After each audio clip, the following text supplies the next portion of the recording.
Hello and welcome back everyone, we Weeb Online, and today I'm gonna continue the story What If Naruto Had Gojo's Abilities Part 2. If you enjoyed this video, please give it a big thumbs up, and to watch more videos like this, subscribe to my channel and turn that bell notification on so you never miss an upload. Now wasting no more time, let's begin. Minutes earlier in Barrier, Kusagakure as their sensei ordered them to back off while he faced Orochimaru. Sasuke, Kiyomi, and Pakun dashed inside the barrier at the speed of light. Kiyomi stopped abruptly as they approached the edge of the barrier. When Pakun noticed her hesitation, he warned Sasuke. "Sasuke, we lost one." Sasuke saw Kiyomi focused on where their sensei was, so he turned mid-jump, his movements smooth but slightly tense. He hurried urgently to his sister. "What are you doing? We need to leave immediately." With her gaze still fixed on their sensei's location, Kiyomi remained silent. She looked at her brother. She begged, "We can't just leave him to die," in a desperate tone. "We have to save him." Sasuke saw the conflict etched on his sister's face as he gazed into her eyes. He also wanted to support their sensei, but he was aware that they would either die or suffer a much worse fate if they confronted Orochimaru. That monster was the last thing he wanted to lose her to. He said, "Kiyomi-san, we can't," with regret. He firmly said, "He's one of the Sannin and we're Genin. We can't beat him," but his calm exterior briefly faltered. "But still we have to try," she answered in a quiet yet determined tone. They braced themselves against the pressure as a menacing explosion shook the air before Sasuke could react. Birds flew from the treetops in the distance, indicating the blast's epicenter. Despite the danger, Kiyomi's determination only strengthened. She immediately ran in the direction of their sensei, leaving Sasuke to yell angrily for her to come. "Kiyomi-san, wait," but she vanished into the thick forest in front of them, so it was too late. TCH, damn it. His thoughts were racing as he faced the choice: put their health first or jeopardize everything to save their sensei. "Sasuke, you need to go after her," said the pug grimly before Pakun interrupted Sasuke's thoughts before he could decide. He said, "It's up to you now," and vanished in a cloud of smoke. When Sasuke realized what had happened, it hit him like a truck, and his eyes widened. He gazed into the woods in front of him. The trees beckoned to him, their branches quivering in anticipation of a response. Sasuke heard a loud hiss in the distance before he could come up with a response. He felt the ground rumble as a huge serpent sprang up, snarling at him. He used lightning reflexes to avoid the charging serpent and instinctively activated his Sharingan. He drew two kunai, slid under its enormous body, and jumped on its back. He struck quickly, driving the blades deep into the serpent's skull, and as the enormous body hit the ground with a thud, dust rising, the roar was silenced. The air shook as dozens of projectiles shot toward him as he took off the blood-soaked kunai. Sasuke launched the kunai into the treetops and dodged with incredible agility through the barrage of projectiles. Two bodies fell heavily to the ground, followed by the sound of metal crashing into skulls. Two more attackers appeared with their katanas drawn in the silence that followed. After flipping one over and landing on his back, Sasuke blasted it into the air. After completing the tiger seal and using chakra to expand his lungs, his hands moved quickly, preparing him to launch a powerful attack. He screamed, "Kaden! Ryuka no Jutsu, fire release, dragon fire technique," and a jet of flaming fire shot out of his mouth like a fierce dragon. The shinobi were taken by surprise, their shocked faces engulfed in flames as the flames ate up their bodies. As Sasuke watched the flames devour his enemies with a cold detachedness, the air was heavy with the pungent smell of burning flesh. But the crunch of leaves jolted him back to reality before he could properly evaluate the aftermath. Sasuke quickly sidestepped a blade that was headed for his back and retaliated with a lightning-fast punch that broke his attacker's mask, exposing a Kirigakure Hite 8 and a look of shocked disbelief underneath. He grabbed the bewildered shinobi by the throat, made eye contact with him, and used genjutsu on him. As the genjutsu took hold, the Kirigakure shinobi battles came to an end, leaving him defenseless and immobilized. "What is your mission?" Sasuke inquired, his red glare growing more intense.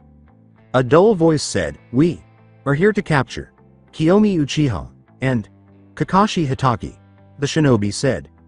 "I believe they were pursuing Karen. What on earth is happening here?"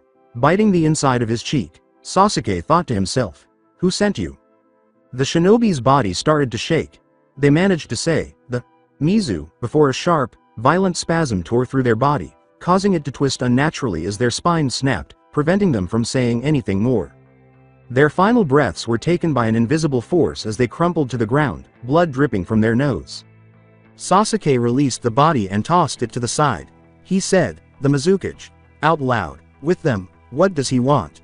He considered attempting to unravel this mystery, but was startled out of his reverie by the sound of breaking waves.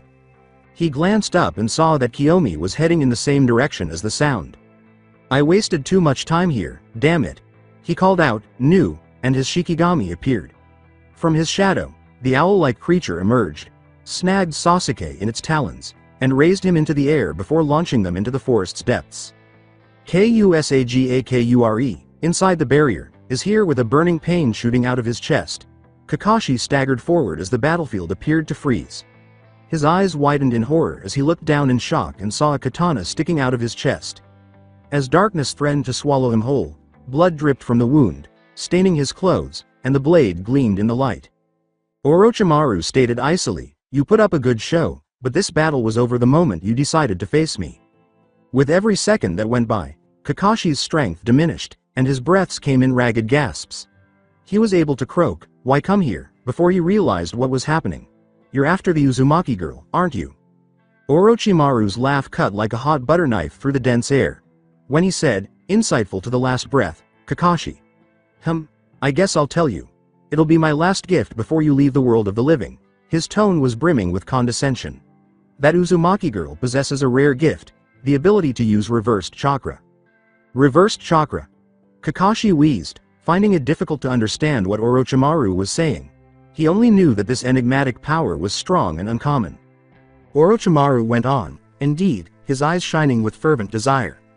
While ninjutsu, taijutsu, and genjutsu draw upon negative energy, reversed chakra utilizes positive energy.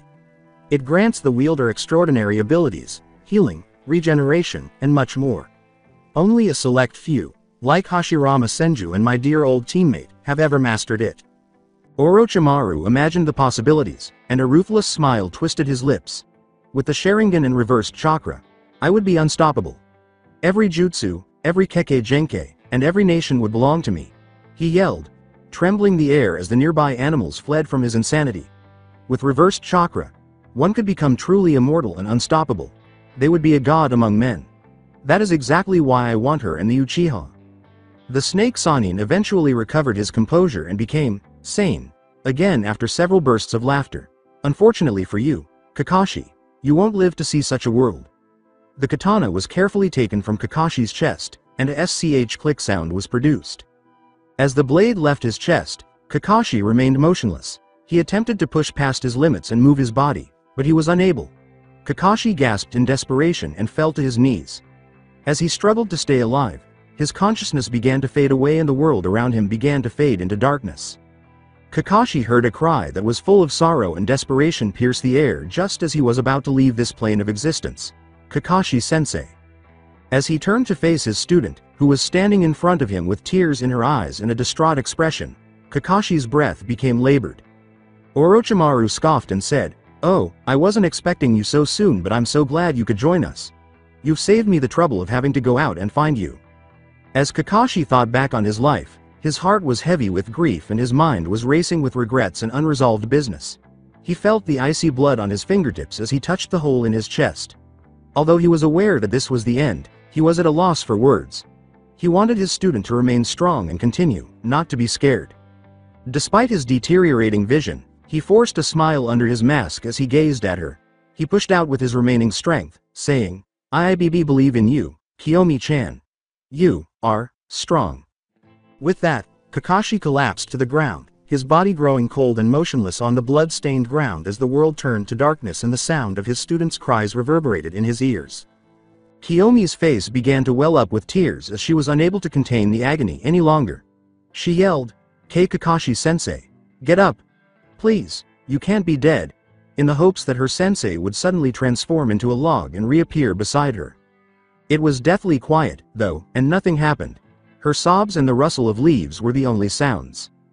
Wiping the blood from his katana, Orochimaru stalked over to the sobbing Kiyomi. "Do not be afraid, child, all will be well soon enough." As Uchiha became discouraged, all she could think about was Kakashi-sensei. As though something had changed inside of her, she experienced a numbness in both her body and mind. How could a decent person be murdered in this way, abandoned to perish like an elderly dog? Right now, she had no interest in the mission, her brother, or Naruto. Her eyes began to ache sharply and throbbingly at that precise moment. She grabbed her head, writhed back in pain, and fell to her knees, screaming out in agony. Orochimaru watched with interest as Kiyomi gripped her head, her chakra rapidly expanding. The air was heavy with fear as he moved forward, each step echoing menacingly across the quiet battlefield. Just as he extended his hand to touch the girl who appeared to be paralyzed, a sharp pain sliced across his palm.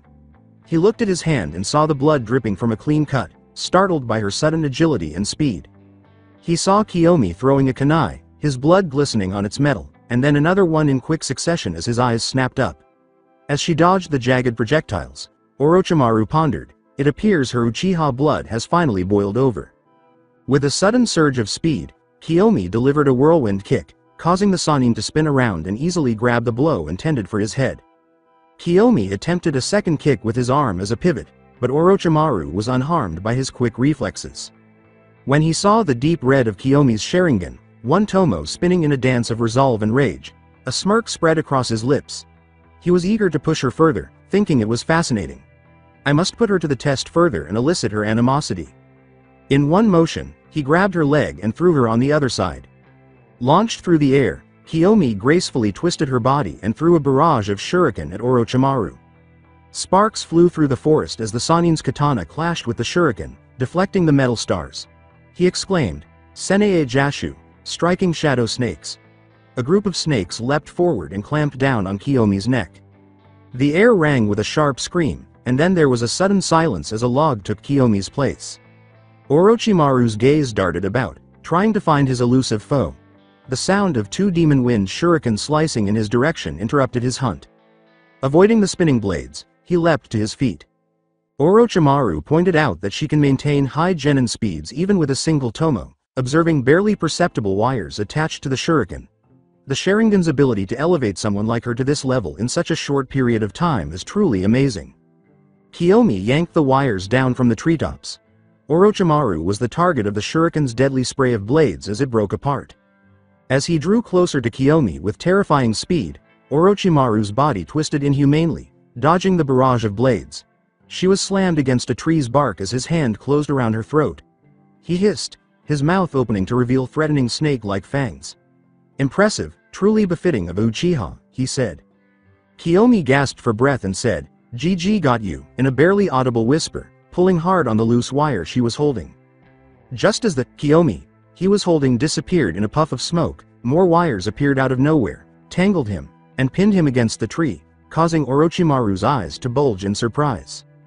Beneath the earth, the real Kiyomi appeared and initiated a series of hand signals. As water merged into a tall dragon with sharp yellow eyes, the neighboring river reacted, its surface rippling violently. Orochimaru, confined by the wires, could only observe as the water dragon materialized, staring at him. She called out, "Suiten, Suiryuden no Jutsu, water release, water dragon missile," and gave the water dragon the order to move.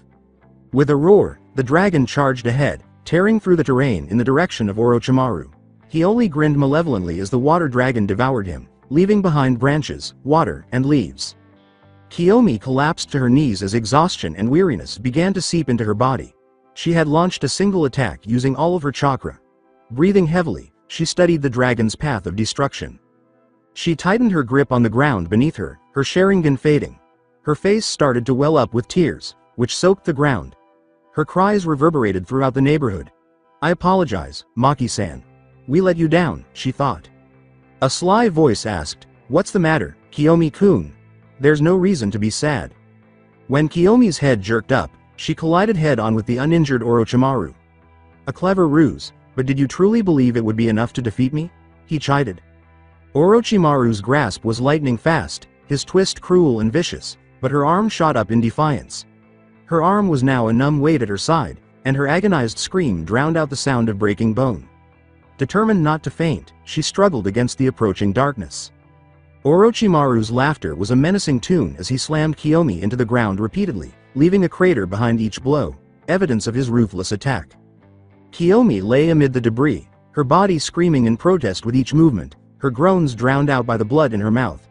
Her ribs pierced her lungs, reminding her of the losing battle with every breath. Orochimaru kicked her viciously, sending her tumbling into a tree stump. His hand closed around her throat as he walked up to her, his eyes icy and uncaring. "You are weak," he growled, his voice a whisper of poison. "You still hold on to selflessness, but look where it's gotten you. Look at your precious sensei," he laughed. "But don't worry, I can make you strong. I can give you power." He flashed his teeth and struck, his eyes a savage yellow. 3 black tomo emerged as symbols of her suffering after the Ten no Juin, the cursed seal of heaven, branded her neck. Cries from Kiyomi filled the air as her body writhed in pain until, finally, darkness overcame her and her form fell to the ground, motionless and silent. Orochimaru's wild laughter reverberated throughout the forest, a sound that conveyed both triumph and hatred. He thought, one down, one more to go, but his victory was fleeting because he felt someone was coming. Orochimaru, whose reflexes had been refined by innumerable battles, dodged as a sharp claw touched his cheek. As the beast pursued him relentlessly, he had no time to wonder who it was. A quick kick sent the creature reeling, but he soon saw Kiyomi, caught in the purple tongue of a green toad. Orochimaru scoffed. "Ah, Sasuke, your timing is impeccable." For example, Sasuke examined the scene in front of him. He could make out his sensei's dead body in a pool of blood in the distance. "I apologize, sensei." He trailed off, the guilt pressing down on him. "Perhaps if I hadn't been so hesitant I could've."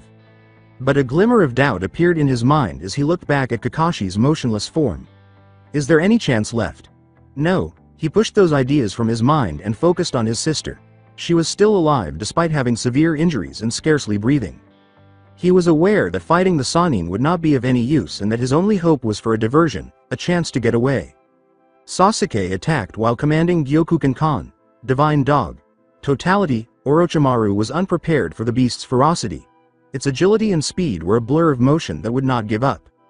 Orochimaru's voice broke through the confusion, his tone tinged with fatigue. He said, "I'm getting tired of this," dodging the beast's charge and launching a clean blow. Orochimaru's curiosity was piqued when the creature vanished into the darkness prior to the blow being delivered. Sasuke was determined to solve the puzzle of his unfamiliar technique.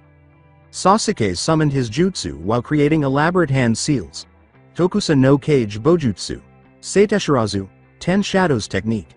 The Well's Unknown Abyss. Nuagama. Nu plus Gamma, he said. To secure Kiyomi, winged green toads appeared, their tongues protruding. Without hesitation, Sasuke called forth another method, Dado, Rabbit Escape. Suddenly, a swarm of rabbits materialized, their bodies entwining to form a living wall, a tunnel of escape. Orochimaru grinned with real surprise. He said, "Now this is a first," as he looked out over the sea of rabbits. Seizing the opportunity, Sasuke hurried through the rabbit-shaped opening while holding Kiyomi fast on his back. "I've summoned so much that it should give us enough time to escape." He hoped Naruto managed to get inside.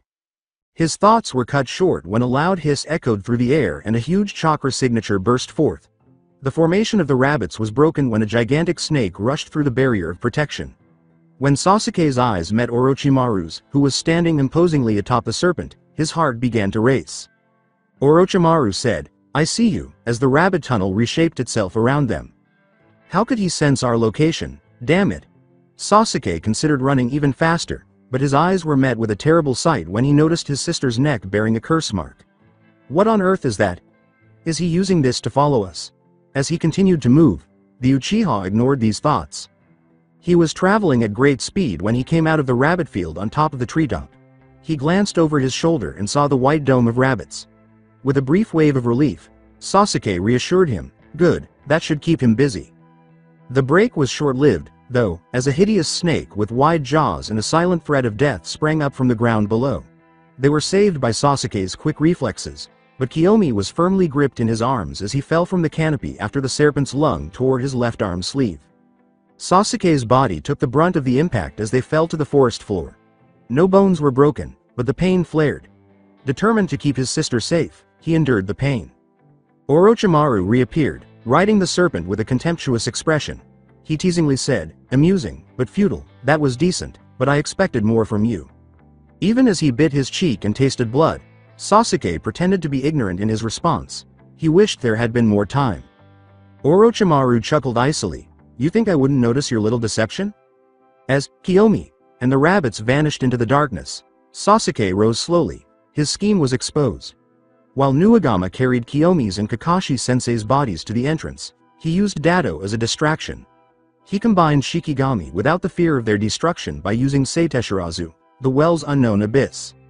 He would prioritize chasing Orochimaru because he knew he was pursuing him, freeing up the Toad Shikigami to carry Kakashi and Kiyomi away. The enormous snake disappeared in a cloud of smoke, and Orochimaru strode tauntingly in Sasuke's direction.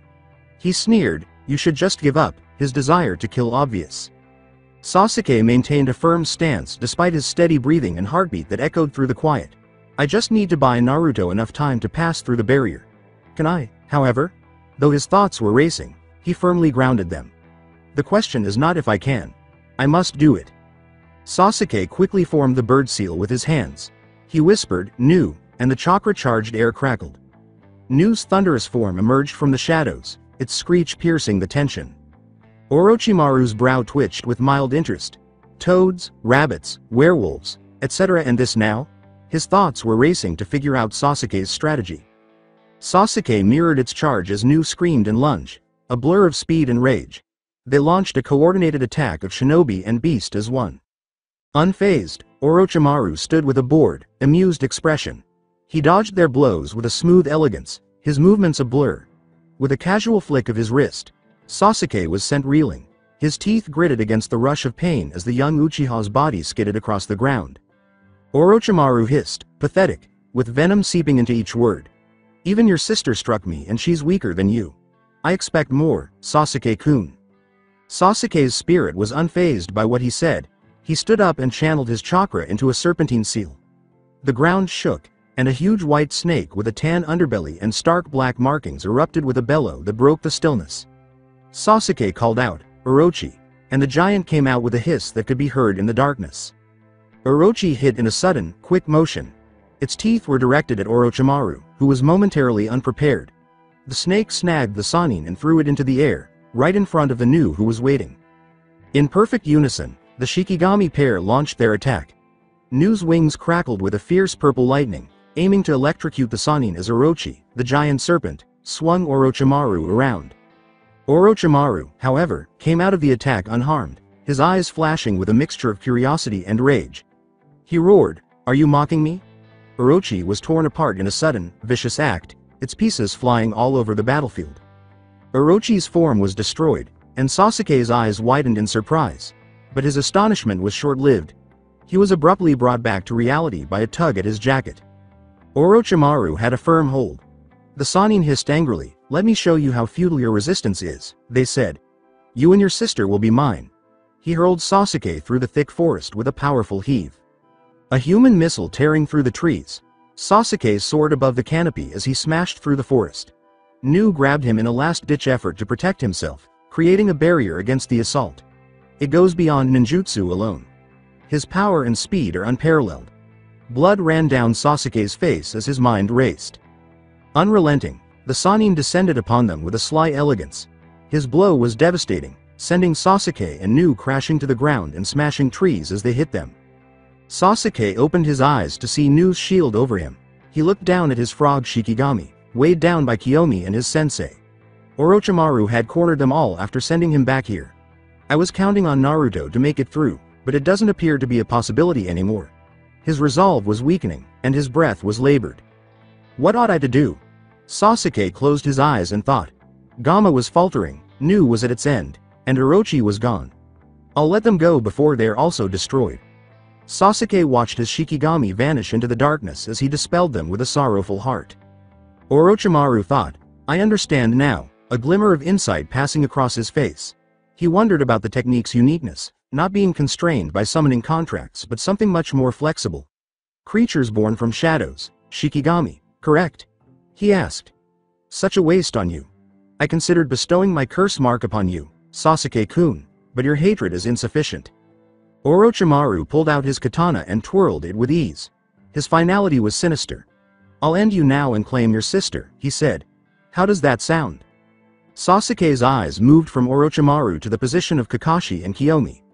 Torn between action and the terrible consequences, his hands balled into fists. "She will perish if I call him." His predicament was interrupted when a tiny spiral appeared next to Orochimaru. a hand reaching out to stop the Sannin. Sasuke's features were marked with disbelief as the spiral widened and a man with long, flowing black hair emerged. "It's you," he exhaled deeply. Through the eye-hole, the lone Sharingan of the masked man peered coldly and strategically. His voice was cold. "We meet again, Sasuke Uchiha. It is a shame you are still weak," he said. Sasuke grunted in response, but his mind was filled with eerie memories of the tragic night, his mother's death, his clan's collapse, and his powerlessness. He arose slowly, the agony of Orochimaru's attack a faint echo in comparison to the agony inside his mind. The masked man's taunt, "You are weak, child," reverberated, strengthening his defiance. He demanded, "What are your intentions? Who are you?" The masked man's laughter was a chilly ripple in the growing air as he asked, "My plans." The sky turned a dark, oppressive gray as he said, "Concern yourself not, for you are of no use to me, yet. And as for my identity, I am Madara Uchiha," he said, his voice a mix of assurance, command, and an indisputable air of strength. Shocked by the realization, Sasuke stumbled. Madara Uchiha? The very idea defied logic. Madara was a long-dead legend who was feared and revered in all 5 of the great shinobi nations. Madara looked away from Sasuke and toward the prone forms of Kiyomi and Kakashi. He growled authoritatively, "Orochimaru, it seems you've neglected our agreement," he said. "They are mine." Sasuke was not blind to the slight shift in Orochimaru's poise. How powerful is Madara to flinch this monster? He pondered. Madara knelt by Kakashi and approached the bodies, whispering unheard words. "Our business here is concluded," he declared, rising to his feet again. "I am taking the girl and the copy ninja. Do what you wish with the boy, but if you brand him, I will kill you." Sasuke assumed a ready stance, putting both of his arms out in front of him with their fists closed and placing one on top of the other at a slight angle. "I can't win, but I won't let him take their bodies," he said. But then, with confusion obscuring his thoughts, he hesitated. "If I do this?" With a glimmer of curiosity in their eyes, the 2 shinobi watched him. "A chakra that rivals a Biju's," Madara remarked inwardly. Orochimaru's thoughts were a mixture of anticipation and surprise. "Sasuke-kun, I was wrong. Maybe you are deserving after all." Sweat-soaked and determined, Sasuke started an incantation. "With this treasure, I summon," but stopped when he felt a change overhead. As the barrier broke and a dazzling light pierced through, Madara and Orochimaru also looked up at the sky. As the light faded, a figure appeared on top of the sky, Naruto Uzumaki, hovering in midair, his blue eyes glowing ethereally, his presence an unspoken judgment. His glasses in one hand, Karen in the other. With his Rikugan throbbing with knowledge, Naruto scanned the scene in front of him. He saw Kakashi's corpse on the ground, his chakra extinguished and his heart motionless. Kiyomi was also in terrible shape, with a sneaky curse mark destroying her chakra network. Malevolent chakra slithered through her body in dark tendrils, threatening to devour her from the inside out. Standing close by, injured and depleted of chakra, was Sasuke. As Naruto teleported, his jaw tightened as he processed the information, and he was suddenly beside Sasuke. Sasuke looked directly into Naruto's eyes, momentarily taken aback by his teammate's unexpected arrival. He saw a red-headed girl by Naruto's side and his abandoned glasses close by. "Naruto, Kakashi-sensei," Sasuke started, "that must be Karen." As dead, Naruto cut in, his voice troubled by grief, "And I can see that Kiyomi's been ensnared by that pedo's curse mark. Karen, heal him. Then, both of you, leave," he ordered. Naruto gently let go of Karen, who instantly shifted to Sasuke's side.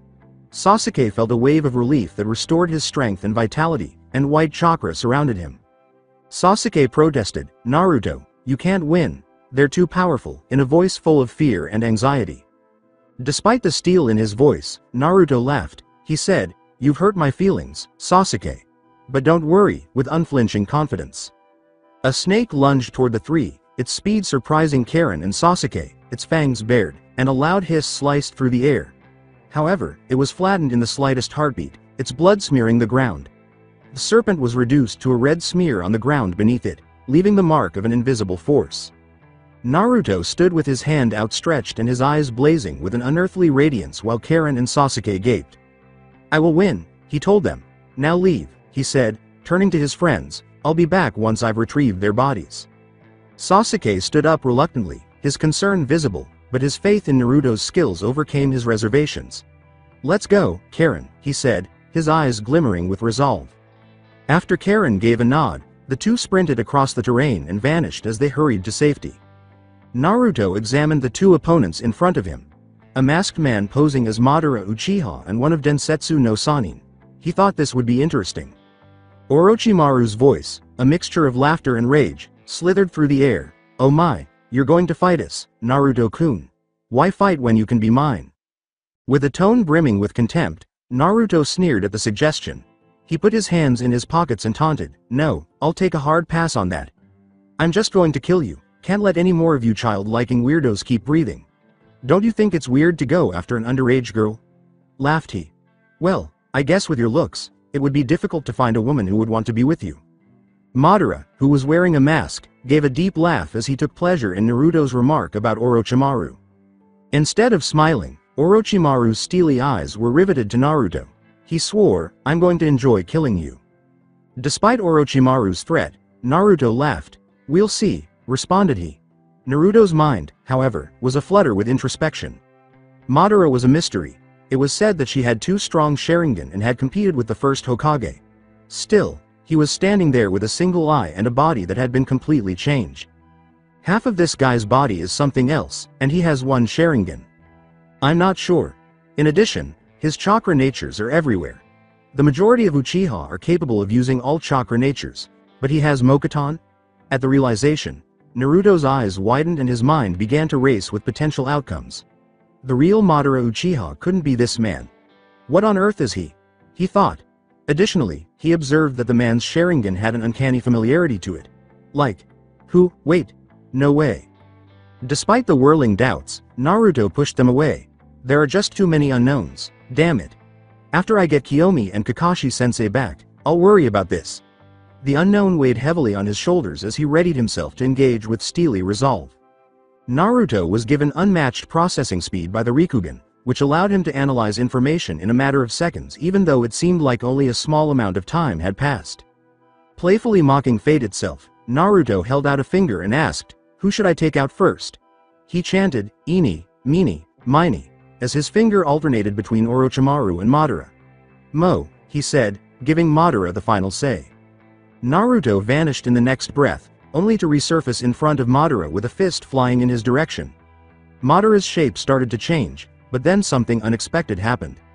As a result of their colliding techniques, the area around them twisted and warped, trapped in a tug-of-war between opposing forces. Sensing the disturbance brought on by their spatial ninjutsu, Madara and Naruto both flinched in bewilderment as they touched. Madara thought, this is an interesting development, as he felt his technique sag under Uzumaki's attack. Naruto also thought about the oddity. It's a function of his Sharingan, huh? He can also manipulate space-time, as evidenced by the disruption of my Mugen when we got close. Naruto guessed. For a maximum of 5 minutes, he can make his body intangible. Naruto was startled out of his reverie by a sharp pain as he felt a katana's cold steel, slick with his blood, sticking out of his chest. With poisonous glee, Orochimaru's voice slithered into his ears. He mocked, "Naruto-kun, a moment of distraction can be deadly." "TCH," Naruto said, tightening his eyes and letting out a low growl as he pushed his palm forward and used his technique to launch Orochimaru into the thicket. Fortunately, the blade missed his vitals and slid from his flesh. When he turned to look for Madara, he saw nothing where the masked man had been. Madara's deep voice said, "It was fun playing with you, but you still don't have what it takes to dance," echoing from above. When Naruto looked up, he saw Madara sitting on a tree branch, Kakashi draped over his shoulder, and Kiyomi imprisoned at his waist. "Farewell, Naruto Uzumaki. Our paths will cross again." As Madara finished speaking, Naruto felt a surge of pain and rage. Naruto yelled, "You're not going anywhere, you bastard," in a voice full of anger and desperation. But it was too late. Naruto was left alone after his failure as the masked man disappeared in a whirl of darkness. Orochimaru's laughter reverberated, a menacing noise that seemed to taint the atmosphere itself. As Naruto clenched his fists, the smell of damp earth clung to his skin. His voice, cold and purposeful, slithered out of the darkness. Hissing, "Anger won't serve you here, Naruto-kun." His words lingered like a curse. "Your friends are beyond your concern now." Naruto tightened his jaw. "Is that so?" he roared, extending his right hand out and making a hand sign with his left. Debris swirled around him and hurtled in the direction of Orochimaru as blue light burst from his palm. Orochimaru was temporarily imprisoned by the debris that cocooned him. However, the Sannin exploded, breaking the sphere and landing on a different tree branch with elegance. Naruto couldn't believe how fast it was. He moves too quickly. Before a katana hilt materialized, he saw Orochimaru open his mouth and a snake extend out. Orochimaru pulled out the sword of Kusanagi, a long, thin, straight-edged katana. Its blade shone with gold and black accents, wrapped in white cloth. Naruto's gut told him to stay away from that blade. This is annoying because it seems like a sword can cut through anything, including ninjutsu. Orochimaru disappeared, a haze in the leaves. Gravity became his plaything, and trunks became launchpads. Naruto's eyes grew wide. He was having trouble keeping up with Sannin's rapid pace. A moment later, Orochimaru appeared behind him, blade out. Aiming for Naruto's throat, the katana's edge shone like a crescent moon. But all of a sudden, he was caught in a gravitational field. Eyes wide, Orochimaru hung suspended. Raising his hand, Naruto spun around, his Rikugan throbbing, and threw Orochimaru back, soaring and slamming into nearby deserted houses. Dust billowed and structures moaned. "I'll be fine as long as I don't let him near me." As Naruto strode past the devastation caused by their collision, his mind was racing. His voice was full of confidence and resolve as he said, "Sorry to burst your bubble, but that little sword of yours won't work. I won't let it get close." However, as his words' reverberation diminished, a terrifying realization dawned on everyone: Orochimaru had vanished. Naruto tried to feel the chakra of his opponent, but it seemed as though Orochimaru had disappeared. Orochimaru's icy laugh accompanied the menacing sound of footsteps echoing around Naruto. "He's just playing with me, damn it." As he frantically looked around for any indication of his elusive opponent, Naruto's jaw tightened in frustration. "We'll see how he feels about this." He used all of his chakra to weave hand signals. Mugaken no Jutsu. Shutryoku Seidao. Limitless technique. Maximum output blue. Before him, a dazzling blue orb came into being, its energy pulsing with raw power as it gathered debris nearby, becoming bigger and more powerful by the moment. Naruto hurled the orb, causing the terrain to be devastated by its destructive power. As the orb ripped through everything in its path, houses fell apart, trees broke, and the ground itself shook. The orb encircled Naruto, spreading outward with frightful force until it vanished, leaving nothing but destruction in its wake, and the air crackled with energy. Dust swirled around him like a shroud of chaos as he stood amid the ruins, his chest heaving with effort. The words, "Now there's nowhere for you to hide," reverberated through the bleak battlefield as Naruto spoke. He thought, this also means he can't launch any surprise attacks. A chakra spike that shook his bones was followed by a seismic shift. Rikugan was on fire as Naruto whirled. Danger shouted through his senses. The slither of evil and the hiss of scales were the whispered secrets of the forest. A tsunami of snakes with venom-dripping jaws surged in a matter of seconds.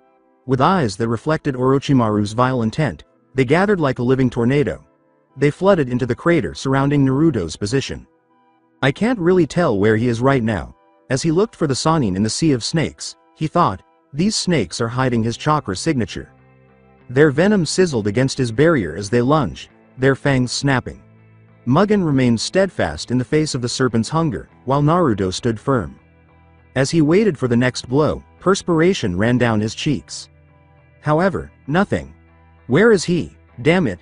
As he looked around, his senses keenly tuned in, Naruto's annoyance flared. His muscles were complaining of the strain of fighting, and he could feel the fatigue setting in. Suddenly, however, Naruto had a flash of insight. Hold on, he must have pursued Sasuke and Karen.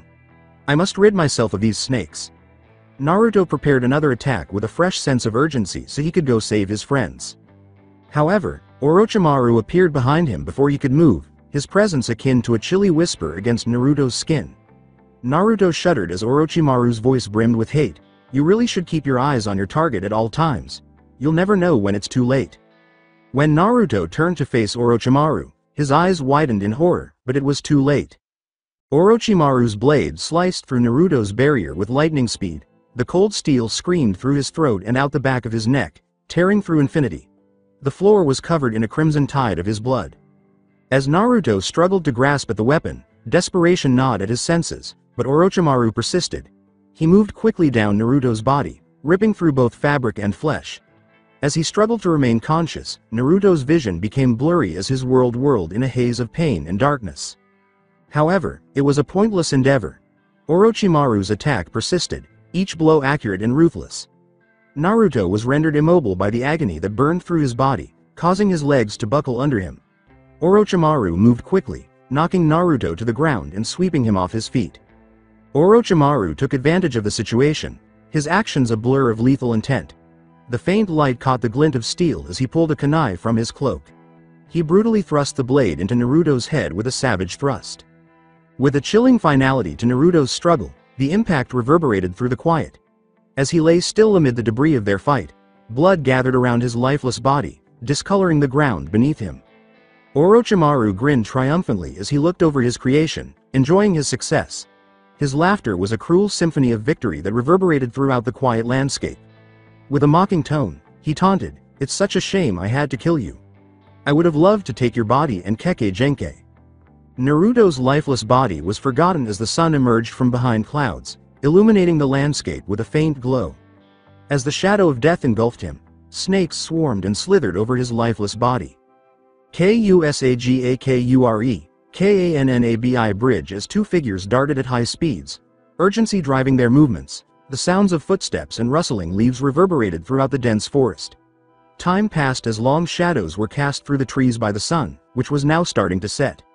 Sasuke and Karen emerged from the dense canopy to a long, solid bridge, its ancient stones spanning a raging river below. After taking a deep breath, Sasuke looked around them. "Are we out of Kusagakure?" Karen's voice was tired as she paused to catch her breath. "No," she said. "We've just reached the border. This is Kannabi Bridge," she responded. "It connects the two lands." Sasuke stared out at the raging waves below, his mind still heavy with Kakashi's words. Considering their circumstances, it was pretty ironic. With a look of bewilderment on her face, Karen questioned, "Why are we stopping? Orochimaru is still after us, and we're nowhere near Konoha." Sasuke turned to her and his face hardened with resolve. "We have to wait for Naruto. He'll be here any minute," he continued. Karen started, "Sasuke," in a worried tone. "He'll be here. I believe in him," an unflinching Sasuke interrupted. "I owe it to Kakashi-sensei and Kiyomi. I can't leave him behind." Karen took a moment to observe Sasuke, impressed by how devoted he was to his teammates. Such devotion was uncommon in her village, and she couldn't help but wonder if everyone in Konoha had the same connection. Karen and Sasuke turned around, their hearts seized with fear as they saw the scene before them, and then a huge chakra materialized and engulfed them. In front of them, Orochimaru loomed over their course like a menacing shadow. Their spines tingled as his eyes glowed with a predatory hunger.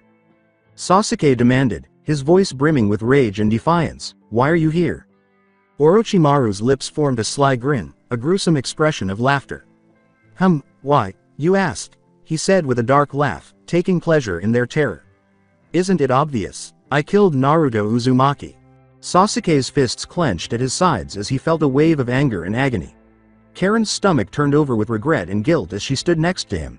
She was responsible for the loss of another life. With a tone full of hate, Orochimaru purred, "Why don't you step aside, Sasuke-kun? All your friends are dead. There's no need to protect her anymore. Let me take her." Orochimaru's offer caused Sasuke's head to droop, his mind whirling in a furious tempest. To live another day, should he sacrifice Karen? Was the cost of rescuing her worth it?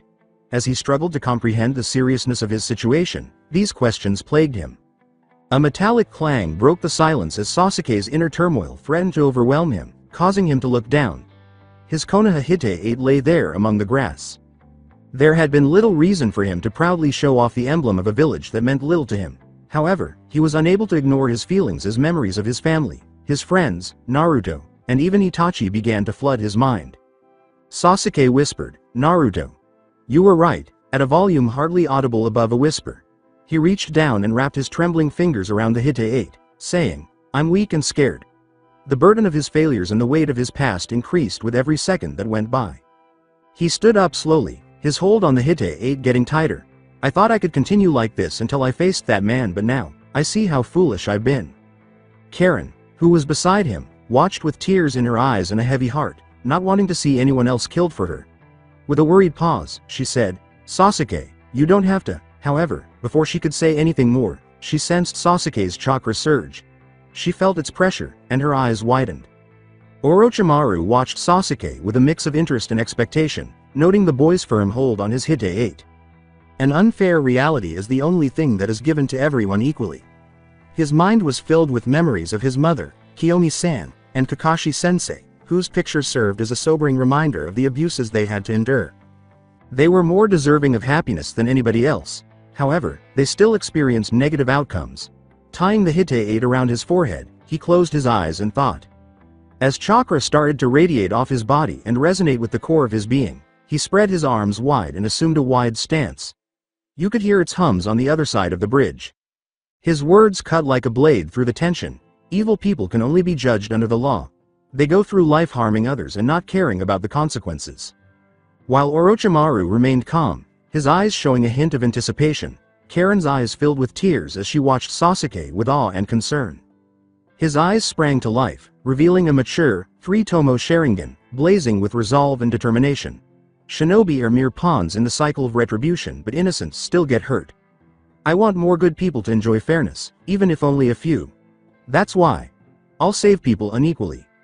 Karen and Orochimaru were rocked to their cores as Sasuke released a surge of chakra.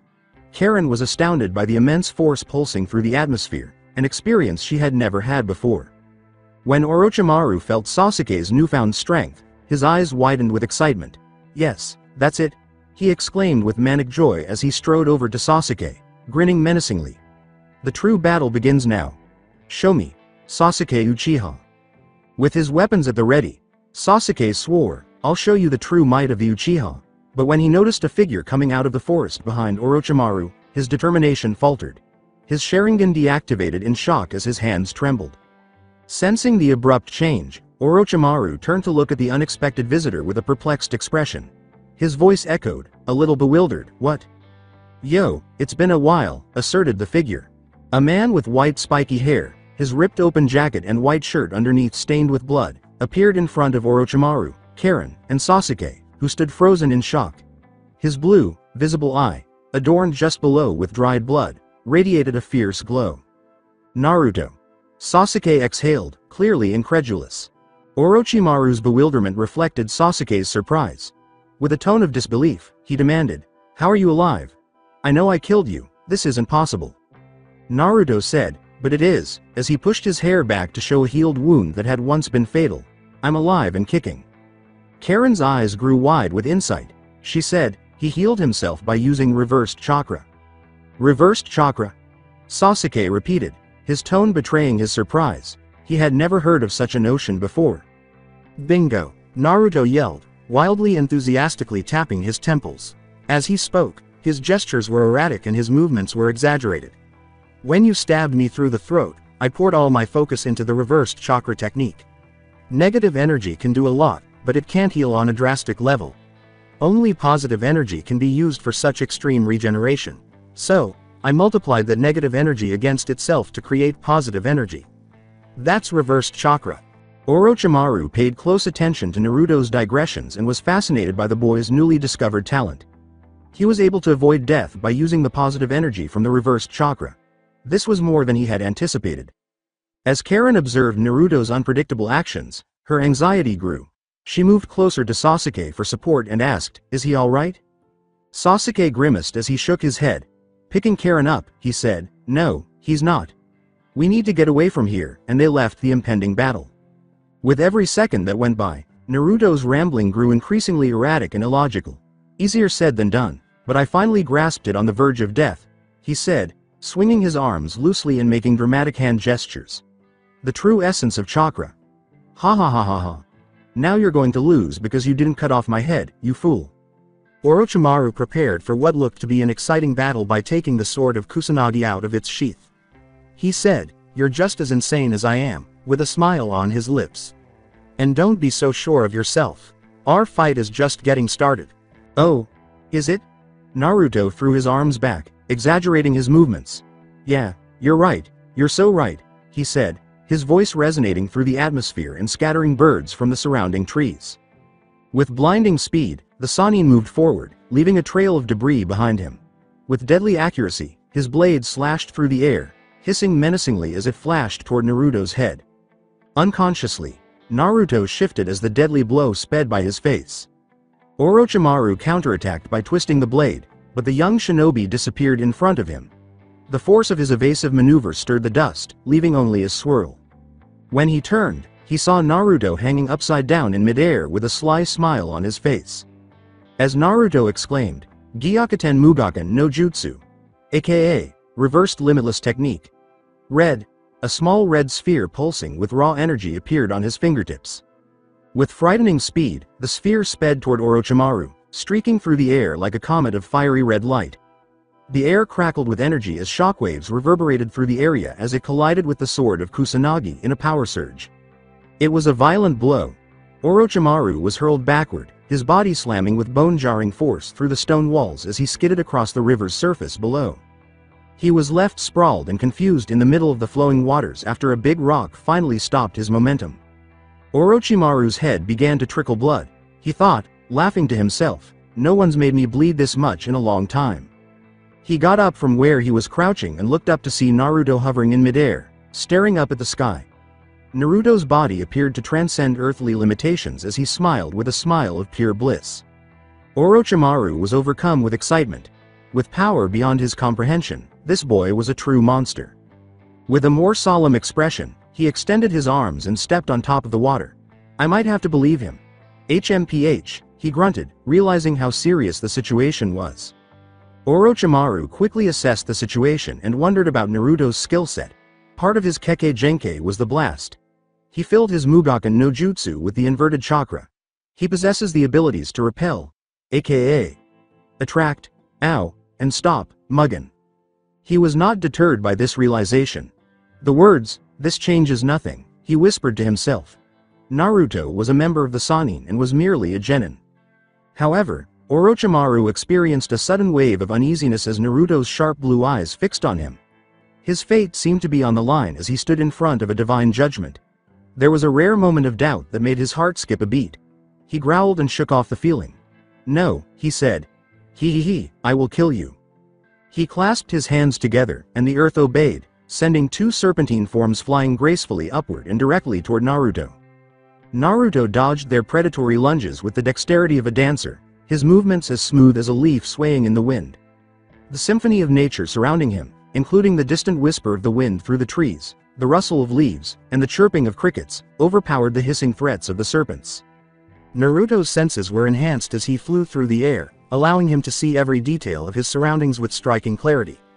He felt the warmth of the sunlight soaking through the canopy, enveloping him in its golden embrace, and he watched the birds wheeling overhead, their wings slicing through the air with effortless grace. "I apologize, Kiyomi-chan and Kakashi-sensei. I have no grudges against anyone, and I'm not even angry right now. Right now, everything feels so amazing." Naruto's body swung up straight with a smooth motion, reaching even higher into the sky, his eyes steadfastly focused on the limitless sky. He felt a strong connection to the world around him as he extended his left arm forward and his right arm over his head. With his eyes gleaming with a brilliant light, Naruto gazed down at Orochimaru with a calm smile on his lips. He declared, "Throughout heaven and earth, I alone am the honored one," with a voice that reflected his newly acquired wisdom. Orochimaru, however, reacted quickly and poisonously, calling forth additional serpents to attack Naruto. With a voice full of hate, he growled, "You think you're better than me? Let's see how long you can keep this act up." But despite the Sannin's threats, Naruto remained calm and unfazed, because he had risen to a higher plane of existence with full and complete understanding in that moment, transcending the world's trivial conflicts. His heightened awareness caused the snakes to move more slowly as he watched them slithering towards him.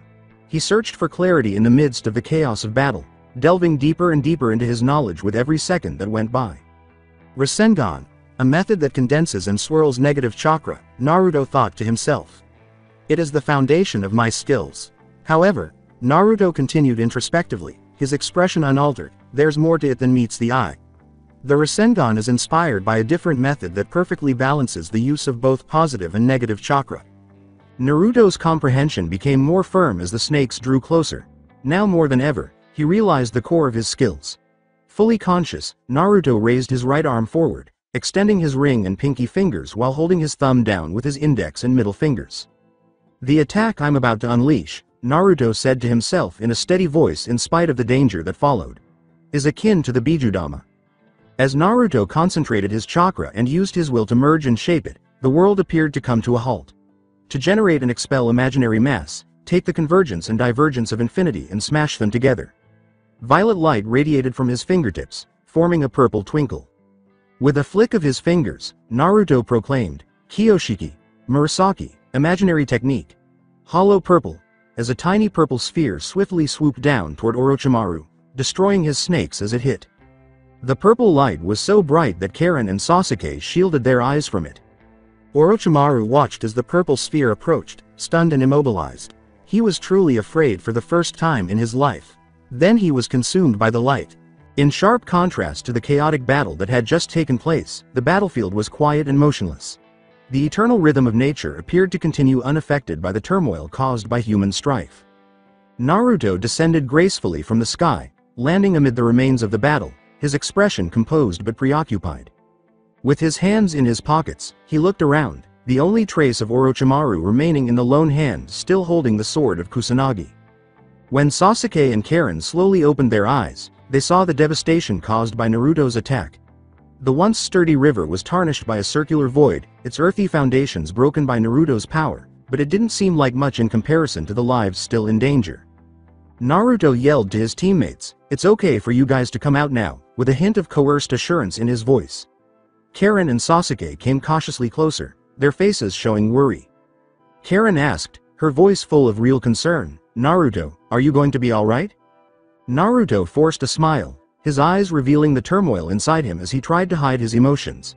"Yeah, I'll be fine," he said in an unpersuasive tone. Guilt and sadness gnawed at his conscience despite his best efforts to remain composed. The roar of fire reverberated throughout the woodland, illuminating the exhausted forms of Team 7 with dancing shadows. Naruto sat by the flaming pit, staring at the captivating dance of flames amid the peaceful symphony of chirping insects and flickering fireflies. With a quiet resolve, Karen moved around gathering firewood and refueling the fire to keep it burning. Sasuke sat close by, his stance stiff and thoughtful. He held the sword of Kusanagi loosely, its reflective surface reflecting the quiet contemplation that occupied his thoughts. The moon hung above them in the velvet sky, illuminating the scene below with its soft glow. Each of the three of them struggled with their thoughts and feelings after the day's hardships, and the night was filled with fatigue and defeat. The weight of their combined experiences hung heavy in the air, and they did not speak to one another. As they attempted to make sense of the turbulent events that had transpired on this particular day, they were each lost in their own thoughts. With a gentle click, Sasuke sheathed the sword of Kusanagi, ripping his eyes from his reflection to meet Naruto's across the flaming flames. He said, "Naruto," with a tone of vulnerability in his voice. With the last of the dried blood still smearing his face, Naruto turned to face Sasuke and was startled out of his reverie by his words. "Yeah?" he asked in a soft but circumspect tone. Sasuke inhaled steadily and then looked down at the fire blazing in front of him, the shadows dancing across his face. When he said, "I owe you an apology for what I said back at Kakashi's house," he was expressing regret. "You were right. I was scared, and too hesitant. I'm still weak. I failed to protect my mother, Kakashi-sensei, and now Kiyomi-san." Naruto's face softened, his astonishment mixed with sympathy for his friend's suffering. He raised an accommodative hand and gave a gentle shake of his head. His voice was tinged with regret as he insisted, "No, Sasuke. I should be the one to apologize. It's not your fault. I screwed up and wasn't strong enough to stop him from taking them." A bond of mutual suffering and remorse was formed when their eyes locked in a silent exchange of understanding. Their silent reconciliation, a silent admission and acceptance of their transgressions, was framed by the crackling of the fire in the silent stillness of the night. It was Karen who spoke first, her eyes welling with tears. The silence was broken by her sniffles. She sobbed and choked out, "None of this would have happened if I never contacted your spies.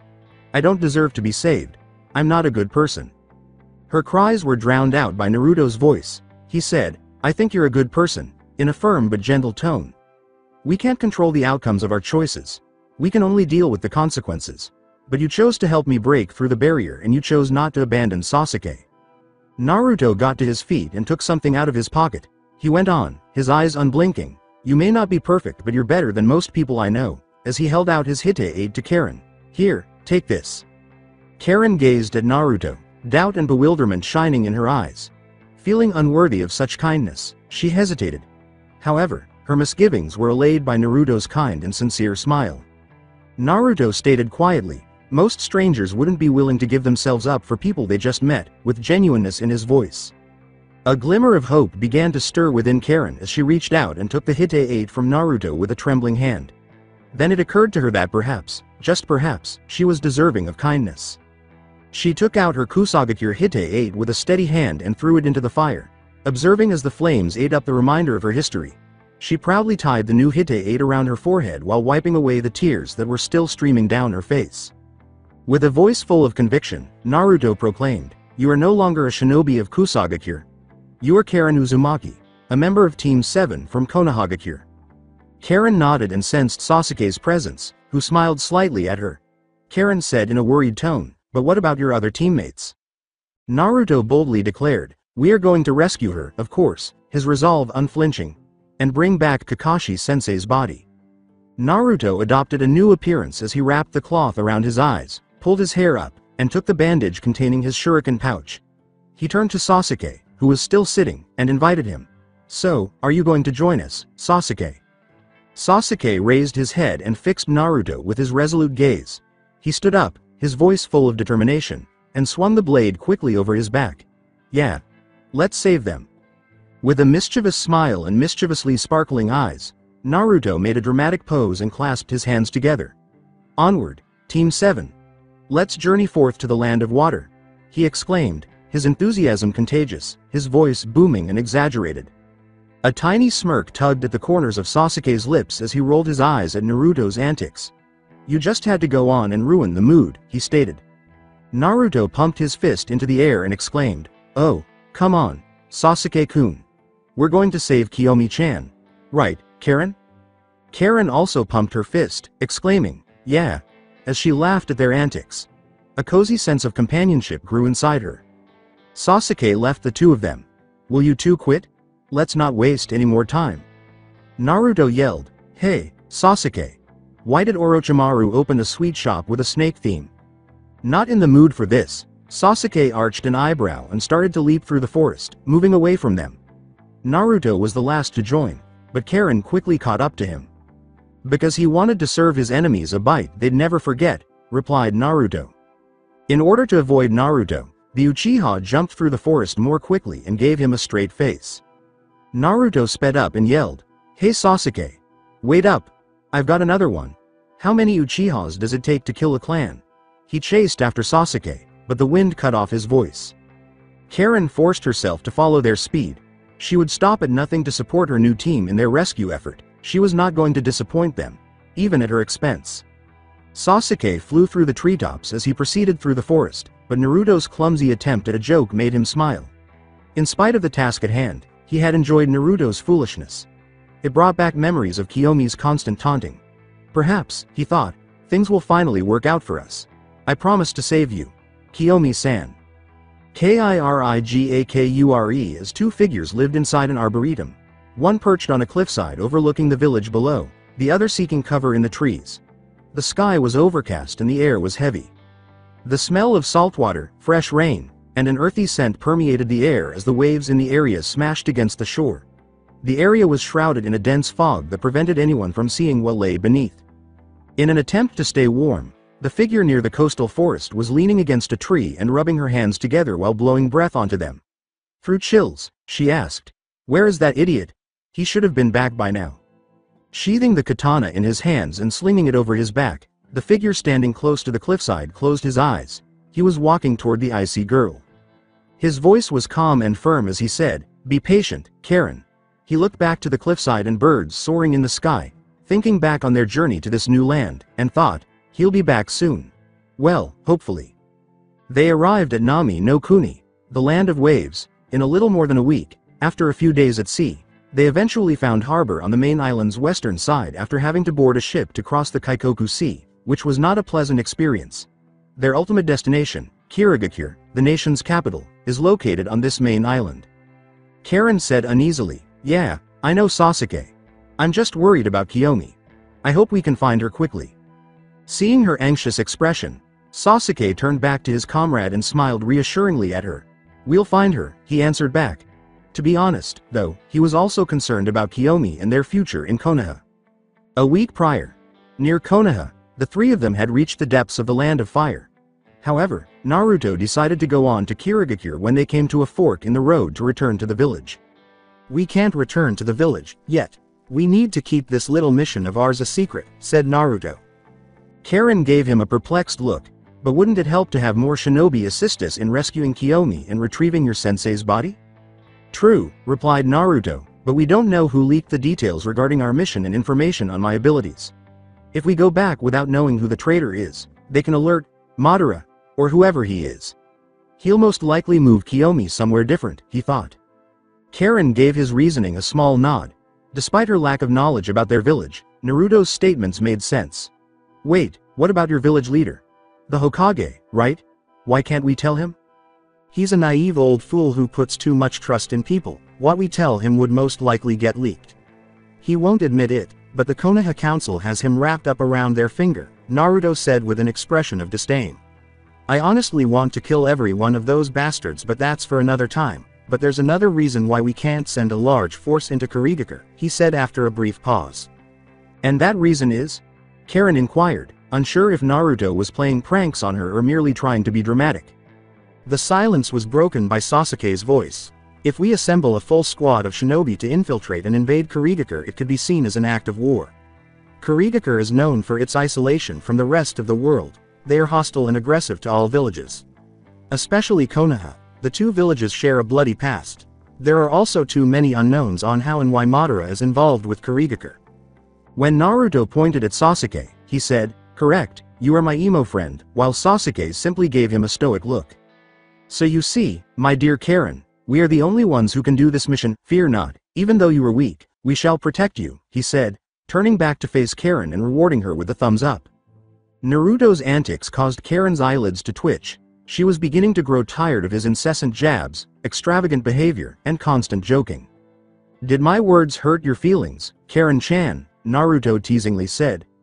With his hands up and a cheeky grin on his face, Sasuke observed Naruto approach Karen. Karen took a few steps back and yelled, "Get away from me, you creep," as Naruto edged closer to her. "What the hell is wrong with you?" "Oh, come on Karen, is this how you treat a fellow clansman?" Naruto responded. "We can't be like the Uchiha who love to team kill each other." As he watched the two, Sasuke thought about how Naruto had been acting more and more like this ever since his fight with Orochimaru. Although the white-haired boy appeared to be doing well, Sasuke could tell that something else was going on inside of him. Even though he would never acknowledge it, he was clearly eager to save Kiyomi and retrieve their sensei's body. Karen said, "I don't understand why it's so cold. It's the middle of March." Her voice shook Sasuke from his memory. "That idiot needs to hurry back." Sasuke blinked slowly and shook his head before rubbing his bare left arm and feeling the chill of the wind on it. "Yeah," he said quietly. A voice spoke from behind the rustling trees. It said, "Wow, I'm hurt," and Karen and Sasuke turned to face it. Naruto grinned and asked, "Is this what I get for helping my comrades out?" He still wore his black shinobi sandals, but he had traded in his bloodied clothes for a long black jacket with a high collar and dark black pants with bandages around his ankles. He was given fresh white bandages to wrap around his eyes, which seemed to match his snow-white complexion and slightly lift his hair upward. Karen yelled, "Finally, what took you so long? We've been waiting out here in the freezing cold. You better have gotten the right sizes." Naruto threw a bag in front of them and waved her away. He sarcastically said, "Who do you think I am? Of course, I got the right sizes. You know, a thank you would be nice." Karen snorted and snatched out a pair of navy blue pants, which she hurriedly pulled on over her shorts and knee-high stockings. She was immediately protected from the cold and felt warm. Pointing to Karen's radiant face, Naruto teased, "Oh, feeling good, are we?" "Oh, shut up and let me be," was her swift reply. As Sasuke dug through the bag and took out the things he had asked for, ninja tools, paper bombs, food pills, a gray flak vest, new shirts, and forearm guards, Naruto chuckled at her. Sasuke exposed his muscular upper body by removing his black shirt and ripped jacket. As Sasuke pulled on a black compression long sleeve, pulled out some string, and tore off the Uchiha crest from his old shirt, Karen's face turned pink and quickly turned away. On a fresh black shirt with a high collar, He sewed the crest, layered it over the long sleeve, and topped it with the gray flak vest. At last he put on the guards on his forearms, strapped them on, and carried the sword of Kusanagi in his back. Astonished by Sasuke's size, Naruto arched an eyebrow. He remarked, "Wow, you look ready, wouldn't you agree, Karen?" Karen cleared her throat and quickly regained her composure despite her nervousness. She said, "Yeah, he looks, good," and was able to leave. Naruto teased, "It looks like someone has a crush. I should have got some flowers to make the mood more romantic." "Why you?"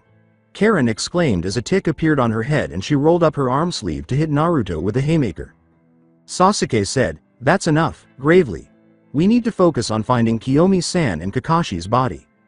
While Naruto sat down on a nearby rock and grinned at her, Karen grudgingly stopped her motion but still threw daggers at him. "Naruto, have you been able to find any leads on either of them?" asked Sasuke. "No, this mist makes it impossible for me to track her signature. It's not natural and is laced with a dense chakra. I'm assuming it works as a defense mechanism against invaders. As for Kakashi, I haven't found his body in any of the cemeteries around. Due to him possessing the Sharingan, they most likely took it to some highly guarded prison," Naruto said as he leaned forward. "We're going to have to venture down and gather intel." "TCH," said Sasuke. He would prefer to avoid this. It was safer the more they were hidden. Given that Karen was a non-combatant, a large-scale conflict was undesirable.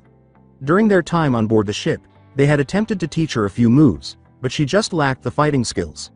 It would be challenging to keep her safe if something did happen. Reading Sasuke's mind, Naruto raised his voice. "I know what you're thinking, Sasuke, but don't worry. You too will be going down there." Karen said, "Wait, why me?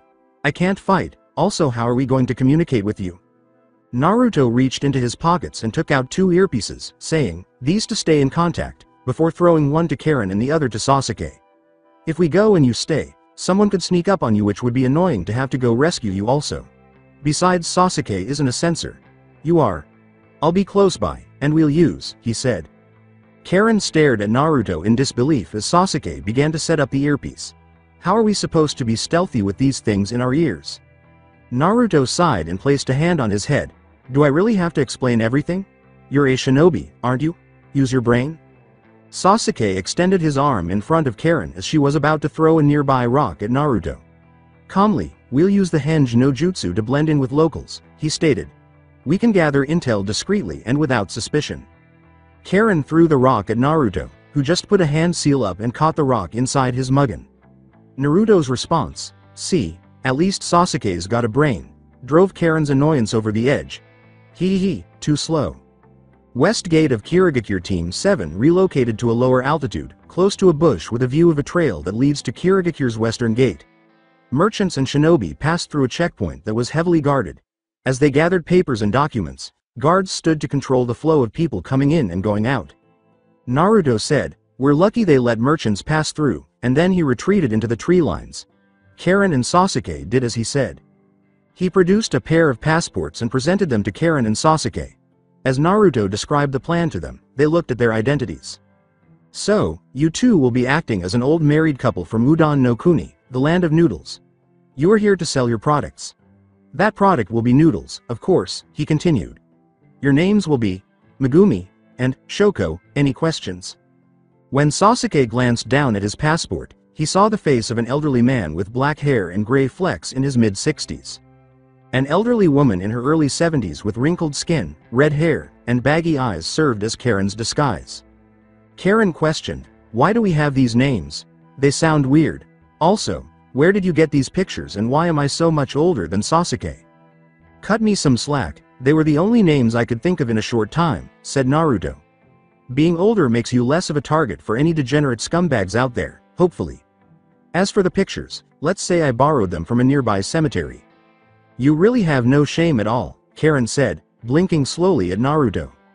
"No, I do not," was his quick response. "But if there are no more questions, let's get moving." Megumi and Shoko were waiting in line to give the guards their passports so they could enter the village. They ascended and bided their time. "When the guard comes for our passports, let me do all of the talking," he murmured. Shoko gulped and nodded, although she could feel her heart racing. She had never done anything like this before, so she was quite anxious. Megumi saw this and gave her shoulder a gentle pat. He assured her, "Don't worry, everything will be fine." Shoko felt his touch as she looked at him and braced herself. They were next, and the guard called out to them just in time. A tall Kirigakure Jonin, dressed entirely in black, with a gray flak jacket and a Kirigakure Hite 8 on his forehead, was approached by the two. He said, "State your name and business here," looking bored. After Megumi gave him his passport, Shoko said, "My name is Megumi, and we are merchants from Udon no Kuni looking to sell our items for a profit." Udon no Kuni, eh? That's a long way from here, old man, the shinobi said, raising an eyebrow. Through his earpiece, Megumi heard Naruto laughing. "It is my child. We've fallen upon hard times and had to venture out beyond to make a living. It's a struggle, but I've still got some fire left in me," he concluded. It made the shinobi laugh. "It must be troublesome since you've got to carry around this old hag with you," he said while addressing Shoko. "She's basically skin and bone." Megumi said, "Ah, yes, my wife Shoko. Come here, dear," while Shoko stood motionless. He glanced back at the Kirigakure shinobi after a short while. "My wife's hearing has been poor these last few years." Leaning against a post was the Kiri shinobi. But you said you're from Udon no Kuni? Where exactly?" "We are from a small village in the south near the Kanashi Ocean," Megumi said, a little uneasy, hoping that would be enough. The Kiri shinobi grinned and said, "No kidding, my parents are from around there as well." Megumi responded, "Oh my, this surely is the work of fate," and started to respond to the other questions the Kiri shinobi threw at him. Primarily about favorite foods, pastimes, and traditions. Although Megumi was able to confidently respond to all of Shoko's questions, their conversation caused a significant slowdown in the flow into the village. After more than 10 minutes of waiting, a disgruntled young man expressed his frustration. When he yelled, "Hey, would you two shut it? We've got to get this line moving. People have got stuff to do." The Kiri shinobi caught his attention. He said, "Wait 1 second, sir," to Megumi before rising and approaching the irate young man. "What seems to be the issue?" he asked. Despite her best efforts, the man's wife was unable to silence him. His final words were, "The issue is you taking so damn long. We've got shit to do," before his head was snatched cleanly from his shoulders and landed thumpingly on the pavement. His wife fell to her knees, crying, and screamed in horror as blood splattered across her face. Blood gushed from the man's neck onto the ground as 3 Anbu appeared around the woman and the severed head. The Kirigakure shinobi wiped the blood from his sword and replaced it in the scabbard at his hip, saying, "Dump his body and take the woman to my chambers. She'll serve as a nice plaything." After seizing the woman and body, the Anbu disappeared. Everyone in the area was terrified and shocked. Megumi watched with a stony face, and Shoko had to force herself not to tremble. After returning smiling, the Kiri shinobi took their passports and stamped his approval on them. "Sorry about that," he said. "Enjoy your stay in Kirigakure." After exchanging nods, the two went into the village. In sharp contrast to the vibrant energy of Konoha, the two strolled through the streets of Kirigakure. The only sound to break the stillness was the occasional gust of wind that stirred the fallen houses along the empty streets. Sasuke's sharp eyes looked around, noting how few people were out and about. Against the eerie silence, Karen whispered, "I thought there would be more people," her voice hardly audible. Sasuke nodded while surveying the bleak landscape. No happy chatter reverberated from the walls, and no kids' laughter could be heard as they played in the streets. On the contrary, the village appeared to be shrouded in icy apathy. Karen whispered, "Even Kusagakure felt more alive than this, her breath creating hazy clouds in the icy air." Sasuke looked at her, a wistful smile tugging at the corner of his lips. How so?" he asked. Karen said, "There was a sense of belonging, a unity among the villagers, in a nostalgic tone. Unless you were an outsider, that is, but here, it's like everyone is a stranger to one another. I couldn't imagine living here instead of Kusagakure, and that's saying something." Understanding softened Sasuke's expression. Gently, he inquired, "Do you still have family in Kusagakure?" Karen's response was subdued, almost tentative. "No," she said in a sorrowful tone, "my mother died when I was still a child, and my father left her shortly after I was born." Her mind was filled with images of her mother's dead body covered in bite marks. "It's just been me for the longest time." With his own past tragedies still reverberating in his mind, Sasuke nodded silently in sympathy. Softly, "Sorry that I asked," he said. Karen said, "There's no need to apologize," in a sorrowful tone. "What about your family? Do you have siblings besides Kiyomi?" When Sasuke's family was brought up, his face darkened. He admitted, his words laden with unresolved pain, "I have an older brother, but I haven't seen him since the night our clan was nearly wiped out. He disappeared without a trace, leaving me to witness our mother's death." Sasuke's thoughts strayed to his father, a faraway figure cloaked in comfort, as they continued their solemn journey. "My father is still alive, but he's always busy as clan head," he continued, with a hint of resentment in his voice. "Kiyomi was the only one who was there for me, but I pushed her away. I despised how she kept a smile on and would spout pretty ideals. She even accepted my disposition on life." Silently, Karen listened, her heart aching for Sasuke's suffering. Her response was, "She cared about you." Sasuke's eyes continued to wander. "I didn't realize it until it was too late," he muttered to himself. "I thought it was silly for her to care so much, but now I see that I was wrong," he said, looking up at his left hand. "I need to find her so I can apologize for being so stupid." Karen grabbed Sasuke's hand and said, "Don't worry, Sasuke, I'll help you find and rescue her. I promise. It's the most I can do in return for you saving me." A sincere smile appeared on Sasuke's lips as he squeezed her hand back, his eyes flickering with gratitude. "Thanks, Karen." "Yeah, you're welcome," she said quietly, maintaining eye contact. But laughter crackling over the earpiece cut short their moment of connection and brought them back to the task at hand. Naruto's playful tone, "As much as I enjoy playing matchmaker, let's not forget we're on a mission here, lovebirds," could be heard. "Get a room after we're finished." "Let's keep moving," said Sasuke, rolling his eyes, as he let go of Karen's hand and started walking again. With her own cheeks flushed with shame, Karen nodded. "Right," she said, settling into a step next to him as they proceeded through the village's bleak streets. When Sasuke and Karen looked up, they noticed a bookstore sign. There was no sign of anyone else when they looked through the windows. In addition to lowering the possibility that they would be found and exposed as foreign shinobi, this would be the greatest location to find out what was happening in this village. They were greeted by a dimly lit store with shelves and bookcases arranged neatly and promptly along the walls. Additionally, there were areas for eating, drinking tea, and sitting. Although the store's interior appeared to be very old, it exuded a sense of stability and newness.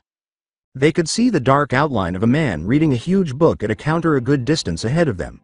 The room was so dimly lit that it was difficult to see his face and body. Sasuke could tell the man was watching from the shadows, anticipating their next move, but he chose to ignore them and continue reading. Does he pose a threat, or is he simply suspicious that we are going into his store? But before Sasuke could finish thinking, the man's voice cut through his thoughts. His deep, booming voice reverberated throughout the room. "Is there something you need?" "Ah, no, my dear. We are just looking around," Sasuke said, trying to sound like an old man. "If you are just looking around, I ask you don't look in my direction," the man said. With a nod, Sasuke said, "Ah yes, it is hard to see this light, but I apologize." He turned to face Karen and gave her the signal to gather information, possibly in the form of a map or other useful object. As Sasuke started searching the shelves for anything helpful, she started walking in the other direction. He sensed the man's glare as he moved through the aisles. He glanced over his shoulder and saw that the man was watching the two of them all the time rather than actually reading the book in front of him. Karen in particular held his attention the longest. Although Sasuke was unable to see his eyes, he could tell that the man was staring at him with confusion and memory rather than lust. "What is it that he desires?" he thought, stiffening, then letting go. "Ever since we walked in, he has been observing us. Given the nature of this village, it is most likely suspicious. I doubt anyone comes here often. Oh no, we must act quickly before he does." He turned on his Sharingan beneath the metamorphosis and quickly flipped through the books until he found History and Geography of Kirigakure on the top shelf. Just as he reached for it, he sensed the man behind the counter looking at him. "Oh dear, would you help an old and decrepit man get this book?" Sasuke yelled at the man after deactivating his Sharingan. Sasuke could finally see the man's size as he moved from behind the counter into the light. This man appeared to be around 64 years old, in his mid-60s. He was of average height, stocky, and well-built. He was dressed in dark gray pants, a loose long sleeve with bandages around his wrists, and black shinobi sandals with bandages around his ankles. Even at that age, Sasuke could tell this man was strong, but he was taken aback when he saw that man's face. The man had brown eyes, a scar under his right eye, and long blonde hair with a dark hat on top. However, Sasuke was more startled by the strange respirator that covered his mouth and the majority of his lower face beneath his nose than by that. Sasuke couldn't help but feel as though he had seen this man's face in one of the old academy history books as he studied his features. Reaching up, the man took the book and gave it to Sasuke. As he tried to sound convincing, he said, "Ah, thank you. My old bones can't move like they used to." The older man turned back to his place behind the counter after giving him a look but saying nothing. In an attempt to dispel suspicion, Sasuke yelled, I didn't catch your name?" With his back to Sasuke, the elderly man paused and swiveled his head over his shoulders. "I have been called many names, but right now I am referred to as Yaga." Sasuke said, "Ah, Yaga. Well, thank you for your assistance, Yaga," his mind still trying to figure out where he'd seen the man's face. Yaga just put his head back and moved to the counter, where he had been standing. As he approached Karen, who was still looking for information, Sasuke whispered into her eye while closely observing Yaga return to his location. "I found something that may be useful, follow me." She gave him a nod and trailed him back to the seats so she could start reading the book and finding out more about Kirigakure. They discovered that Kirigakure was primarily located on one larger main island, which was part of the Mizu no Kuni, Land of Water, chain, which was made up of 11 satellite islands. Additionally, there was Ozu Island and Nagi Island, but these larger islands were too distant and independent to be regarded as part of the region. Every island had its own distinct politics, customs, culture, and clans. The Hoshigaki clan, Hazuka clan, Karatachi clan, Funato clan, and another, whose name was scratched out, were the main clans in the area. The mainland, Kirigakure, was separated into an eastern and a western side. Sasuke could see one, but not the others. A channel that led into the Kaikoku Sea divided the sides.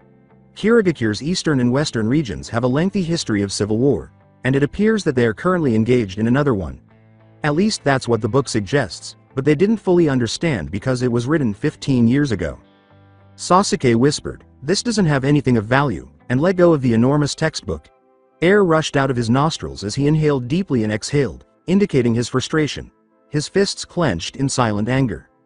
He heard the door swing open as two Kirigakure shinobi entered just as Karen was ready to console him.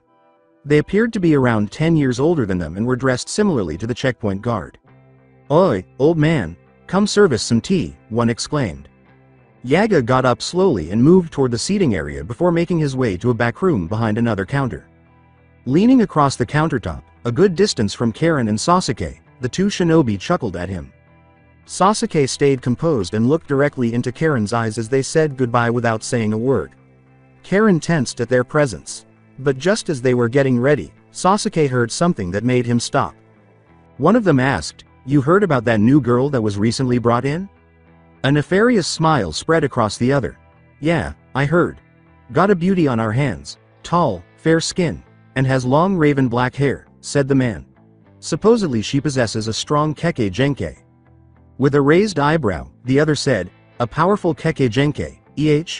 Damn, I was hoping to have a shot with her, but it seems unlikely. I assume she was taken there." "Yep, but you may still have a chance. They're doing the drawing tomorrow morning to see who gets her," he replied. The Mizukage will hand selecting the winner. As he sat there, Sasuke's thoughts were racing. Who are they referring to? Is that Kiyomi? What are they trying to say? What's going on tomorrow morning, too? He gave a headshake. Too many unknowns, too many questions. He only knew that they had until tomorrow morning to either find out who this girl was or possibly save Kiyomi. He must have appeared startled when one of the shinobi saw him and let out a cry. "Oi, old man. What's your problem?" Sasuke remained silent, absorbed in contemplating this new information and figuring out how to handle these unfamiliar situations. The other shinobi gave his friend a look.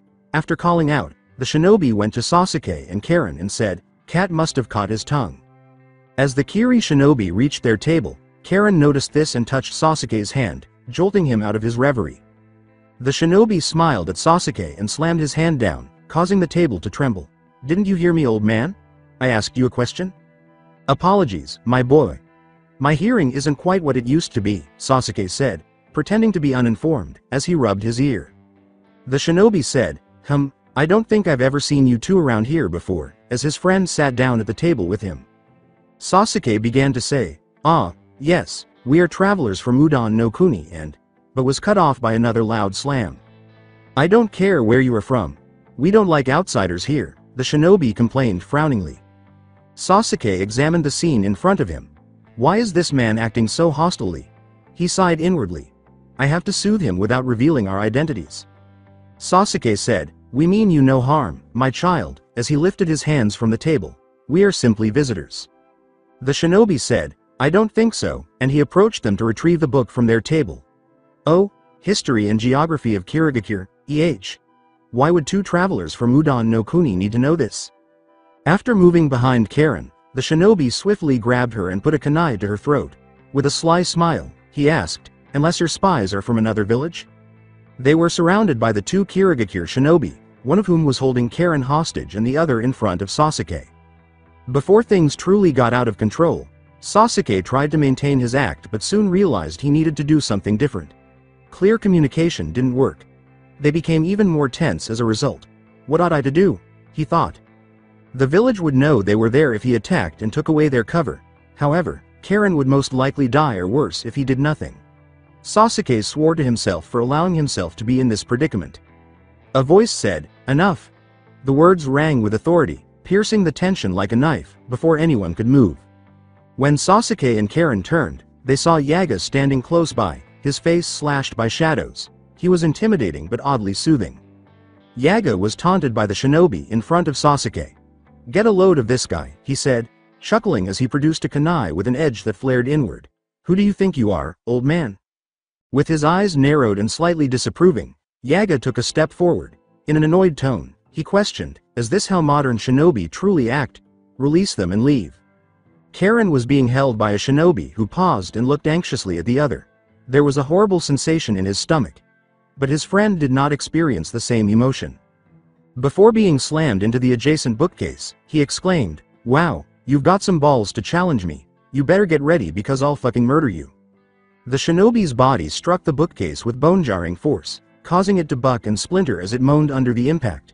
To add to the clamor of devastation that filled the room, books fell wildly from their shelves. The shinobi was left sprawled among the debris, confused and dazed, his confidence shattered with the bookcase. Overhead, Yaga stood, a mysterious shadow-covered figure with an unreadable expression. Sasuke turned his head, feeling the force of the quick and strong attack, and his eyes widened. He only knows that the Kiri shinobi is here 1 second and then gone the next. I didn't even see him move, such strength and speed. Yaga's firm grip tightened as he seized the man by the throat. I'm going to break every bone in your arms and legs. The Kiri shinobi spat out, W when I get out of this you fucking dead. Yaga quickly and accurately hit his arms and legs in a blur, and the store was filled with the sound of snapping and cracking. The shinobi let out a cry of agony as his companion, terrified by Yaga's display of strength and cruelty, dropped the kunai he was holding against Karen's neck. Karen rubbed the spot where the metal was against her, omitting a gasp for breath. When Yaga released his grip, the shinobi fell to the ground, sobbing and yelling. He turned his attention to the other shinobi. His voice boomed with power and authority. Take your friend and go. Before I kill you, he said. After swallowing, the shinobi swiftly grabbed his comrade and sped off. With an unreadable expression, Yaga turned to face Sasuke and Karen. In a mysterious tone, he said, you should be more careful. The two genin marveled at Yaga's incredible strength and speed. Why did this elderly man assist us, and who is he? Sasuke pondered. Naruto said, thought I was going to have to teleport in there, as his voice echoed through the earpiece. Luckily, this mystery man saved you too.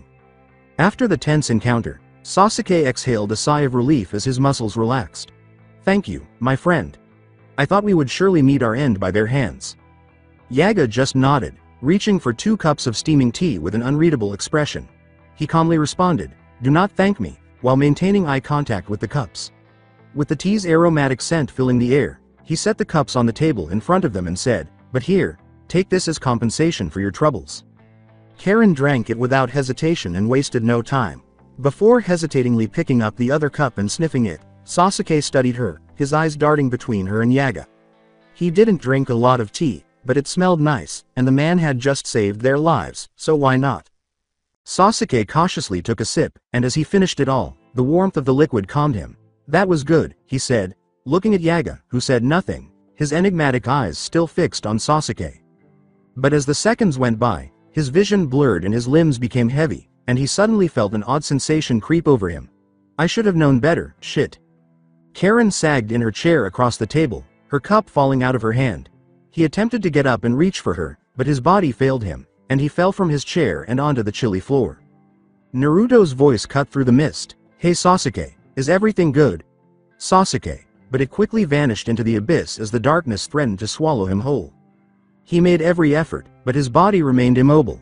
Before everything went dark, he made a silent accusation as he met Yaga's eyes in his last moments of life. Westgate of Kirigakure. "Sasuke, you went out on me?" Naruto said nonchalantly, his voice tinged with laughter, as he leaned against a nearby tree. He shook the walkie-talkie in his hands and changed the bandwidth and other settings. "Is this thing broken or are you just ignoring me, Sasuke?" He made another attempt, but the gadget was silent. "Karen, paging Karen," he said, his tone tinged with mischief. As expected, there was no answer. He casually said, "Well, this thing is about as useful as a kunai with no point," and tossed the gadget over his shoulders. Lazily he stretched his arms and pushed himself off the tree. Sending those two out alone was probably not the smartest idea, he said, rubbing his head. A deep growl erupted from Naruto's mind. "You are a fool if you thought this plan of yours would work." Despite the voice, Naruto simply shrugged it off. He turned around in an instant and found himself standing in murky water with a huge gate and a gigantic creature. A huge red-orange fox with black fur around its eyes was lying behind the gate. 9 tails were swooping around behind the fox, which had its head resting on its forearms. "You're wasting time and their lives by sending them out there," the fox said without opening its eyes. "Why did you lie to them?" Naruto grinned. He approached the enormous fox, slipped past the ironclad gates, and leapt on top of its muzzle, saying, "What do you mean, Kurama-chan?" Kurama opened his eyes, showing his red iris and black slit pupils. He gazed at the boy on top of his muzzle and remained silent. The strangest person he had ever encountered in his life was this brat. 8 years prior. The voice woke Kurama from his sleep and said, "Oh, so you're the big bad demon fox that everyone seems to hate?" Kurama opened his eyes and saw a young boy on the other side of his cage, with white hair and dark shades. "So, the jailer finally meets the jailed. What do you desire, brat? I know you came for something. All you humans crave power." Kurama was surprised that the boy did not respond with animosity or fear. Rather, the boy with the white hair grinned and lowered his shades just enough to show off one of his blue eyes. "Those eyes," thought Kurama. "I don't plan on using your power at all. I don't want your help or need it. I'll get strong on my own strength and power," the boy said, his expression determined. "Believe me, I'll defeat you and emerge as the strongest." Kurama laughed, the sound resonating through the murky water surrounding them, not anticipating such a reaction. "What's so amusing?" the boy inquired, clearly bewildered. He turned to face the child and said, "In all my years of life, no child has ever challenged me. However, you are a strong boy, and I can see the blood of Mishizane Sugawara, the Uzumaki's progenitor, running through your veins." He also had the Kekemura of Rikugen and Mugaken no Jutsu. Michi. Who is he and what is his name? What's the Mugaken no Jutsu and Rikugen? The boy asked, looking perplexed. A renowned shinobi who fought alongside the Rakudo Sennin, sage of 6 paths, during his time. "I might tell you about the Mugaken and Rikugen later, but tell me your name, brat." Kurama uttered those words. As he cried out, "I am the great Naruto Uzumaki," the boy's eyes glowed brightly. "All right, Naruto, you can go if you just came here to say that you don't want to use my power." Shutting his eyes and resting his head, Kurama said, "You are disturbing my rest." He waited for Naruto to emerge from the mindscape, but to his astonishment, this never occurred. When he finally opened his eyes, Naruto was grinning and sitting on his muzzle. "You didn't tell me your name? I assume you have one." Shutting his eyes, Kurama sighed and said, "Why would I tell you my name? I gave mine to you after you asked for it." Naruto disputed that, saying it was unfair. "It's unfair to be imprisoned inside someone else against your will," Kurama sneered. "In any case, I'm under no duty to give you mine." Naruto poked a finger at him and said, "I believe you're simply scared. If you won't tell me, your name must be stupid. Something has to be Shinji. It must be Boruto, so don't wait. What a dreadful name." Kurama tried to ignore Naruto's antics and tried to go back to sleep, wondering what this brat was talking about. "Tell me your name, please." After waiting for a response and not receiving one, Naruto sighed before thinking, "I guess I'll have to just call you Kitsune-chan." "Do not call me that," Kurama said menacingly, opening his eyes and narrowing them before closing them again. Ignoring his threat, Naruto laughed and said, "Oh, Kitsune-chan, oh, Kitsune-chan," he said again. "I won't leave until I learn your name, Kitsune-chan." He continued, saying the name dozens of times while a tiny tick mark grew bigger and bigger on Kurama's forehead. Kurama had had enough of Naruto's constant chanting after 10 minutes. "Shut up! Will you promise to leave me alone if I tell you my name?" he yelled, sending Naruto flying outside of this cage. After landing headfirst on the ground, Naruto hurried to his feet and nodded, saying, Yeah, it's a pinky promise. And to make it better, I'll let you out of this cage if you tell me your name." With a look of curiosity and hope on his face, the Kyuubi became serious at that last statement, but he quickly shrugged it off. "You lie. You'll die if you let me go." Naruto shook his index finger and said, "I don't think so," removing his shades. "My chakra control is flawless and always balanced because of my eyes, the Rikugen, or whatever.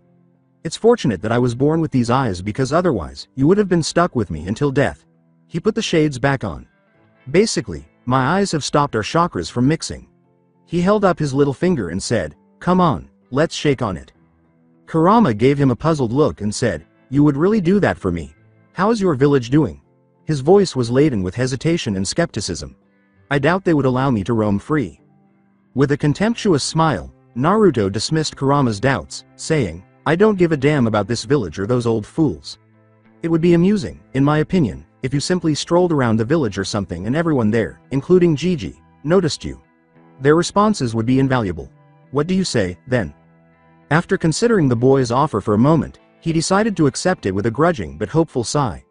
It seemed too good to be true, but the promise of freedom after all this time was alluring. He would be free to do as he pleased regardless of power-hungry tyrants and good-hearted idiots. Naruto stated, come on, shake my finger," while pointing to his little finger.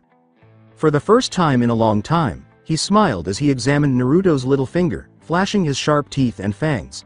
He then reached out and gave Naruto's pinky as gentle a shake as he could, saying, "You may call me Kurama." "See, that wasn't too difficult." "Thanks," Naruto answered, "Kuma-chan." "You really are something, boy," Kurama said, rolling his eyes. "You must take off that paper tag and use a key to open the doors before you can let me go. Jiraiya of the Sannin holds the key. Ask him to set me free. Regarding understanding of your methods in Kekemura, I'm sure you know who your parents are, so I'd suggest looking through their scrolls. According to what I recall, your mother has scrolls that contain a wealth of information about the Uzumaki's history and their powerful Fuinjutsu. Some of the fourth Hokage's techniques might also be helpful to you. Mishizane used a technique that was comparable to the Rasengan used by the fourth Hokage. That bastard used that strong technique against me a long time ago."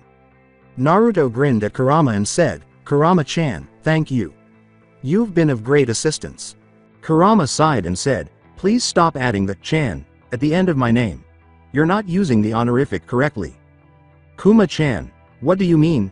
Naruto laughed. As he watched Naruto begin to skip away from him and leave the mindscape, Kurama took a deep breath, realizing that he would have to put up with Naruto's antics for a while. "Just go get that key and leave me," he said. He reflected, "I wonder what other long-dead secrets and techniques this will bring back into the world." It is no consequence that his boy was born with the Raikugan and Mugaken no Jutsu, he said, adding that things had really gotten interesting. Shutting his eyes, Kurama gave up his thoughts and fell into another sleep, content to wait and see what happened. "Kuma-chan?" Staring into the big red eye that dwarfed him in height, Naruto waved his hand in front of the unblinking eye and asked, "Are you still with me?" "Please remove your hand from my face," Kurama said, blinking as he left his thoughts and memories of the past. "You understand what I mean. You are simply squandering your time." Though he was wasting time, Naruto grinned. Technically, he had not lied to them. The mist surrounding the village was impairing his senses, but not to the extent he had claimed. He could still feel Sasuke and Karen, at least dimly, despite their distance of roughly 3 kilometers. Having Karen around would lessen the blow if they did not find Kiyomi or Kakashi-sensei's body here, but Naruto was confident they could finish this mission. He just wanted them to feel useful, but he also knew there was a chance they wouldn't find them, which would make Sasuke grumpy. "Wow, Kurama, I'm in disbelief," Naruto said in a sarcastic tone. "I didn't think you cared about their safety." "I don't give a shit about them," Kurama said, rolling his eyes. "Leaving this place and never seeing you again is important to me. This very moment, Jiraiya might be in Konoha, and the longer you three wait, the longer." You continue to be incarcerated and unavailable, blah, blah, blah. I understand. Would you please relax? How could I have known he wouldn't return to the village for more than 8 years? It's not my fault, Naruto pleaded, adding, but I'm going to go find my teammates if you're done working on my case.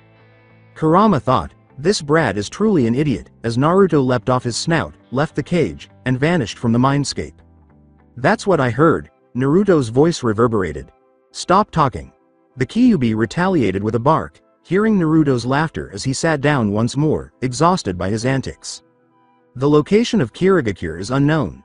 Sasuke woke slowly to the flicker of a single lantern, the room still dark, and his confusion persisted as he raised his head, eyes acclimating to the darkness, the paper bomb tags kanji glistering on top of them, the ropes that bound him chafing against his skin, Karen beside him equally impotent.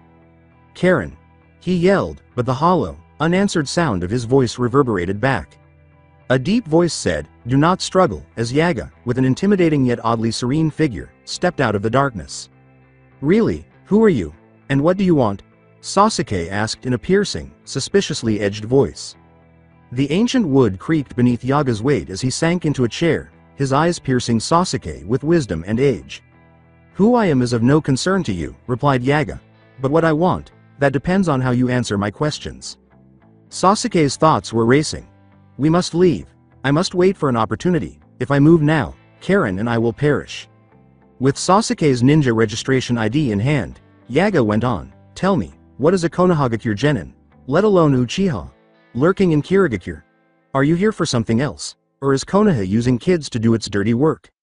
Sasuke stayed silent, perplexed by his words, still trying to figure out how to get out. Who is he, and why does he think we're here to do dirty work? When Sasuke remained silent, Yaga leaned back, curious, and said, you won't give information. Excellent. However, could you tell me where your other squad member is? I'll let you and the Uzumaki girl go if you tell me where they are. In spite of the temptation, Sasuke looked Yaga in the eye and said, I won't betray my comrades. Impressive, I'm glad you have courage in the face of death, Yaga said, her face softening with a hint of respect. I don't see anyone here to save you, anyway. Are you even aware of your location? The wooden floor indicated that they were not in some Kirigakure prison, so Sasuke scowled and looked around. You're home. However, why haven't you given the Mazuka Jus? Why indeed, Yaga thought, his eyes glimmering with laughter, you'll find out later. Sasuke was even more perplexed as the perspiration trickled down his face. Sasuke shuddered when he heard Yaga laugh at his bewilderment, saying, maybe you don't recognize me. Or maybe you're pretending not to know that your real goal is to silence me. What are you discussing? Sasuke became even more perplexed. I have no idea who you are. Who would desire your death? If they knew I was still alive, a lot of people would, if not more. But I guess I was wrong about you, Yaga said in a cryptic way. But why are you here? I'll have to tell him, he inquired again.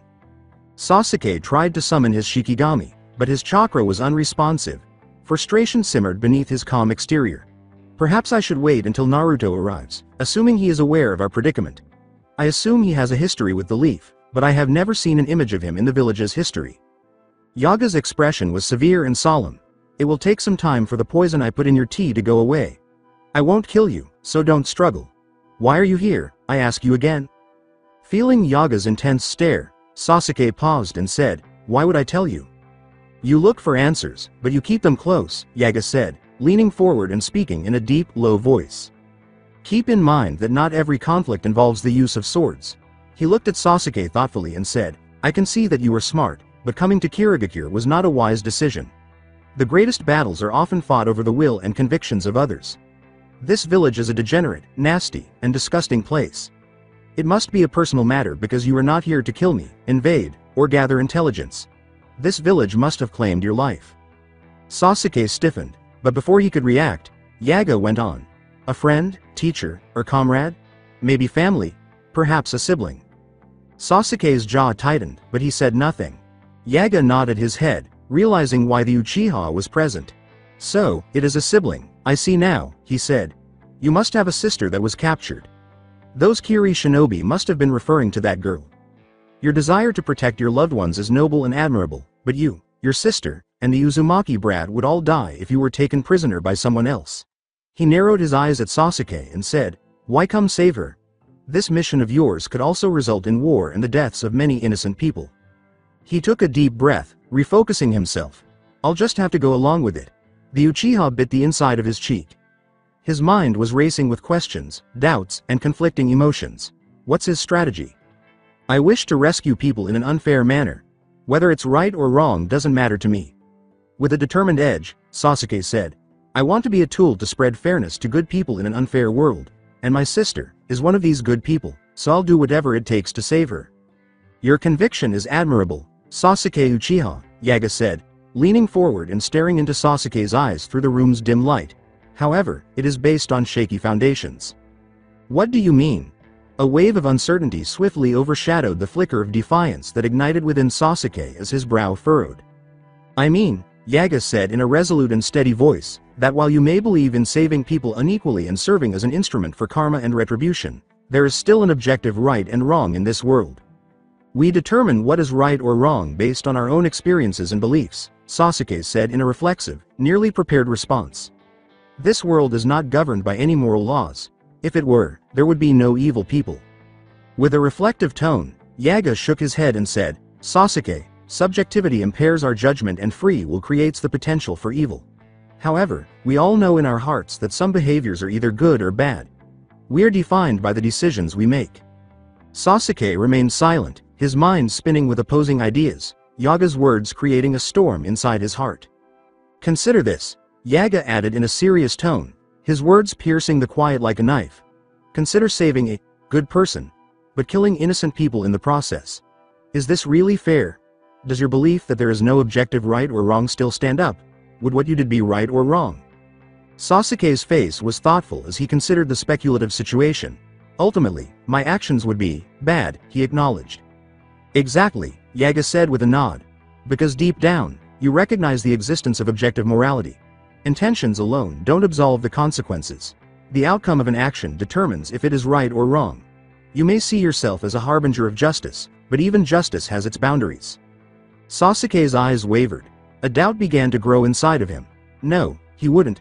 Would he really go this far to save Kiyomi? With unexpected gentleness, Yaga touched Sasuke's shoulder. Solidify your conviction, Sasuke. But ground it in the understanding that while our perceptions may vary, there are universal truths that transcend individual perspectives. Only then can you truly navigate the complexities of this world. Sasuke said nothing. Like an unmanageable burden, the weight of the old man's teachings hovered in the air and pressed down on Sasuke's shoulders. He found it difficult to reconcile Yaga's beliefs with his own, with each opposing viewpoint leading him in a different direction. With sharp eyes that cut through the room's low light, Yaga kept a close eye on Sasuke. He started off by saying, consider this, young Uchiha, in a serious tone. Justice and peace are not mere abstractions. They are forged in the crucible of character, moral principles, and love. A flicker of uncertainty danced in Sasuke's eyes as his gaze grew sharper. What do you mean? I've seen men who wielded power, believing they were arbiters of justice, Yaga added, regretting what he had told everyone. Yet their hearts were cold, their methods ruthless. They justified their actions, blinded by their own convictions. As he listened, Sasuke felt the words seep into him like doubtful seeds. True justice isn't about vengeance or rigid rules, Yaga continued, adding a sobering wisdom to his tone. It's about compassion, about understanding the pain of others. It's about recognizing that sometimes the path to peace requires sacrifice, but not at the cost of our humanity. Still torn by the old man's words, Sasuke took in what Yaga had to say. His voice was filled with confusion, frustration, and a hint of rage as he asked, why are you telling me this? Why do you care so much about my conviction? A rare flicker of empathy appeared in Yaga's eyes as his gaze softened. He said, I can see that you are different, in a kind but firm tone. You remind me of myself when I was younger, led by my own convictions. I searched for a way to bring peace into this world. His jaw dropped. But I lost sight of my conviction and pursued power and domination over others. Even though I sought peace, all I did was bring pain into the world. With his fists clenched at his sides, Sasuke's inner turmoil threatened to spill out. He was sick of sitting here listening to this man who didn't know anything about him give a monologue. This was more than he could handle. So, your entire speech has been to convince me to bring peace into this world? You want me to fix your mistake? To help you find closure and redemption? How can I do that? Tell me, how? He screamed, losing his cool. I'm not a hero or some sage. Yaga remained silent and gazed at the boy, who was obviously upset. I couldn't save my clan, I couldn't save my mother, I couldn't save my sensei, and now I'll probably won't be able to save my sister, he said in tears. I should have died on that night. I don't know what to do anymore. Desperation and silence dominated the room.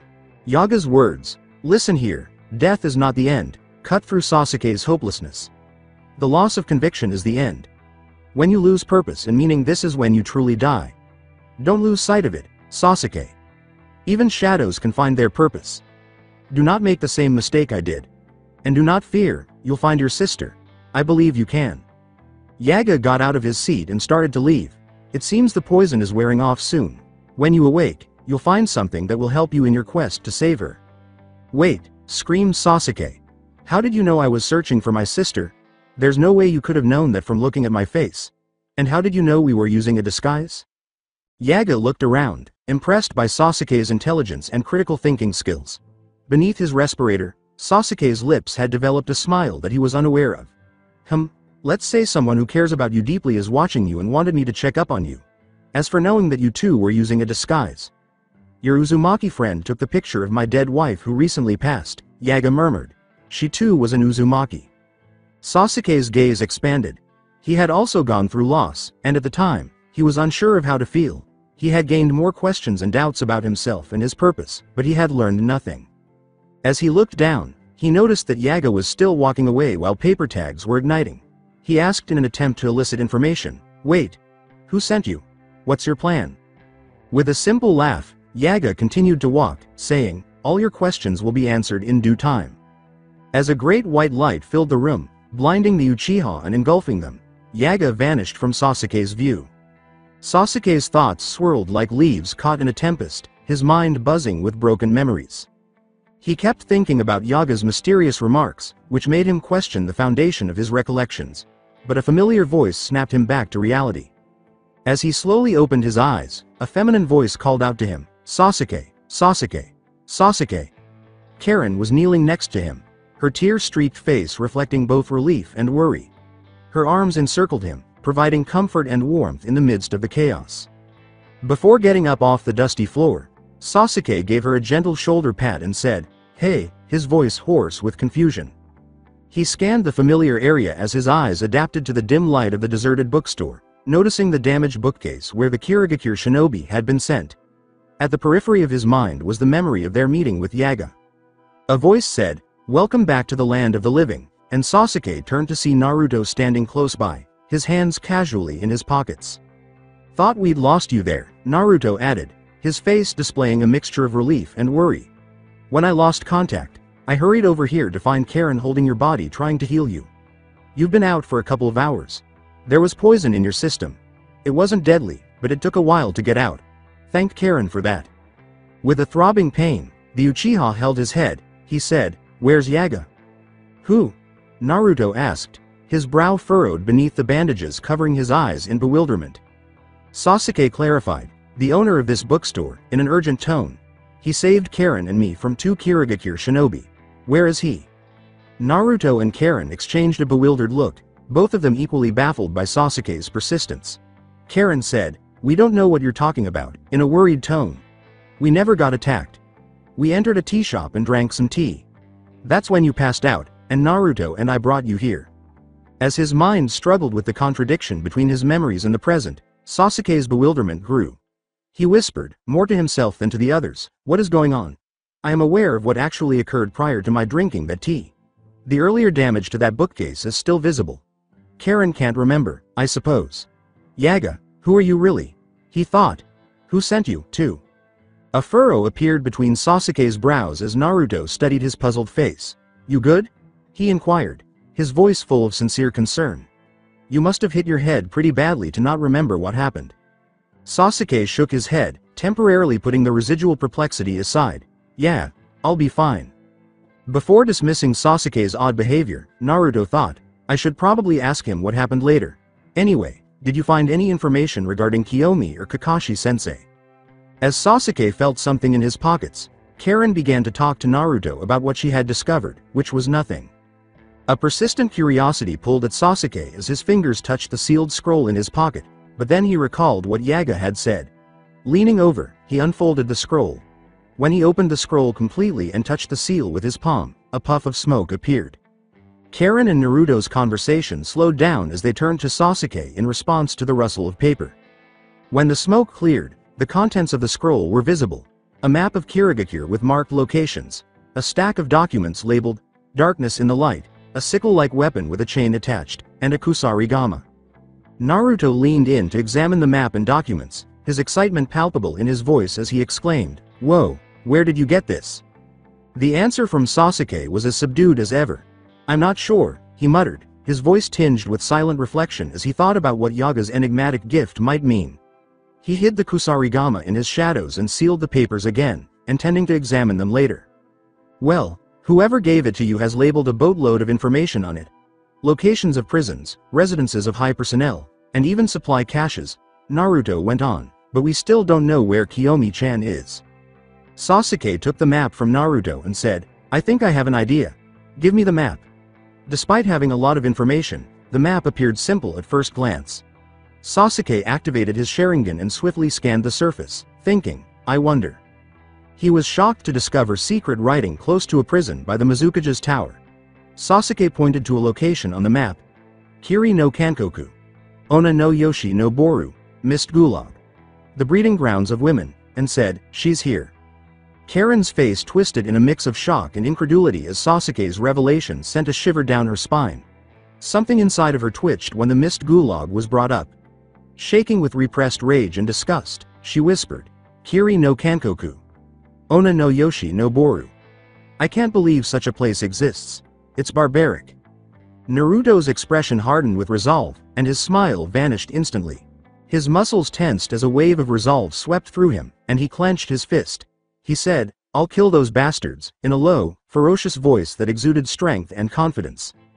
The intensity of his chakra caused the room to seem to tremble, with the walls and floor breaking under his pressure.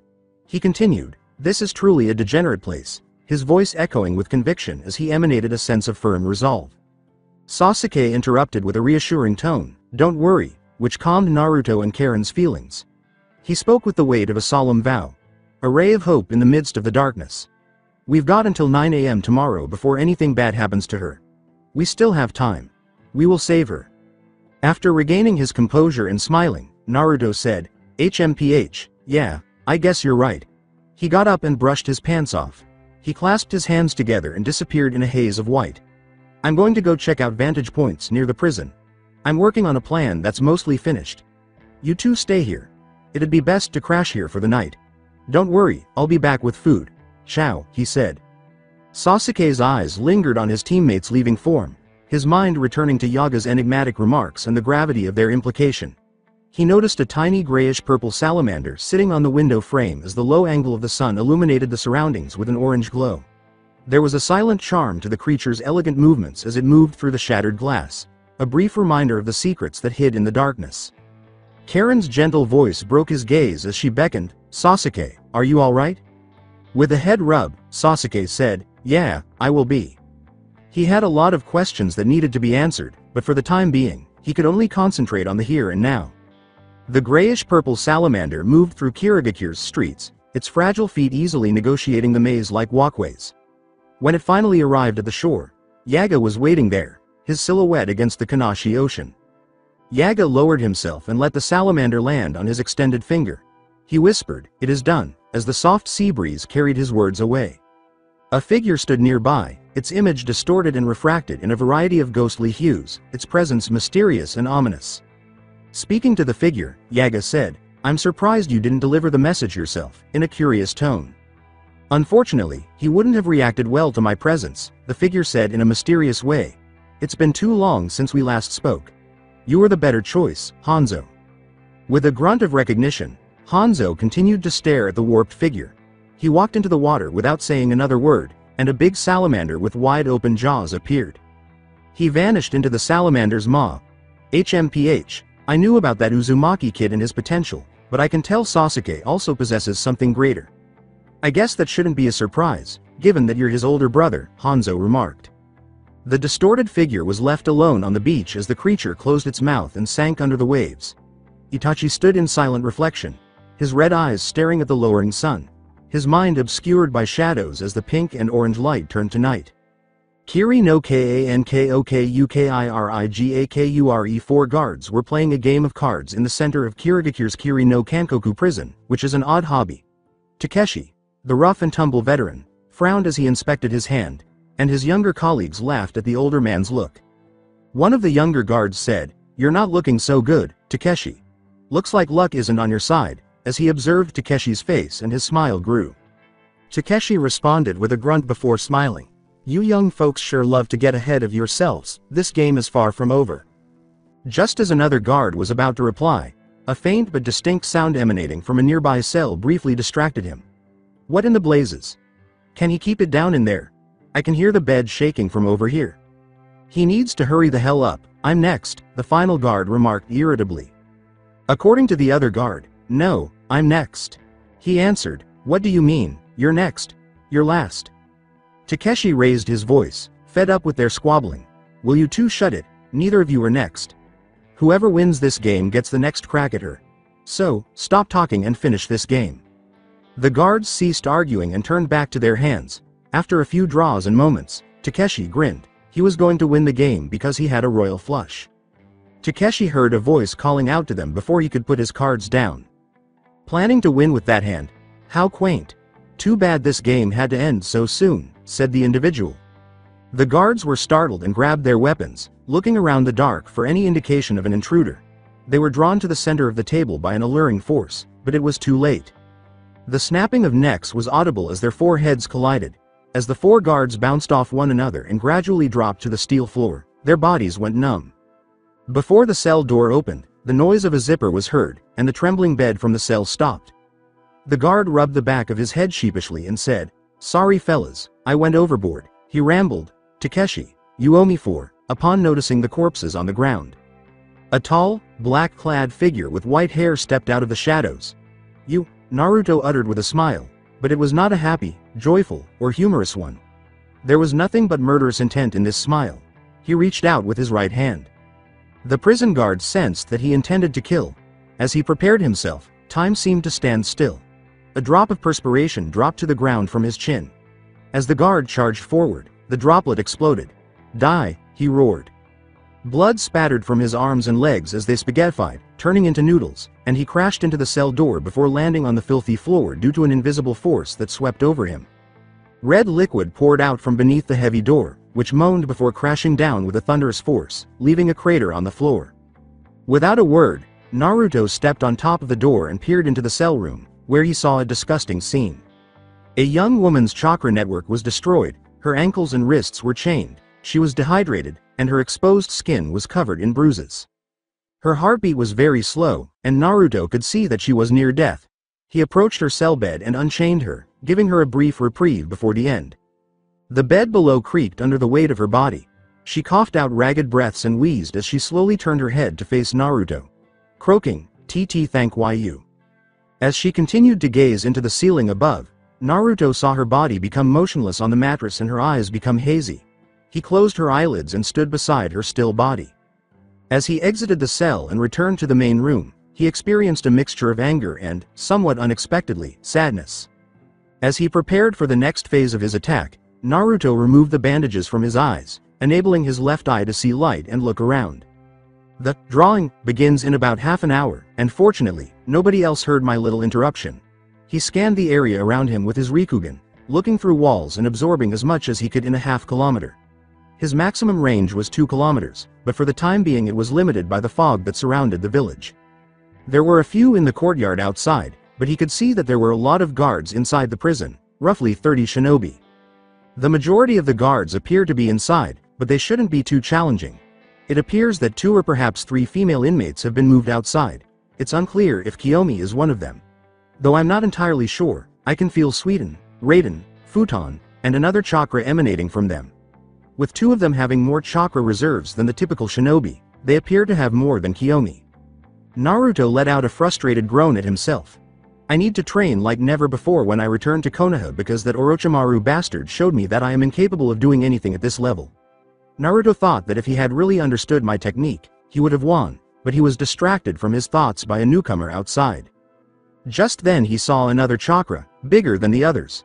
He smiled as he thought, there's a fourth chakra, it's much bigger than those nearby. The Mizukage probably dispatched one of the 7 swordsmen of the mist to supervise this small auction, if I were a betting man.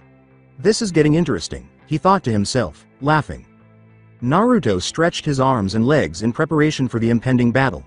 He thought the courtyard was just past the length of the prison. It had a respectable area and was only moderately large.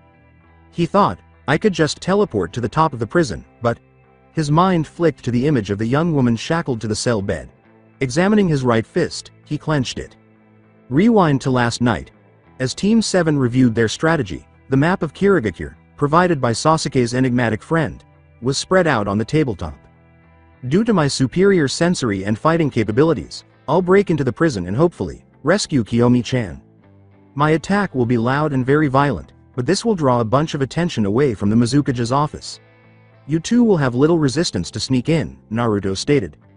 Karen took a nervous gulp. She did not like this. Sasuke nodded. Why do we have to do this? Wouldn't it be smarter to stick together as a team? She said.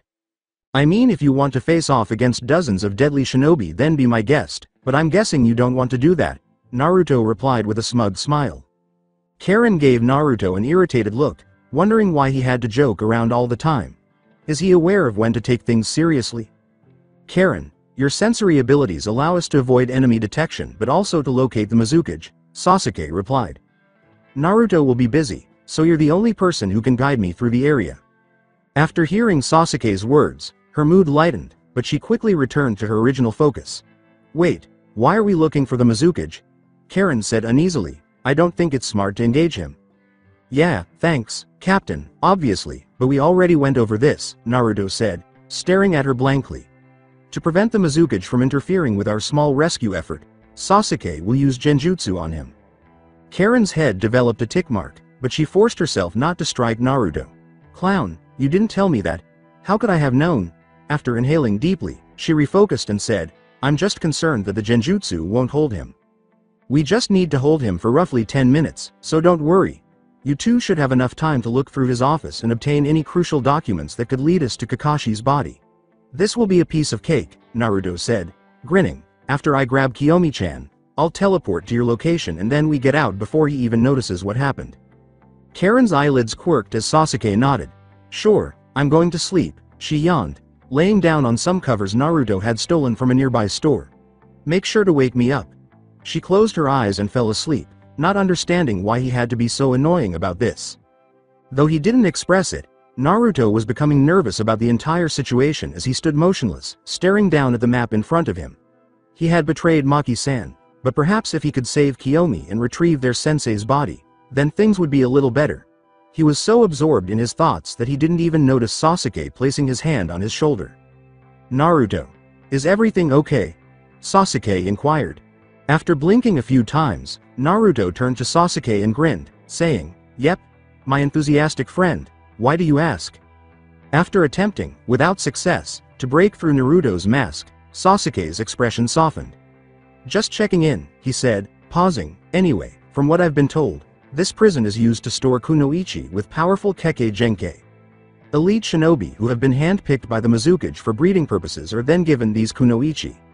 They are returned to prison as a toy for the guards to use as they see fit once they are unable to conceive. More kunoichi might be in need of rescue.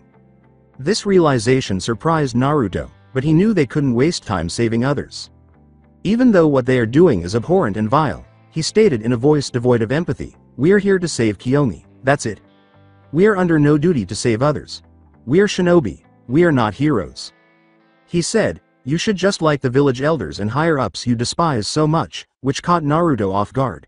Maybe it wouldn't be such a bad thing to play the hero once in a while. To prioritize others over your own well-being, Sasuke said after listening to and processing what he had said. Helping those who are weak and in pain would not hurt, and there is a lot of injustice in the world. After leaving, the Uchiha sat on the floor with his back to the wall, closed his eyes, and fell asleep. After being left there, Naruto traveled to a corner of the shuttered shop and took a seat, closing his eyes and reflecting on Sasuke's words as a sense of emptiness filled his head. Now, with a clear head, he held out his right index finger, facing the wall next to him, and a smile came to his face as he made up his mind, letting go of the past. I suppose I'll play the hero. The air hummed with energy, a low buzz that crescendoed into a roar, and a red light began to swirl and take shape on his fingertip, eventually forming a small orb. Aka, Hikari, red glow. The wall in front of him exploded, sending stone, steel, and rubble in its wake, and the prison floor shook as a clamor of alarms sounded, their high-pitched cries resonating through the depths of the prison. Crimson light filled the room. Looks like they know I'm here now, Naruto said, stepping through the breach, grinning amid the devastation, a hint of satisfaction in his eyes. Many guards and several prison blocks had been eviscerated. Naruto walked idly through the breach with his hands in his pockets, laughing to himself, 10 down and 20 more to go, but his laughter was interrupted by a loud voice over the prison intercom. In D block, there is an intruder. I say it again. D block has an intruder. The ringing in the ears of the dozen shinobi who appeared with their weapons drawn and grimly determined faces nearly drowned out the voice on the intercom. Who are you? With a note of fear in his voice, the prison warden demanded. With his knuckles cracking menacingly, Naruto advanced one more step. Omi? You won't be around for long, so you shouldn't worry about that, he said, his smile turning sly. After a moment of realization, the warden's eyes widened, and Naruto's fist struck his face. Too slow, Naruto laughed, and the warden was launched into the air. With lethal intent, ninja tools sliced through the air in a deadly arc, and Naruto disappeared, a mere motion, only to reappear like a ghost behind an unwary Kirigakure shinobi. He moved so quickly, as Naruto's fist struck the shinobi's side with a forceful blow that sent shockwaves through the ranks. One of the attackers gasped in amazement mixed with fear. The sound of ribs cracking reverberated. As the guard's formation was utterly disorganized and broken, Naruto transformed into a white blur and glided and danced through each attack. He ducked a kunai rigged with a paper bomb, then plucked it from the air, stripped the tag, and sent it sailing back, a lethal boomerang that thudded into a shinobi's chest, reminding himself that he must wait to use Mugen until he was outside. Expecting an ambush, Naruto dodged a crushing blow, flipped over his attacker, and slapped the paper bomb onto his back before a quick kick sent the doomed man crashing into his fellow fighters. Goodbye. As the tag ignited, Naruto's voice echoed, playful yet icy, and he protected his eyes from the resulting fire, which sent debris flying, walls and ceilings collapsing. The Uzumaki scowled when he felt a blow to his neck, but he grinned at the devastation he had caused. What's this? He pulled a burned finger from beneath his collar and tossed it aside. 8 left, he thought, cocking his head back as a senbon needle sped by and scraped his flesh. Avoiding a lethal shower of senbon from above, he flipped backward. 4 shinobi materialized with their blades out, but Naruto's speed was unrivaled, and he disappeared with his hands clasped before resurfacing atop the prison. Confusion ruled below. Who is this guy? One whispered, too fast, while another complained, looking around for him. Naruto remarked, these guys are getting too close for comfort, and used the confusion to plan how to eliminate them all in one blow. But a thunderous roar shattered the silence, and Naruto turned to confront a giant water dragon with piercing yellow eyes. That's quite big, he said, a smirk on his lips, but it vanished as he felt an attack coming from behind. A second dragon's jaws snapped shut where his head had been, but he was able to duck in time. 2, another one, a third? He joked, but he had hardly finished speaking when he felt a rush of water behind him. He spun on his heel and saw another dragon, its teeth bared and ready to attack. The dragon's attacks collided, sending a torrent of water skyward, and he clasped his hands without a moment's thought, barely escaping a 3-pronged attack. When the water subsided, Naruto reappeared a few meters away from the impact. I guess that answers my question, he said dryly, observing the dragons reorganize and dance in a hypnotic manner in anticipation of a blow. As the 4 of them stared down at one another, the wind howled and the mist appeared to lift. At one point, the dragons charged forward, tearing through the roof, and Naruto leapt forward, running directly at them. As the dragons charged at him in an attempt to devour the white-haired shinobi, Naruto ducked under their blows, using his agility to move gracefully and elegantly through the confusion. He leapt at the right moment and landed in the middle of the prison rooftop, just as a loud shout was heard. Now, as they threw a volley of lethal projectiles at him, the guards screamed. Naruto leapt to his feet, but as he looked up, he noticed a dampness in the air. The 3 water dragons' icy stares were fixed on him with deadly intent. There is nowhere to flee, we have you now, a guard yelled in triumph. Naruto merely grinned as the water engulfed him and poured upward and outward across the icy, cold rooftop, turning into a thick vapor that shrouded the rooftop in mystery. The 8 surviving guards appeared in a circle around the attack's focal point. Did we get him? Well done. The Kirigakure shinobi beckoned to one another, thinking they had vanquished this enigmatic intruder. That idiot really thought he could attack us without repercussions. But still, the vapor had clumped together rather than dissipated into the atmosphere, and the shinobi listened gingerly and attentively as they heard laughter. You think I'm a fool? And here I thought the bloody mist shinobi were supposed to be so deadly and dangerous, Naruto said, his silhouette rising unharmed from the vanishing vapor. He laughed as he said, but you guys are just a bunch of weak idiots, as water droplets gathered around him and were stopped by his Mugen. None of the shinobi had ever seen such a remarkable demonstration of power, and they stared in shock, their faces marked with confusion and fear. What is this? One of them was able to stutter, his voice shaking with doubt. He shaped his fingers into a gun and said, "This is the last thing you'll ever see," as a dazzling blue light started to converge at his fingertips, giving the dim light an unsettling glow. As Naruto stretched his fingers forward, the guards stiffened, preparing for the upcoming assault. I really shouldn't be using this so close to my body, but here goes, he thought. His hand suddenly shot straight down, aiming for the prison beneath him instead. Ow! He yelled, releasing the blue sphere with a force that echoed throughout the prison and buried it deep inside the wrecked building.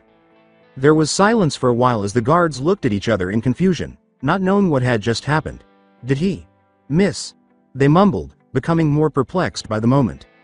Then the ground beneath them shook, a low rumble growing in intensity, cracks spreading across the rooftop surface, getting wider by the second. With a smug smile, Naruto continued, "You bloody mist shinobi are all bark and no bite. Your biggest mistake was underestimating me," he taunted, his voice piercing the chaos like a blade. "I'm really disappointed." He waved his hand dismissively to punctuate his statement, then added, "Enjoy your stay in hell. It's reportedly very active at this time of year." The prison moaned and creaked suddenly, its structure collapsing under the tremendous power of Naruto's attack, and the blue orb, despite its diminutive size, had a density so great that space-time itself bent and warped around it. The guards tried to fight, but it was too much as their bodies were completely ensnared in the singularity, a point of infinite density and zero volume, and they were ripped to pieces as they felt a tremendously alluring force as their bodies started to tear apart and sink into the center of the prison. Dust and rubble filled the air, shrouding everything in a veil of chaos and devastation, and the prison began to collapse in on itself with a deafening roar, the walls falling apart like paper as the entire structure collapsed with a force that shook the earth. I really wish I didn't use Mugen, he thought, but it was the only way to lull them in. Naruto hovered above the ruin, a lone figure against the background of destruction, his eyes sweeping the wreckage below. Since they still had a lot of unknown obstacles to overcome before they could safely finish their mission, the fourth Mizukage being the largest unknown, he was attempting to use as little chakra as possible because it would not be good if they had to battle him. He needed more time to fully master the technique, which required extreme chakra control, but he had enough chakra for 2 more blues and 1 red even with 1 Rikugen showing. To use that technique, he would have to take off his blindfold completely for a purple, but doing so would completely drain his chakra. Fortunately, unlike the Hiraishin, his teleportation used very little chakra for short-range uses, anything under 100 meters. However, for long-range uses, his chakra consumption was dependent on the distance teleported, meaning that the farther he teleported, the more chakra he used. At the moment, his long-range teleportation had a capacity of 3 kilometers. Naruto looked toward the prison courtyard, where he could now make out a group of people gathered close to a scaffold, a wooden building raised off the ground in the distance. On the lower ground, 10 shinobi stood, and on the scaffold, a man with long, waist-length green hair glanced at him with annoyance. The man had twin swords hanging at his waist, each with a strange design. The blades were long, straight, slim, and double-edged, with one prong near the base of the blade and another near the tip of one side. The swords radiated power and had smooth brown hilts with a round, gray guard. "Oh, I suppose he can see me from over there," Naruto grinned. "His eyes are very sharp. I thought he might be the swordsman of the mist, but what is this?" 3 kunoichi, one with dark red hair, one with light red, and one with raven hair, were standing next to the green-haired man with their hands bound behind their backs and bounded legs. However, Naruto recognized the raven-haired girl as not being Kiyomi. Naruto sighed, this was a waste. I should teleport over to Sasuke and Karen. Crap, that isn't Kiyomi. It's a different chakra signature, but who are the other two? Naruto was about to clasp his hands together when he sensed a familiar presence and turned back to the kunoichi that were tied up. Are they members of the Uzumaki clan? What is going on here? Those two red heads have chakra signatures that are similar to Karen's, but that girl with the light red has a signature that is too similar to mine. I guess heroism does pay off, Naruto said, his lone Rikugan eye glowing a pulsating blue, and his confident posture before he vanished in a white blur. Raiga Kurasuke was having a rough morning. The Mizukage had scolded him this morning for not spotting an elderly man who had attacked two Kirigakure shinobi yesterday afternoon. He honestly didn't know why he was held responsible, but he remained silent because he didn't want to end up like Mangetsu Hazuka. He hated the Mizukage and this village. The missions were bad, the village was bad, and his life was bad. He should have left when Zabuza tried to kill the Mizukage. He had been enlisted, but he wasn't that stupid to sacrifice his life for a noble cause.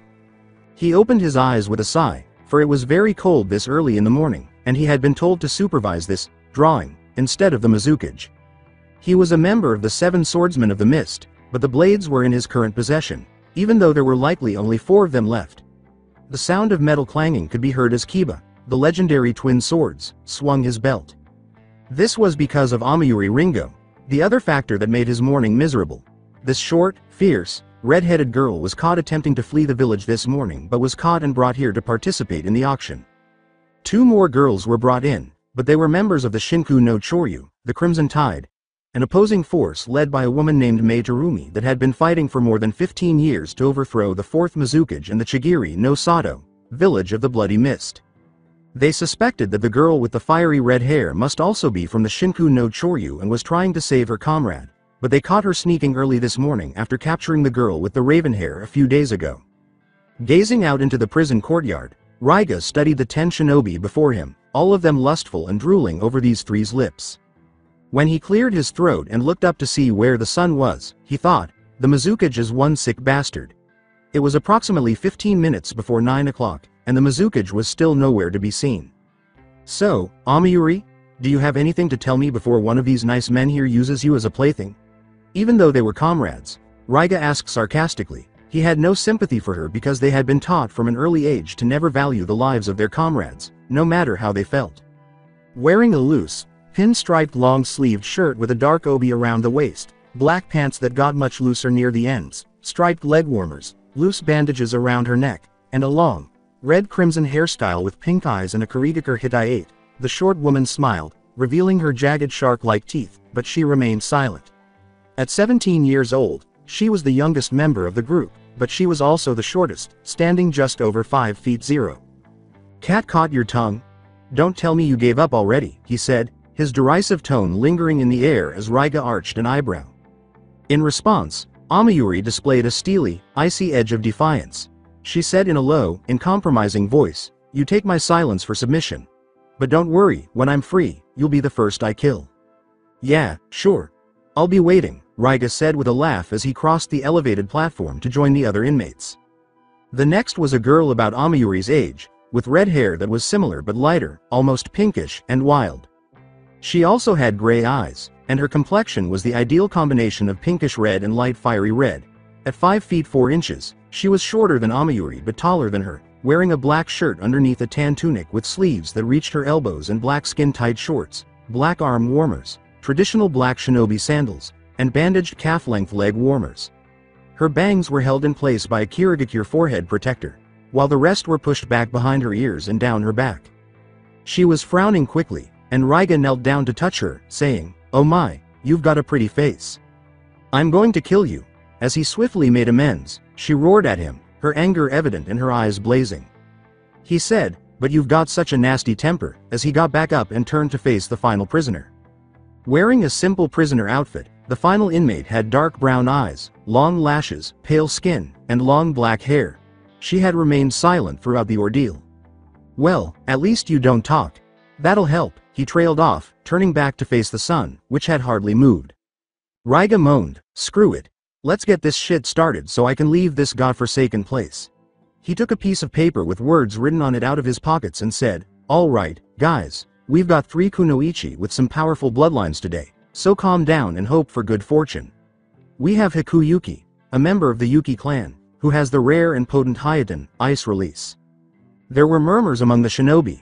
The Yuki clan was believed to have been exterminated a long time ago, and since Hayatan had been absent from their ranks for so long, this girl had grown to be of great value. Raiga thought the script he was reading was awful. The person who wrote it should never write again, until he realized he was the author. Next up is Amayuri Ringo, he said, clearing his throat. I'm sure you're all perplexed. Why is one of the 7 swordsmen present? In any case, the Mizukage decided to give one of you the opportunity to have her after she was discovered attempting to flee the village. She may be small in size, but she is big in ferocity, he explained, adding, I do warn whoever wins that she will bite you. Additionally, Amayuri is a descendant of a clan that hasn't been seen in this village in a long time, which should make up for your troubles. With no remorse for their degeneracy, indulgence, or actions in such a heinous and vile event, the shinobi in the courtyard burst out laughing, and whispers began to circulate as some attempted to guess which clan Amayuri belonged to. Slow down, anyway, we've saved the best for last, ordered Raiga. She is descended from 2 strong clans. Amayuri's and another that departed, attacked the village, and was later destroyed. He started to say, here is Tayuya, from the, but was interrupted by a loud rumbling. His gaze shifted to the massive prison in front of him, where fragments of it disintegrated and appeared to swirl as though they were being drawn into a black hole. Everyone braced themselves and turned away as a huge cloud of dust swept through the area, and when the dust settled, Raiga opened his eyes again to see the prison's ruins and hear the sound of metal collapsing in on itself. He was stunned by what had happened and was even more shocked when he saw a figure floating in midair over the demolished prison. What the hell, he exclaimed. They were a few kilometers away, and Raiga squinted his eyes to try to see who or what it was. He could see a person wearing black clothes and having white hair. Everyone looked around as the figure disappeared after a brief moment, and Amayuri, Tayuya, and Haku were also trying to identify the person but were unable to do so. As everyone surveyed the man's appearance, the figure reappeared in the courtyard a few meters ahead of the shinobi, with snow-white hair, black clothing, white bandages, a single glowing blue, and a shit-eating grin. What are you meant to be? Raiga inquired. The man's chakra was so great that it exceeded his own reserves. While Tayuya and Haku were in disbelief, Amayuri gazed at the figure with curiosity and interest. He reminded them of someone they knew. After a brief silence during which the wind blew around them, Naruto resumed speaking in a slightly solemn tone, saying, You want to know who I am? He said, his tone commanding attention. I am the Honored One, he said, grinning, his eyes shining with confidence and resolve. Tension was rising among the assembled shinobi as the words lingered in the air, and then there was a sudden burst of laughter from the Kirigakure shinobi that reverberated throughout the courtyard, causing some to double over and clutch their stomachs while others exchanged amused looks.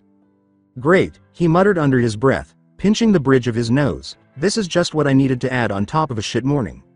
Raiga let out a deep sigh, his face displaying a mix of resignation and frustration. While Tayuya rolled her eyes, her face tinged with frustration, Amayuri's smile grew as she sensed a strength beneath Naruto's eccentric manner, and Haku watched Naruto with a mixture of curiosity and amusement, fascinated by the mysterious shinobi in front of them. This guy is an idiot, said Tayuya. You're laughing quite a lot for a bunch of dead men, Naruto said, continuing to smile and move forward despite their jeering. He vanished quickly and then reappeared in front of the group with his back to them and his right hand outstretched, holding a medium-sized red orb in the palm. Aka. The 10 shinobi were engulfed in a flash of red in an instant, their cries drowned out by the sound of the earth rupturing, leaving behind only a massive crimson smear on the ravaged ground. I thought he was too small. What kind of attack was it? That kind of power. He moves quickly. Were Raiga, Amayuri, Tayuya, and Haku's combined thoughts as they looked at the individual in front of them. Since you are one of the 7 swordsmen and have the Suiden, Raiden, and Doden chakra natures, Naruto said, now then, as he looked down at Raiga. Let's get to business, shall we? Raiga was taken aback. How could this child have known his elemental affinities? This is interesting, what's your name? He inquired. If you give me yours, I'll tell you mine, Naruto declared. I am Raiga Kurasuki and yes I am a member of the 7 swordsmen of the mist. Now, who are you? Replied Raiga. Naruto raised and extended his index finger. I'm Naruto Uzumaki, and I have a proposition for you. He's an Uzumaki, isn't he? Amayuri thought, this is becoming interesting. Tayuya said, you Uzumaki, as she hadn't heard the name in a while. Not since a very important person in her life passed away. Haku said nothing. just watched the two. Raiga raised an eyebrow and said, "So you're an Uzumaki, huh? Alright kid, shoot me your offer." Naruto grinned broadly and said, "I'll let you live if you just give me those 3 ladies. I'm on a tight schedule here and it would take too long to kill you." Amayuri thought, "I like his confidence. I hope he's not all talk." Naruto was becoming more and more intriguing to her. Haku and Tayuya looked at one another inquisitively, attempting to figure out where Naruto was from and what he might want with them. Raiga's voice boomed over the cold courtyard as he laughed. "I like you kid, but unfortunately, no, can, do. No hard feelings and all, but I have to kill you per the 4th Mizukage's policies on invaders and whatnot." Leaping from the scaffold, he gazed down at Naruto, who was standing a few meters away. Before making any moves, the two eyed one another to get a sense of each other's intentions. Few things are known about Raiga Kurasuke, but from what I remember, the 7 swordsmen of the mist are strong shinobi who are surpassed only by Mizukage in terms of talent and skills. Naruto gave the enemy in front of him a serious look. "I must exercise caution. I had already blocked that attack earlier with Mugen and wasted 1 red. I have to use Mugen to trap him or find a gap to hit him with a blue. Or I might try a different red." Raiga thought to himself, this kid can levitate, and whatever the strange red orb was. In addition to his speed, he has the ability to teleport. It makes me think of the power of the yellow flash. I can't afford to mess with him because he probably has other methods. I have to entice him to a location where I can make effective use of the swords because he doesn't appear to have any weapons to oppose Kiba. The cool wind blew around them, and they could hear birds chirping as their hair blew in the wind. But really, none of that is important. Together, their minds spoke. "I want to beat this guy to see how strong he is." Raiga and Naruto both sprang into action at once, their movements a blur of dexterity and swiftness. In an instant, their paths converged with explosive force, and the air crackled as they got closer. They struck each other with such force that shockwaves rippled through the air, a clear indication that the battle had begun. The ground beneath them shook from the sheer force of their collision, tiny cracks appearing where their feet touched. Feeling each other's strength, the two grinned at one another. Naruto beckoned, "Come on, Raiga. Show me what you've got." Raiga answered, "I'll give you a proper funeral." After pushing apart and landing a few meters apart, they quickly returned to the fight. Their bodies moved in a dance of death and rage, and the two moved in a blur. In an attempt to nail Raiga, Naruto threw a barrage of accurate and quick punches, but the swordsman blocked the blows, snagging Naruto's arm in the midst of the confusion and swinging him around. With this momentum, Naruto slammed Raiga onto the ground, causing some dirt to billow up as he pulled her along with him. Raiga bounced back fast, spinning and kicking at Naruto, who shifted his arms to block the attack, but the force behind it sent Raiga flying into the nearby cliffside. With unrelenting determination, the swordsman punched Naruto viciously, causing him to flip backward and land on the side of the rock wall. Naruto kept moving backward and up the cliffside while the sound of rock cracking and scattering could be heard. As Naruto prepared himself, he charged forward to meet Raiga's advance, and Raiga bounded out of the created dust. Following another taijutsu battle in which they exchanged blows, Naruto saw an opening and struck Raiga's ribcage cleanly, causing him to stagger and grunt. With a series of swift jabs and a roundhouse kick to finish the combo, Naruto sent Raiga flying over the side of the cliff. Raiga flipped backwards as he flew through the air, dragging his hand through the jagged and rough cliff wall to stop his momentum. He spit out blood and stood up horizontally before examining Naruto. He smiled and said, "You're impressive, kid. But let's take it up a notch," as he unveiled the twin swords, Kiba. Sparks flew, electricity coated the blades, and the swords crackled with lightning. The ground was splintered by the force of Raiga's crazed launch as he took off at supersonic speeds. Naruto's eye narrowed as he blocked the secondary strike by barely avoiding an incoming slash and drawing a kunai. Raiga repeatedly slashed and thrust at Naruto, sending sparks of electricity flying. Raiga was attacking without allowing Naruto to take a break or get away. The sound of steel striking itself echoed through the surrounding area, making their movements a blur. When Naruto deflected another double slash from Kiba, he was sent back. Raiga drove the twin swords into the ground, causing lightning to fly across the landscape, announcing, "Reiso. Ikazuki no Utage. Lightning Burial. Banquet of Lightning." As it spread out towards Naruto, the lighting burst and ripped through the landscape, appearing as massive pillars that traveled both vertically and horizontally. "TCH, Naruto said as he regained his equilibrium and launched himself, avoiding the lightning pillars and gaining ground against Raiga's offensive. He twisted his body to avoid a lightning strike from above, then leapt over another as his senses flared. As he moved more sparks around, Naruto thought, I need him to send more in my direction. As the lightning increased in strength, speed, and intensity, Raiga poured more of his chakra through the swords. Naruto was the target of a massive thunderbolt that descended from the sky. Naruto looked up as lightning struck him, causing the ground to shatter and debris to fly in a shockwave. Raiga grinned, thinking he had delivered the lethal blow, but he was soon struck in the back by a fist. With a painful grunt, he slashed horizontally with the right sword. Aka! Naruto exclaimed as he teleported in front of Raiga, his right hand raised like a gun, a tiny crimson orb on his fingertips. Raiga felt a wave of red wash over him, and he quickly blocked the blast with the swords. He was thrown back to the ground below as he felt the pressure. My output of chakras has decreased. I believed the red would render him incapable, so I wanted to use a blue. As he pursued the falling Raiga, Naruto pondered. If I want to avoid wasting any more chakra, I must finish this now. Raiga turned to see Naruto pursuing him. That Aka was not as strong as it had been before. It must take a lot of chakra to launch those attacks. That's why he's only practicing taijutsu. Raikyu, lightning release. Thunderball, he exclaimed, causing the swords to touch as a ball of lightning formed and was hurled in Naruto's direction. HMPH, this will get him off my ass. Although Naruto easily avoided the ball, he was bewildered by how quickly the attack was coming until he noticed Raiga fusing her hands into a Doden jutsu. Doden. Ganseki Nadir, Earth Release. Rock Avalanche. Rocks started to fall from the cliffside, directly toward Naruto. While trying to figure out what Raiga would do next, Naruto dodged the falling rocks. He used a small amount of chakra in these attacks. What plans does he have? However, Naruto heard thunder rumble and saw a flash of light at that precise moment. Raiga yelled, even if you beat me, you still lose, as more thunder sounded. What is he discussing? As he kept pursuing Raiga, Naruto said, but as he looked up, a brilliant flash of light shot down. Where does he aim? That won't hit me. His only eye grew wide as he turned to face the scaffold and saw who Raiga was aiming for. The three kunoichi were struck by the thunderbolt at high speed, and Amayuri, Tayuya, and Haku were stunned as they attempted to escape the blasts but were unsuccessful. Sorry, I will be late. As he clasped his hands and teleported to their location, Naruto reflected. Raiga watched as a massive thunderbolt struck the scaffold with deadly accuracy as it collapsed, causing the ground to tremble and dust clouds to form. Now that he was back on solid ground, he gently landed on his feet and resheathed Kiba. He uttered the words, that kid was pretty strong, while panting. He turned away, observing the devastation in front of him as well as the enormous red stain from earlier on the ground. Now I'm going to get yelled at for this. Plus we just lost some valuable prisoners. Damn, the Mizukage isn't going to be happy.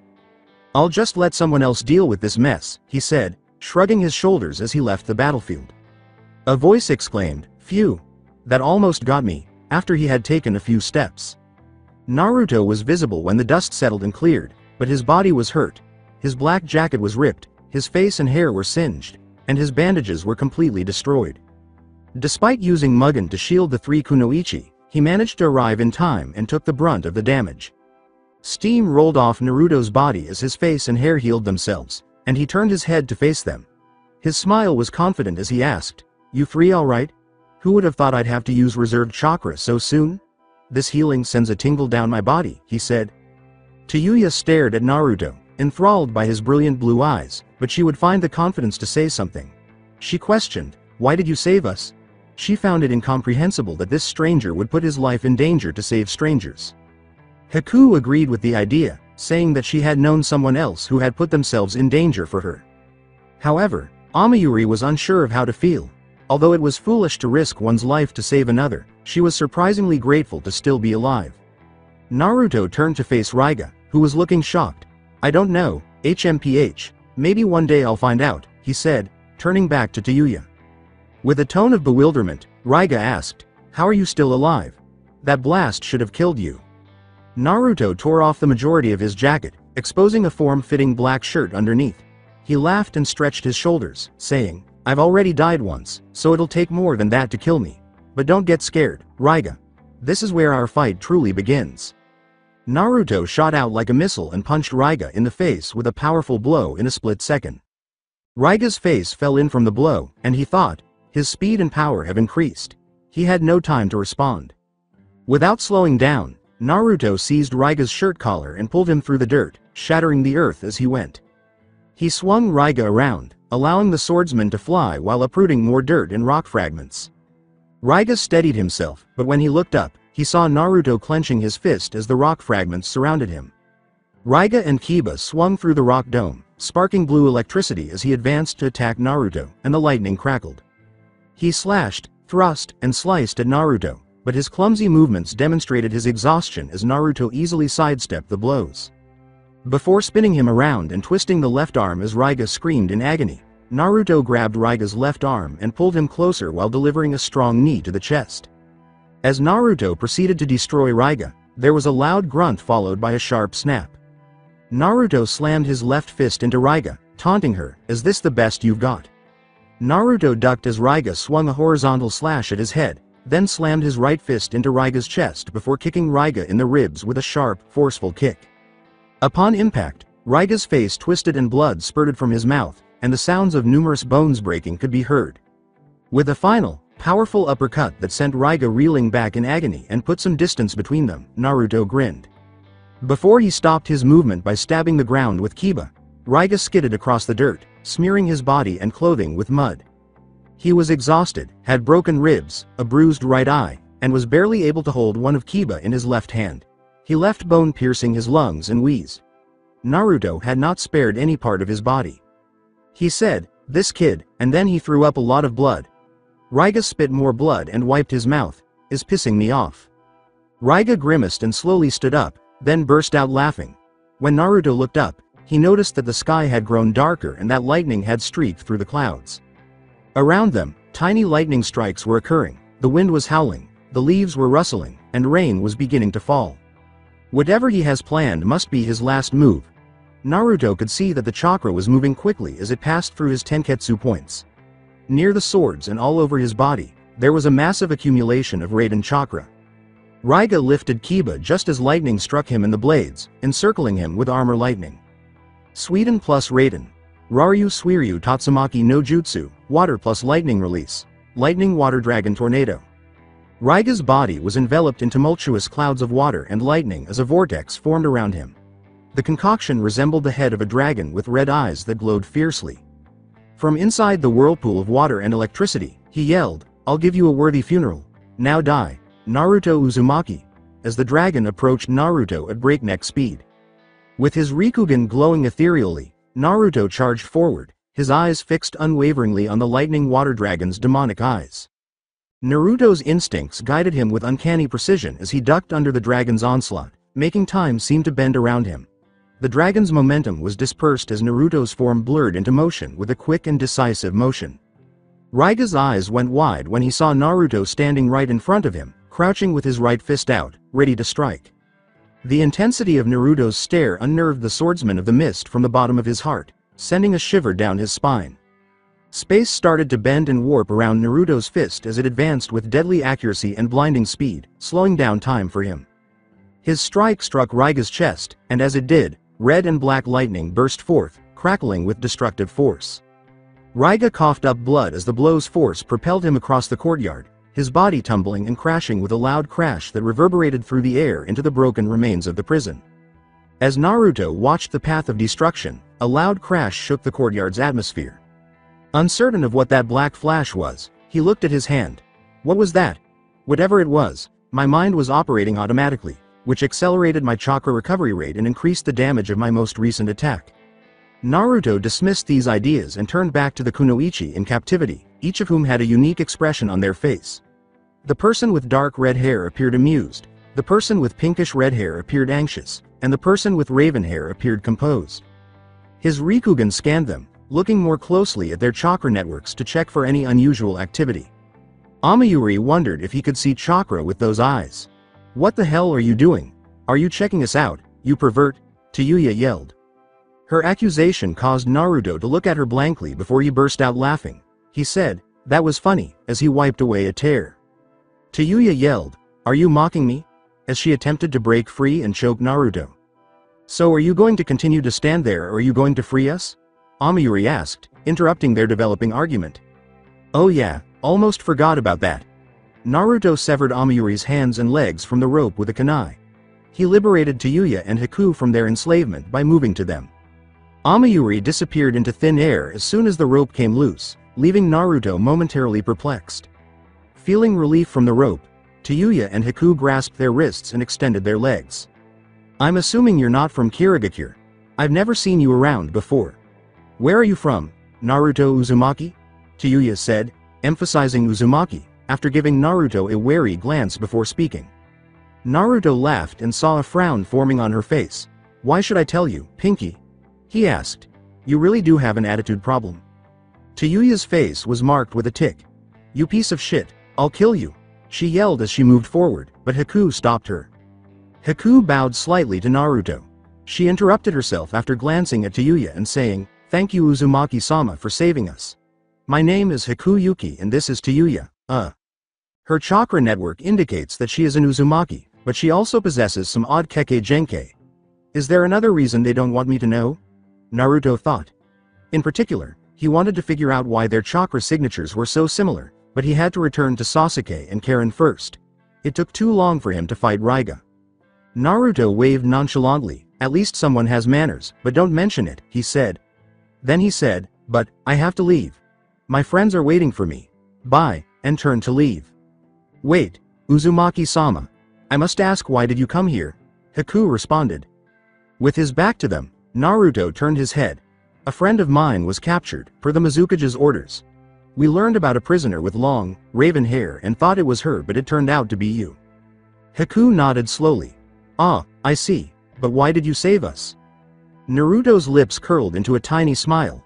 I had no plans on doing so but someone I know told me that saving the weak could be a good thing. And I thought, I'd actually do something unselfish for the first time in a while. He continued to walk away. He raised his hand and waved to the two, his back to them. Tayuya questioned nervously, wait, you never said where you were from, then. I'm from a little place called Konohagakure, but don't worry we'll meet again, he laughed. So long, Tayuya-san. When Tayuya heard the village's name, her mother's vivid memory came flooding back, and her eyes widened. She wanted to yell at the white-haired boy once more, but he was nowhere to be seen. Damn it, she whispered to herself. Haku noticed the uneasiness in her friend's face as she looked at her, so you felt it too? Sweat streaming down her face, Tayuya nodded. Yeah, he looks just like him, the only difference being the eye color. Haku said quietly, yes, he does, as a feeling of dread descended upon her. He looks just like your brother. As the puzzle pieces gradually came together in Tayuya's mind, her breath caught in her throat. She clenched her fists resolutely. She needed to speak with Kimimaro when she returned. Heading north toward the tower of the Mizukage, which towered half a kilometer away, Naruto darted through the treetops. What do you want, Tayuya, and who are you really? He thought about the experience of meeting the Kunoichi in captivity. I probably would have returned to Konoha with her and that other redhead if I had more time. He felt a presence coming quickly toward him, interrupting his thoughts. Talk about the devil. After Naruto stopped on a strong tree branch, Amayuri appeared in front of him, kiba in hand again, blood streaming from the tips of the blades. Amayuri grinned as she said, I must thank you for not robbing me of my kill. Naruto smiled back at him. So, what brings you here? I assume you have other intentions besides killing me. Amayuri smiled steadfastly as she looked directly into Naruto's eyes. I want to join you. As you can imagine, once news spreads, there will be many hunter nins after those responsible. I do not wish to stay in this village and fight them. Naruto gave careful thought to what she had said. She has a lot of chakra reserves, is strong, and has Uzumaki blood in her veins. With her affinity for Raiden, she might be a useful ally who could support Sasuke. Naruto inquired, what's your first name? I am Amayuri Ringo, the youngest member of the 7 Swordsmen of the Mist, she replied. Well, Amayuri, you can come back with me to Konoha. We may need to change your identity, so no one asks too many questions, but who cares? Naruto responded. However, I need to retrieve my teammates before we leave. With a nod, Amayuri trailed Naruto as they jumped from treetop to treetop through the forest. I wouldn't have thought Konoha would send children to this village. You look no older than 14. How many are in your squad and are they as powerful as you? She inquired, her interest piqued. I'm hurt, Amayuri. But you look pretty young yourself. Anyway, there are 2 members in my squad. A Uchiha and another Uzumaki. The Uchiha is pretty strong, Weaker than you but comfortably at a high Chunin level. As for our relative, she's weak, Naruto said. Speaking of which, why don't you use the Uzumaki clan name? I can see that you have Uzumaki blood and chakra running through your veins. Drawing attention to Naruto's perceptive gaze, Amayuri arched an eyebrow. If he can see my chakra, then his eyes must be a dojutsu. It's helpful to know that. This village is very suspicious of those from powerful clans and bloodlines. Even clans based in Kirigakure are despised due to their powerful Kekkei Genkei. It would be foolish of me to brandish that name around. After taking in her explanation, Naruto nodded. Inquiring about her background, he said, "So, what about your parents?" "My parents were killed when I was 4 years old. I can barely remember their faces. I was told to take the name Ringo when I was thrown into the ninja academy, but I couldn't call what we were in an academy. It was more like a slaughterhouse. From a young age, we were trained to kill and betray our comrades. To become a weapon. A disposable tool for the Mizukage to use as he pleased," she said in a voice full of rage and sorrow. "This village is cruel and merciless." Silently, Naruto listened to her story, his eyes full of empathy. Even though he felt the same way about his own village, he admitted that he had never had the same experience as Amayuri. After a few moments of silent travel, Amayuri finally spoke up as realization set in. "Why are we going in this direction? Don't you know who is over here?" "Yeah, the Mizukage. My teammates went there to put him under a genjutsu and prevent him from interfering in our rescue plan," Naruto said. Amayuri looked at him with a perplexed expression. "Why would you send them to do that? Are you disabled?" As Kurama laughed from inside his head, Naruto could hear the sound of laughter echoing in his mind. "The Sharingan should be strong enough to put anyone in a genjutsu," Naruto assertively said. With a solemn expression, Amayuri shook her head. "It would be if the Mizukage was anyone normal. I thought you were smart. Do you truly not know what he is?" As his confusion grew, Naruto said, "Hey, I am smart, and what's the big deal? I know he's powerful, but what's so special about him besides being the Mizukage?" The words, "You truly are an idiot," echoed in Naruto's head from Kurama. "Kurama, what do you mean?" Naruto replied, but got no response. Amayuri started to say, "The fourth Mizukage is the strongest in the village, but he is also," but was cut off by a spine-tingling scream that shook the ground beneath them. The village was rocked by the tremendous explosion that took place atop the Mizukage's tower. Everyone in the room felt a sense of dread and terror as a dark, menacing chakra filled the air. The wind screamed, the animals ran in fear, the sky turned gray, and red clouds formed. A bead of sweat trickled down Naruto's forehead as he cried out, "What is this?" As she spoke, Amayuri's voice shook with terror. As she spoke, her fear was evident. "That is the power of Yagura Karatachi, the perfect Jinchuriki of the three tails, Isobu," she said. "Your friends are going to die." Mizukage's Kirigakure tower. Looking down at the Mizukage's tower, Sasuke and Karen sat on a cliffside. Located close to a sizable gulf that divided the main island's eastern and western halves was the tower. It overflowed into the ocean of Kanashi. The air was filled with a salty odor that was pushed around by the cold and strong winds, and there was the sound of water rushing through the ravine bed. The Mizukage was placed under a genjutsu long enough to prevent him from traveling to Naruto's location while they awaited Naruto's signal to start their part of the plan. They were also present to recover any important papers from his office, particularly those containing details on shinobi in captivity. Karen whispered from inside Gamma's mouth, "What's the signal again?" She was placed inside its mouth to evade detection because she was unable to successfully conceal her chakra signature. When Sasuke said, "He said we'll know when we see it," despite his misgivings about this plan, he was unable to argue with Naruto's reasoning. Hopefully, everything will proceed as planned. They turned to look southwest at the Kiri no Kankoku prison, which was collapsing in on itself, as they heard a loud rumble in the distance. "Looks like that's our cue. We don't have long before the Mizukage starts to move." "Karen, you're up," Sasuke replied. Karen nodded and then activated her Kagura Shingen, Mind's Eye of the Kagura, after closing her eyes and making hand signals. She was able to see and identify our adversaries thanks to her extraordinary ability to sense and detect chakra at great distances. She was now pointing out the number of guards in the tower and the Mizukage's own location. Karen opened her eyes a moment later. There are 20 shinobi at the base of the tower, however all of them went off in the direction of Naruto's diversion. There are 5 on the second level, 3 on the stairs of the third level, and 2 guarding the door outside the Mizukage's office. Sasuke gave a nod. "I'll take care of the guards and slip underneath the Mizukage. Once he's in my genjutsu, Gamma will bring you in. Karen nodded and watched as Sasuke vanished into the ground, sinking into his shadow. Sasuke moved silently and precisely through the dark passageways of the Mizukage's tower, navigating the shadows with precision. Every step he took was purposeful, his senses acutely aware of any threat. As they arrived at the third floor, Sasuke's eyes strayed to the 3 guards standing on the staircase. As a silent testament to the increased security following the prison collapse, they stood with alert caution. The ground beneath the guards shifted and warped like liquid darkness as he unleashed his shadow technique. Their shapes vanished into the abyss without a trace as they fell silently into the darkness. Sasuke wasted no time in passing the now empty post quickly and silently. He ducked behind a corner as he came to the corridor that led to the Mizukage's office, listening carefully to the guards outside the door, chatting in whispers down the hall. Their words drifted through the air like smoke in the night, their voices low and tinged with boredom and anxiety. "Why do we have to be here? It's not like we can do much if someone gets in," a guard said. "Honestly, he should be protecting us." The other guard hissed back, his tone tinged with annoyance. "Would you lower your voice? The last thing I need is for him to hear you and come out and kill us both. I have to move them so they don't make too much noise." Sasuke pondered as he noticed an empty bottle close by. He positioned himself to carry out his scheme. The guards were distracted from Sasuke's hiding spot when a loud crash reverberated through the hallway. As they cautiously advanced to look into it, they exchanged suspicious looks and gripped their weapons more tightly.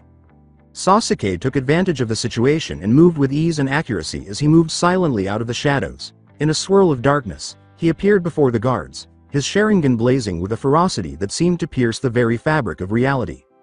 Sasuke's gaze pierced the guards, causing their eyes to widen in bewilderment and terror as they froze in shock.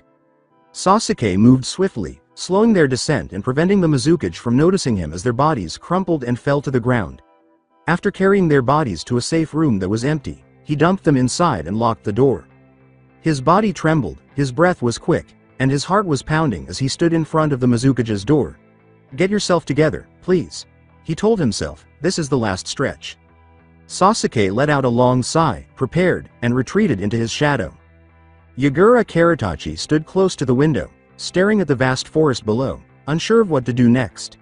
His face was etched with a twisted smile that revealed the cruelty that was inside of him, a darkness that drove everything he did. Despite his youthful appearance, his seasoned manner and sinister aura revealed a lifetime of brutal ambition. His unrelenting thirst for dominance and power led him to design the village's transformation. He planned to destroy Mei Terumi and her followers for good today, as well as crush the Shinku no Choryu. He was suddenly pulled down into a pit of darkness as he felt hands seize his ankles in a vice-like grip. All of him was swallowed whole by the oppressive blackness. No air, no light, no sound. Just a suffocating emptiness that weighed down on him like a thick veil. Despite his best efforts, Yagura was unable to move, shout, or speak due to the unbreakable darkness. Then he turned to see a pair of glowing crimson eyes with 3 black tomo on them after a hand fell heavily on his shoulder. His body grew numb and feeble at the sight of the Sharingan, and he was filled with dread. Sasuke jolted out of the darkness, pulling Yagura along with him. Beneath the genjutsu, the Mizukage's hazy eyes mirrored his captivity. Gamma and Karen appeared shortly after the redhead was released from its mouth. "Search his office for any information on Kakashi's body. Try to grab any other valuable information as well. I'm going to keep him trapped for as long as I can, but it won't be long." "Something is resisting the genjutsu," Sasuke told Karen. Karen nodded and set to work, systematically going through the office area, examining documents in cabinets, drawers, and scrolls.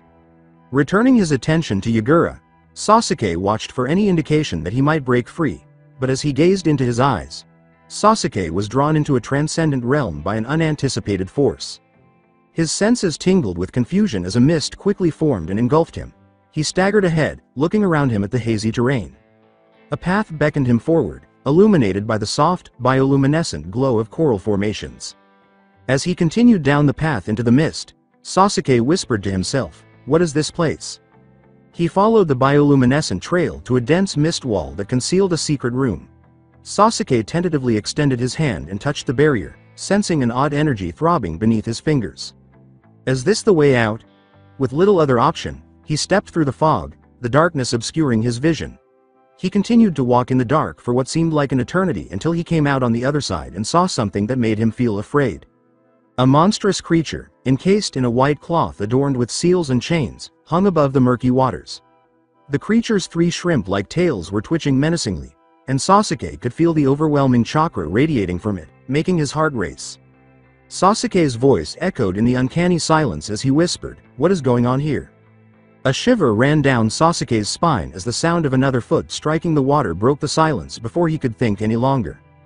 In a chilly voice, "I must say, I am truly impressed," Sasuke Uchiha appeared. "You've come so far from the scared child I met so many nights ago." Turning, Sasuke unsheathed the sword of Kusanagi and laid the steel against the masked man's neck, his eyes widening and narrowing. With his Sharingan burning, Sasuke spit out venom and demanded, "Madara," asking, "What is this place and where is my sister?" Madara laughed as he moved the sword with a finger and started to circle Sasuke with his hands behind his back, saying, "Come, I'm glad to see you've gotten stronger." He pointed to the surrounding area and said, "But, put that sword of yours away, it will not serve you here. But as for where we are in the mind of the 4th Mizukage and the place where the 3 tails dwells within him." Sweat trickled down Sasuke's face. He couldn't believe he was in the presence of one of the tailed beasts, so he was shocked to learn. The Mizukage is the Jinchuriki of the 3 tails. The danger of this mission has increased significantly. Madara's voice reverberated through the mindscape as he said icily, "Yes, we are. Though I am surprised you didn't know. I thought you were smarter than this." Sasuke's teeth ground in annoyance as his hold on the sword grew tighter. With rage in his voice, he remarked, "You deceived us into coming here. You knew we would pursue her and Kakashi." He trailed off, "But why are you inside?" until he recalled something far away. "You're controlling him, aren't you?" His question was answered by Madara's silence. Sasuke's thoughts were racing when he said, "You must have put him into a genjutsu and ordered him to invade Kusagakure and capture Kiyomi and Kakashi-sensei." Madara walked past Sasuke to the chained Biju and remarked, "You're a perceptive one, aren't you?" "But yes, I've been controlling the Mizukage for over a decade, pulling strings and plotting certain events for my plans. Most of which do not concern you." Sasuke's face began to perspire more. Why has he been in charge of the Mizukage for so long? In an attempt to unravel Madara's motivations, he frantically questioned, "Why do all this?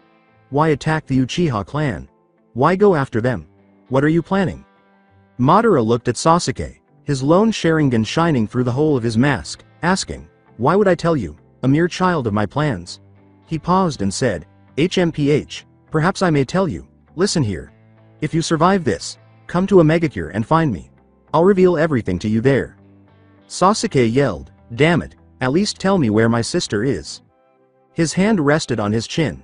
"Ah, yes, your sister. Such a delicate flower, isn't she?" With bewilderment, rage, shock, and frustration in his voice, Sasuke questioned, "Wait, what do you mean? If you do as much harm her, I'll..." "Do what? Kill me?" Madara responded, "Don't make me laugh, child. You still do not have what it takes to dance. However, your anger should not be with me. It should be directed to the one who attacked her and branded her." Sasuke briefly let his guard down. What does he mean by that? Orochimaru is dead, right? What effects might his curse mark have on her after he passed away? I was present when Naruto killed him. Madara replied, removing the final seal, "I tried to help her, but that snake's curse mark did a number on her, I'm afraid, but you have more important things to worry about right now." There was a noticeable tension in the air as the final seal came loose, indicating the beginning of a significant change. All of a sudden, the atmosphere itself appeared to tremble, the water beneath them shook. The coral formations grew enormous, the ground beneath them shook with invisible force, and the chains that held the enormous creature began to break. Sasuke felt the pressure and force of the broken bonds as he braced himself. His mind has been trapped for so many years, so you'll have to forgive his lack of rational thought, Madara said with a sly grin. Also, tell your loud-mouthed friend that I will be coming for him soon. Sasuke retreated from the confined creature as a tremendous roar swept through the room. Madara started swirling into his mask hole, his form rippling. The echo of his final words was carried by a chilly wind that blew through the mindscape. "Remember, Sasuke Uchiha." His voice lingered, filled with ominous optimism. "The world is a tapestry of light and darkness, where peace is but a fleeting illusion amidst the chaos. Embrace the shadows that lurk within, for only by understanding the darkness can one truly grasp the fleeting nature of peace." Sasuke exclaimed, "Wait!" But the mysterious shinobi had already left. His mind was racing, wondering what the hell any of that meant. A Megacure? Why? What makes that location so unique? Is he trying to trick me or is he being sincere? Oh no, I have no idea whether Kiyomi is still alive. Sasuke was startled out of his reverie by another roar that broke the stillness. The white fabric exploded, revealing a hideous creature. A huge turtle with spikes sticking out of its muscular body and a crab shell. It peered at Sasuke with a disturbing intensity, its red eye with yellow pupils piercing the darkness. Sasuke's heart pounded as he fought the three tails' overwhelming might, the turbulent waters obstructing his vision.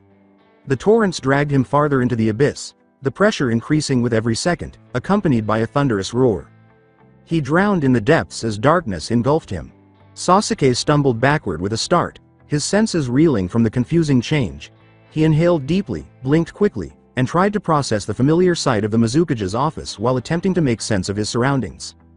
He struggled to steady his shaking limbs and gasped, that was the power of the three tails, his voice strained with disbelief. We need to get out of here. Sasuke turned to Karen with a sharp urgency. Karen, we're leaving, now, he demanded, speeding in her direction.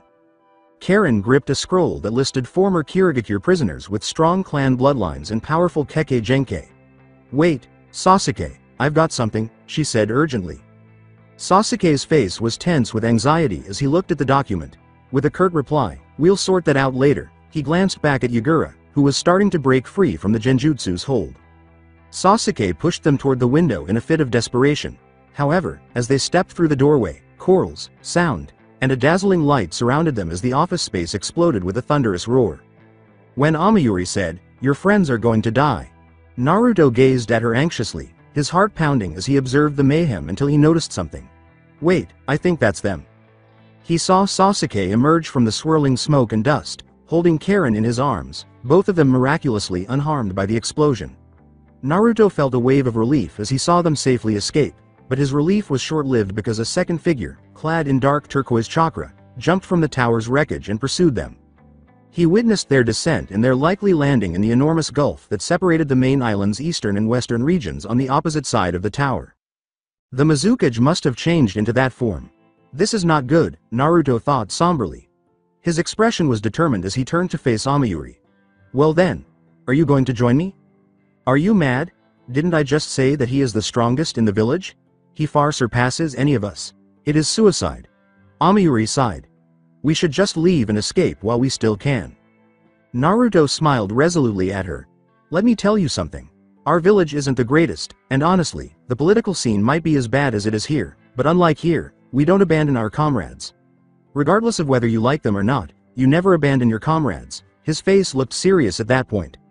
A man I respect a great deal once said to me, those who break the rules are scum, but those who abandon their friends are worse than scum. His words surprised Amayuri, and her expression softened a little. Naruto went on, his eyes intense and his face solemn. This man gave his life protecting what he held to be precious, and I refuse to spit on his legacy. I can see that you possess some decency unlike everyone else here, I said. So, Amayuri, you've got a choice to make. You can help me protect my friends, or you can stay here and be scum like everyone else in this village. She didn't answer. After observing her response, Naruto put his hands together and disappeared from view. As the leaves rustled all around her, she stood thinking about what he had said. The smell of salty water mixed with the tang of fear as Sasuke ran through the coastal forest. His throbbing heartbeat was echoed by the loud crash of trees falling behind him, a constant reminder of the impending danger that was pursuing him. Desperation giving his feet wings, Sasuke jumped from branch to branch while holding Karen tightly in his arms. However, there was no indication that the Mizukage's unrelenting pursuit would slow down. He had done everything he could to protect Karen, but the explosion had knocked her out. Her lifeless body pressed against his chest. He was also able to securely store the scroll. Abruptly, a thunderous roar echoed through the forest, chilling Sasuke to the bone. His blood froze at the sight of the Mizukage crashing through the trees with savage fury, as he looked over his shoulder. The Mizukage was surrounded by a dark turquoise chakra vortex that swirled around him, distorting his once human form and giving his skin the same unsettling color as the chakra. His once intelligent eyes had turned into emotionless white orbs. He looked like a twisted echo of the three tails, with only one shrimp-like tail for now, as his body twisted into a monstrous state. As he calculated their dire situation, Sasuke's mind raced. He calculated that the Mizukage's power was only 33%, since only one of his 3 tails was visible. He was aware, however, that they needed to get away before the transformation could fully take place. Sasuke responded quickly to the sound of splintering wood, which indicated impending danger. He leapt to the right to avoid a massive tree trunk that was hurtling towards them, narrowly avoiding catastrophe. Although his perception was enhanced by his Sharingan, Sasuke admitted that the Mizukage was faster. He thought, "What should I do?" As he landed skillfully on the incline of the ravine and then rushed away again, Karen nestled in his arms for protection. Sasuke was unable to mount a suitable defense or weave hand signals because he had to carry her. He pleaded, "Come on, Karen, I need you to wake," but she didn't respond. Sasuke gritted his teeth in exasperation and continued through the thick canopy, the distant thunder of the river below a somber reminder of the dangerous terrain they were surrounded by. While they proceeded downstream, Sasuke took cover among the bushes, his Sharingan scouting the area to locate the Mizukage among the thickets. "Naruto is where?" Sasuke pondered as he carried on looking. Sasuke searched the thick coastal forest as silently as he could, his heart pounding. The eerie silence that pervaded the area added to the growing anticipation with each step. The Sharingan provided unique insights, but it lacked the Byakugan's 360 degrees panoramic view and Naruto's Rikugan's precise chakra sensing. To a certain degree, Sasuke was able to anticipate his opponent's moves and sense movements at the cellular level. However, Sasuke was well aware of the limitations of his ocular abilities. The Sharingan had trouble controlling his impulsive and erratic movements, which made him susceptible to unpredictability. Sasuke's eyes scanned the forest intently, thinking, "I can still predict his movements even though he's faster than me." The stifling silence weighed down every second as the moments stretched into eternity. Sasuke's senses were sharpened and his muscles stiffened. However, nothing occurred after extended silence. A sigh of relief left Sasuke's throat. "I suppose I lost him," a brief glimmer of relief passing through his body. Abruptly, the brittle silence was broken by a chilling presence that fell upon him.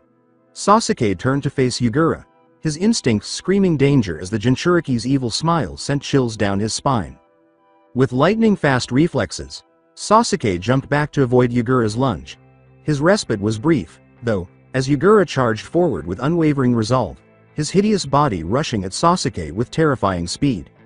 As he prepared for the inevitable and deadly blow, Sasuke thought, "I can't dodge in midair with Karen in my hands." As he faced the end, every muscle in his body tensed and coiled. However, salvation appeared in a flash of white just as despair was about to overwhelm him. Naruto appeared in front of Sasuke, exuding strength and determination. With a devastating blow that blazed with red and black lightning, he sent Yugura reeling back into the forest's darkness. With their chakra offering a solid foundation above the roaring waters, the two landed gracefully on the river's surface. Sasuke looked at Naruto, observing that his jacket was gone and that his bare eyes were now fixed on him with resolve. Naruto started, "Sasuke," in an urgent tone, "I didn't find Kiyomi." He was interrupted by Sasuke. "Yeah, I know. She's not here. Madara Uchiha has been controlling this village for many years. He's the one who sent Orochimaru to Kusagakure and the one who sent the Kiri shinobi after Karen, Kiyomi, and Kakashi-sensei." Naruto's eyebrows knitted in alarm. "Wait, Madara was here? And you spoke to him," he said.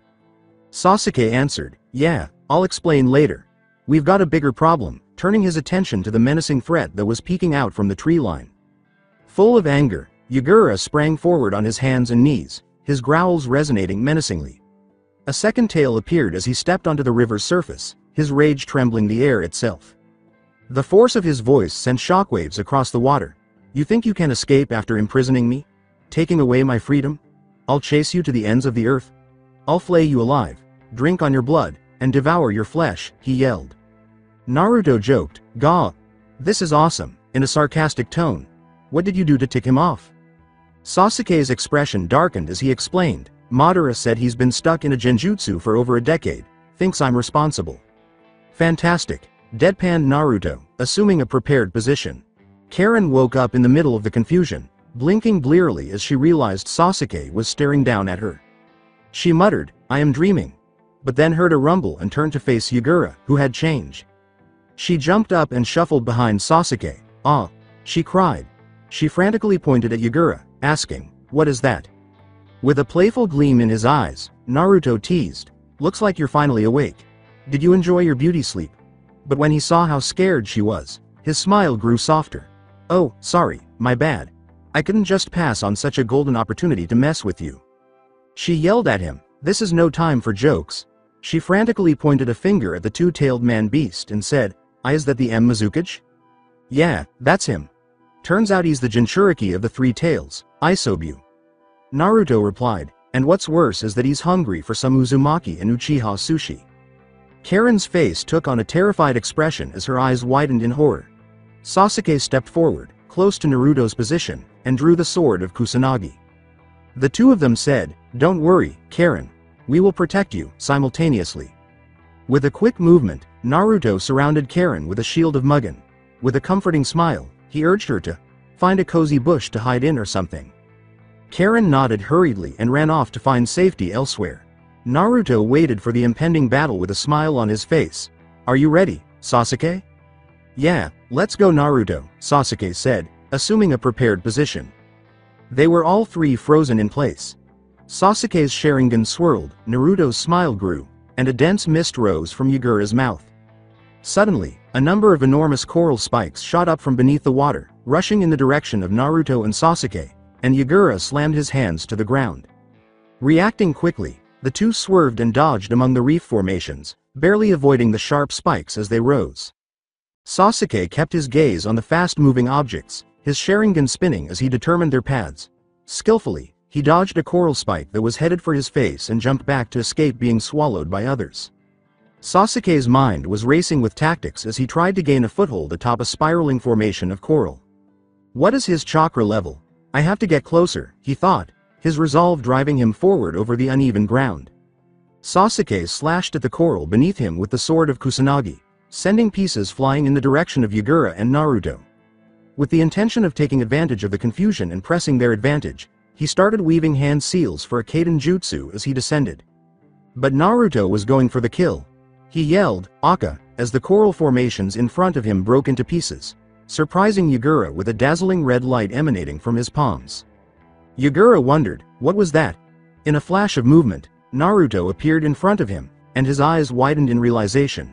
"He's quick," he admitted, lifting his tails to deflect the incoming blow. Yagura skidded back with little damage as Naruto's fist struck, causing red and black lightning to crackle. It was the same punch as before. Although he is strong, his attacks don't work. He must hurt himself if he wishes to hurt me. Yagura's chakra covered his body in his changed state, acting as a hard barrier. This layer improved the Jinchuriki's strength, speed, and durability, but it was also very dangerous to touch. He was even more of a tank because, as the Jinchuriki of the Three Tails, he had thick turtle shell armor covering the middle of his body. It made no difference what they threw at him. In any case, he would murder them. Nevertheless, Yagura was taken aback by what he saw. Naruto stood in front of him, steam rising from his charred fist, but he expected him to be reeling in pain from the damage he took from striking him. When Yagura saw Naruto's hand heal itself, his eyes widened in shock. Don't tell me he's capable of using techniques with reversed chakras. Since that red orb was filled with pure positive energy, that would make sense, Naruto said with a self-assured smile, "So, your skin is dangerous, right? Must be a side effect of your transformation. Don't get too comfortable. I'll crack through your shell and peel you out." A wave of heat swept over Yagura before he could react, and he looked up to see a huge ball of fire flying down toward him. He yelled, "Sweden! Suijinheki, water release, water wall," and a huge stream of water poured out of his mouth. When the two elements collided, steam and wind were sprayed all around. Standing behind a tree to shield herself from the immense pressure directed at her, Karen braced herself. Naruto returned to the fight during this lull, charging at the unwary Mizukage. He suddenly materialized behind him and delivered a forceful blow that pushed him into the center of the river. Naruto couldn't help but smile broadly as Yagura struggled to recover from the unexpected attack, which only made her angrier. He yelled angrily, "Don't get cocky, you damn brat." Yagura felt another burst of heat before he could launch a counterattack. His gaze shifted upward and he saw three more enormous fireballs descending at great speeds. Yagura hurried to avoid the approaching fireballs, but he was pushed below the surface of the river by a force that slammed him down onto the bottom. What is this? Yagura struggled against the force holding him down and looked up to see Naruto flying upward while pointing his middle and index fingers at him. His whole being was filled with rage as the fiery comets fell on him. As Naruto watched, a water and fire explosion erupted from below, filling the ravine below with steam that billowed upward. Naruto turned when he heard wings flapping and saw Sasuke towering over Nu. Naruto shouted, "Nice work," and gave Sasuke a thumbs up. "Do you think he's down?" Sasuke asked, nodding while keeping his eyes on the foggy gully. With his Rikugan glowing, Naruto returned his focus to the ravine. "No, he's far from it. Our best bet is to stun for long enough to get away. But don't worry, I've got a plan," he replied to Sasuke. "I'll draw his attention while you hit him with a Raiden attack when he's on the water." Sasuke's eyes widened with unease. "I'm not sure my attack will be effective. I'm running low on chakra and don't have enough chakra for a massive jutsu. Why don't you use that technique you used against Orochimaru?" With his hands raised in protest, Naruto said, "I would if Karen wasn't hiding nearby, plus I don't possess the Raiden nature, so you're the only one who can do this." As Sasuke gazed into the abyss, his face darkened as he struggled with feelings of inadequacy and self-doubt. Naruto's voice yelled, "Sasuke," forcing the Uchiha from his thoughts. "You need to envision a stronger version of yourself. That's the only way to win." The sound of a roar and the splintering of trees interrupted their conversation, drawing their focus back to the spot where their combination attack struck Yagura. The force of their movement caused debris and mist to scatter in all directions in a sudden burst of motion. Sasuke balanced himself on top of Nu, the creature struggling against the raging waves, while Naruto protected himself from the gusting wind. The landscape was in ruins when the dust settled, with broken trees and broken rocks indicating the scene. Now with a third tail, Yagura stood in the middle. Naruto said, "Shit, 3 tails. We need to work fast before he fully transforms," as he flew directly in Yagura's direction. He saw Yagura's cunning smile as he got closer. "Ha ha ha ha, you fool," the Mizukage yelled, running off in a different direction. Where is he heading? As Naruto turned his head toward Yagura's path, he noticed an exposed Karen in the debris, which made his heart race. Despite a few cuts and scrapes, she was largely unharmed. Naruto had destroyed the stamina-preserving technique, which had removed the layer of infinity that had shielded her. Naruto frantically cried, "Karen, move," but knew he wouldn't arrive in time. He slammed his hands together and rushed at Yagura. Karen, meanwhile, was totally unprepared when a dark turquoise claw appeared in front of her and struck with the intention of removing her head. Ready for the end, she closed her eyes. The scene was illuminated by crackling lightning as the claw closed in. Raiden. Bakurai. Lightning release. Depth charge. The roar of electricity shattered the atmosphere as a strong bolt fell from the sky and hit Yagura with ferocious force. The Mizukage writhed in the electric current's grip, howling in pain. With a quick kick, Naruto appeared and sent Yagura flying back into the rushing river. "I guess you are decent after all, Amayuri," he said. "Don't think I'm doing this out of the goodness of my heart. You're my ticket out of this way village," the short redhead who had appeared next to them said in an unconvinced tone. Yeah, whatever." Naruto rolled his eyes and drew Karen and Amayuri closer, possibly too closely. "Let's get out of here." Both girls were shocked, and as they disappeared, they felt their faces pressed against Naruto's chest. On the western side of the divide, a few moments later, they were back at the top of the ravine. He let the girls go and started to explain the plan, saying, "So, here's the plan," before he stepped back and fell onto his back, feeling the hilt of a sword stab him in the abdomen.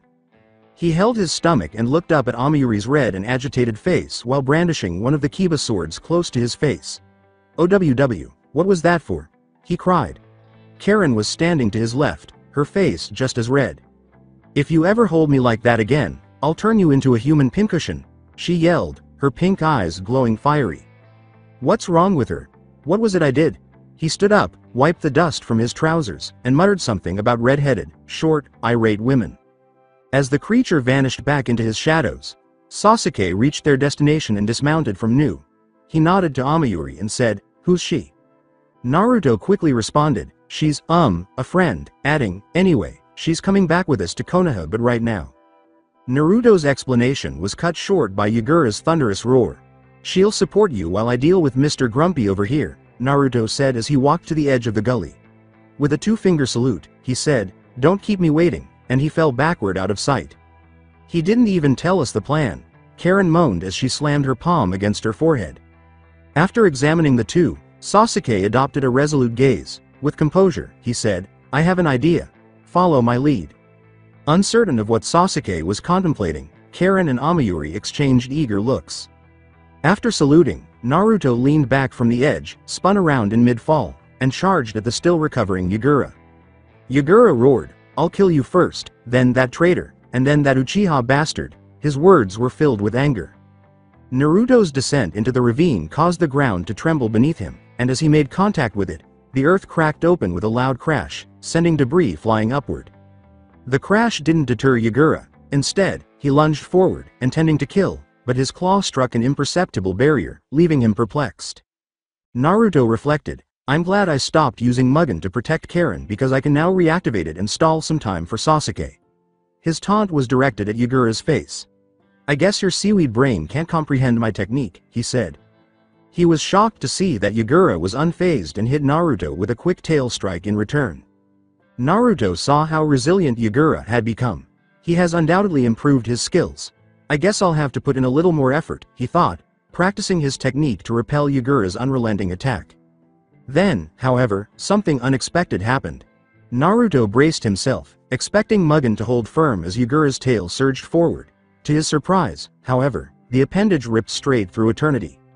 Although he was totally unprepared, Naruto was able to deflect the blow thanks to his Rikugen, but doing so exposed his side. Yagura took advantage of the situation and continued, quickly slashing Naruto's face with her claws. Naruto disappeared as quickly as ever, only to reappear downstream in a blur of movement, but not unharmed. He touched his cheek and felt a trickle of moisture as he felt a sharp pain. He whispered, his voice tinged with worry, "How did he touch me?" With his intentions evident, Yagura positioned himself for another attack and let out a deep, menacing growl. Naruto heard a voice from inside as he stood there perplexed. Us Biju were created by the Rakudo Sennin when he used a jutsu called Banbutsu Sozo no Jutsu. Creation of all things technique. It utilized yin-yang release, Kurama explained. Naruto's thoughts appeared to change, and all of a sudden he was standing in the middle of his mindscape, facing Kurama's massive cage. "What's yin-yang release?" Naruto inquired, attempting to process the new details. Kurama's enormous body moved a little, his eyes shining with wisdom. "It's the combination of yin, dark, and yang. Light. Your reversed chakra is a direct result of using yang release. Ninjutsu incorporates elements of yin and yang, but not in perfect harmony." Naruto said, "Got it," while scratching his head. "But can you get to the point? You're starting to sound like Iruka-sensei when he goes off on a tangent." Kurama gave an impatient growl. "I was getting there, you brat. Since yin-yang release combines light and dark, positive and negative, it nullifies all forms of ninjutsu, excluding senjutsu. Each of us Biju possesses a yin and yang half, allowing us to use yin-yang release passively." With his brow furrowed in perplexity, Naruto questioned, "Wait, if you can use it passively, why was Yagura able to get through my Mugen technique? That isn't rational." "Don't interrupt me. You must listen if you wish to survive," Kurama yelled, his voice resonating in Naruto's head. "I'm attempting to save your life." With a smile on his face, Naruto said, "Oh wow, so I guess you do care about me, Kurama-chan." Clearly not amused, Kurama rolled his eyes. "Anyway, you're right. There's no logic to it.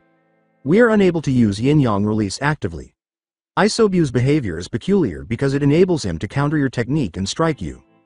After taking in the information, Naruto nodded and said, "Wait, I thought I was fighting the Mizukage, not Isobu." "No, you're fighting both of them," Kurama said, shaking his head solemnly. "When your Uchiha teammate woke them up from a long sleep, their minds were fused together. However, there's another thing." "What is it?" With a feeling of dread, Naruto inquired. "Isobu has a sinister, hateful aura about it. It's not how he usually acts. I haven't experienced a chakra like this in over 1,000 years, Kurama remarked solemnly. As he took in the information, Naruto's face became serious. I wonder what this all means. I think you should concentrate on the battle that lies ahead." Kurama snapped him out of his reverie with the words, "And try not to die. He's charging right at you." Naruto was violently flung from his mindscape before he could react, and he saw several water bullets pointed directly at him. It's good to know that only his physical attacks seem to be able to penetrate my technique because he allowed the water bullets to splash against his Mugen, spraying out and obstructing his view. As the river below trembled, he instinctively jumped backward, barely avoiding a flurry of blows from the barbaric mix of man and beast. It's only been a short while, Naruto reminded himself, looking into the creature's dead eyes, but he's faster than me. The only reason I'm alive right now is because of my eyes. Where the hell is Sasuke and the others? He thought. Naruto grinned as mist poured from the monster's mouth. It had completely changed from a human to a beast, a miniature Isobu. Naruto pondered out loud, I wonder why you haven't transformed completely yet. I suppose that dark chakra is interfering with your transformational potential. Well, hurry up and try to catch me. He then disappeared from view. As the beast pursued, causing water to spray from its great speed, a dark smile appeared on its face. Looking back, Naruto saw the beast growing farther away and faster as he dashed downstream, his shape a white trail racing across the gulf. The Mizukage's mouth widened, forming a miniature Bijudama as tiny orbs of blue and purple chakra converged close to his lips. Shit, Naruto swore, suddenly realizing the danger. Naruto used chakra to reinforce his movements and teleported away just in time, narrowly avoiding destruction as the Bijudama tore through the air with a massive sonic boom caused by its insanely fast firing. Naruto muttered, that was too close, as he accelerated and took advantage of the current. As they raced through the sunlight, trails of white and turquoise danced around one another, and Yagura quickly caught up, appearing beside Naruto and slapping his tail fiercely. Naruto crossed his arms in a X to deflect the blow because he had no time to dodge, but it was ineffective. He grunted in agony as his forearms broke, sending him flying backward. Dust rose around him as Naruto struggled to get to his feet, blood dripping from a cut on his forehead, and he fell across the ravine floor, crashing through dirt, bushes, and water before landing with a thud at the base of the western cliffside. Despite his situation, Naruto couldn't help but laugh when he looked up and saw the hideous shape of Yagura towering over him, its ragged fangs bared in a menacing grin. With a wry smile on his lips, he muttered, this is so annoying, but then he saw something overhead and started laughing uncontrollably, confusing the approaching beast. But, man, you're dumb. Tension was broken by a rustle, and small stones fell onto Yagura's head. He looked up to see Sasuke jump off the cliff, Amayuri close behind him, swords ready, and Karen clinging to his back. With the earth itself holding its breath in anticipation of the upcoming clash, time seemed to slow down. You're right, Naruto. I've been content with my current level and complacent. I'm happy that I became a genin and that we were able to save Karen, but still. Sasuke's resolve hardened as his thoughts returned to Madara's taunt and image of him. I need to get stronger. I need to visualize a stronger version of myself. I need to push myself beyond my comfort zone. Encouraged by Karen's support, chakra rushed through his body, and his hands moved involuntarily, forming a bird shape. New Khan. New. Totality, he whispered. As Sasuke's shadow grew, a giant form appeared, black fluid dripping from its body. The Orochi Shikigami's soul had fused with New, creating New. Totality, a new, far more powerful Shikigami that towered over its predecessor, had enormous wings, razor-sharp talons, and a humanoid face with a snake-like tail that represented its relationship to Orochi. Sasuke, Karen, and Amayuri landed gracefully on the creature's back and got ready for combat. Sasuke used a one-handed seal to command New. Totality, causing yellow lightning to dance across its enormous wings as Amayuri lifted her blades to the sky, blue electricity crackling around them. As they stood together, prepared to take on any challenges that lay ahead, the air was brimming with vitality. The Jinchuriki slammed down into the depths of the river as Naruto swung his right hand, causing steam to peel off his body. "See ya, loser," he said, teleporting quickly to avoid the oncoming attack. As the heavens rumbled with impending disaster, Yagura, momentarily stunned, swiftly surfaced to see the imposing figure above, crackling with blue and yellow lightning. Raiden. Reigeki, lightning release, lightning strike. Raiden. Sandageto, lightning release, thundergate.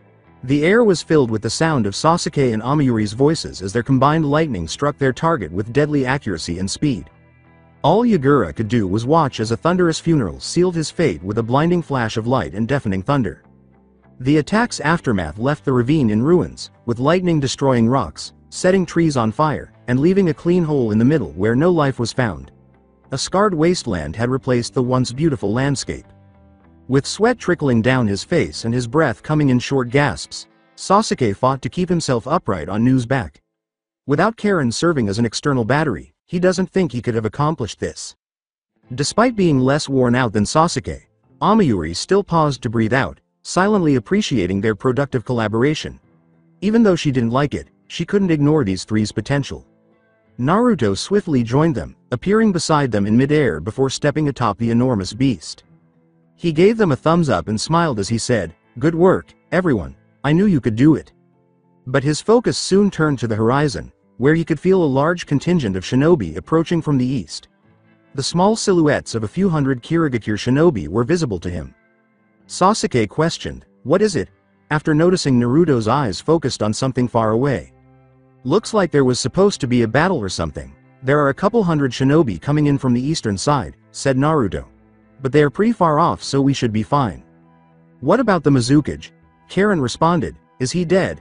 I don't think anyone could have survived that attack."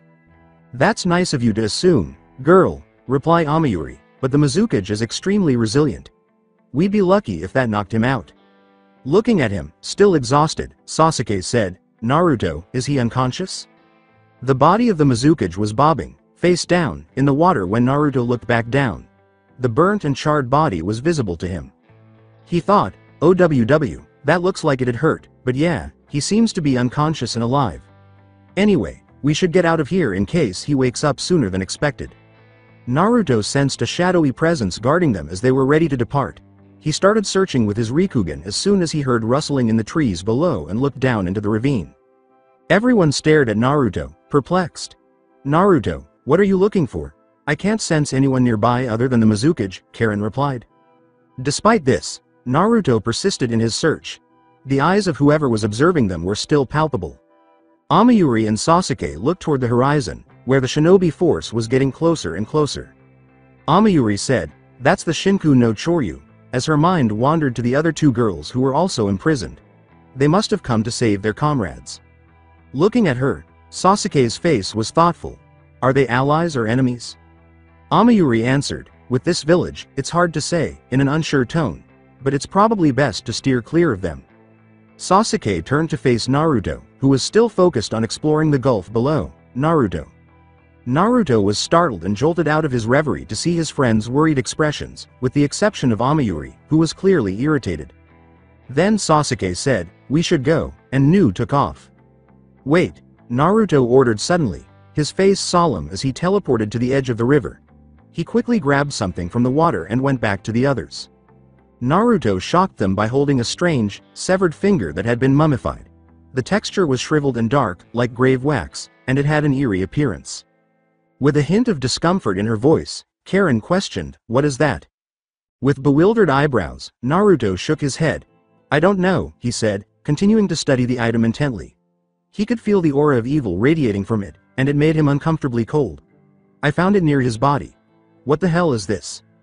He turned and said, "Is this what you were sensing, Kurama? I've never felt anything like it." Kurama, however, made no answer.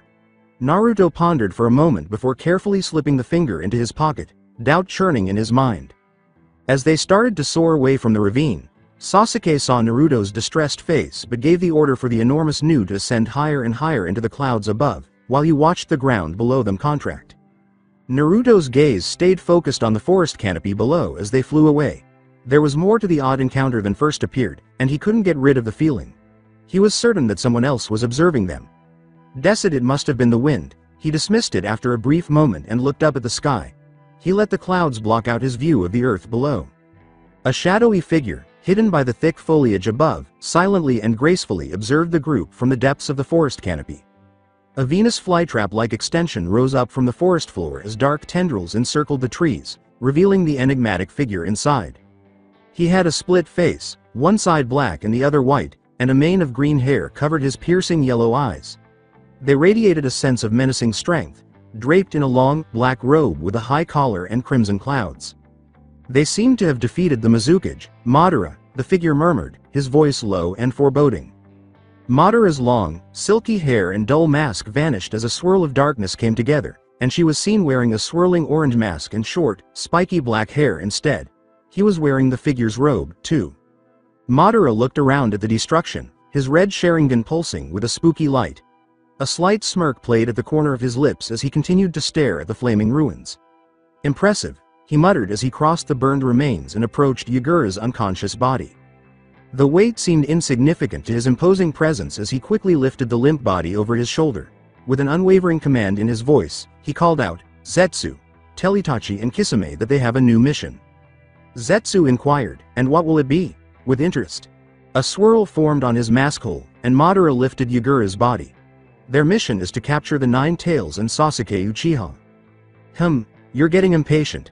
You must have a good reason to go after the Nine Tails so soon. Are you worried Naruto will pose a challenge? Zetsu was curious. Madara drew her eyebrows under the mask.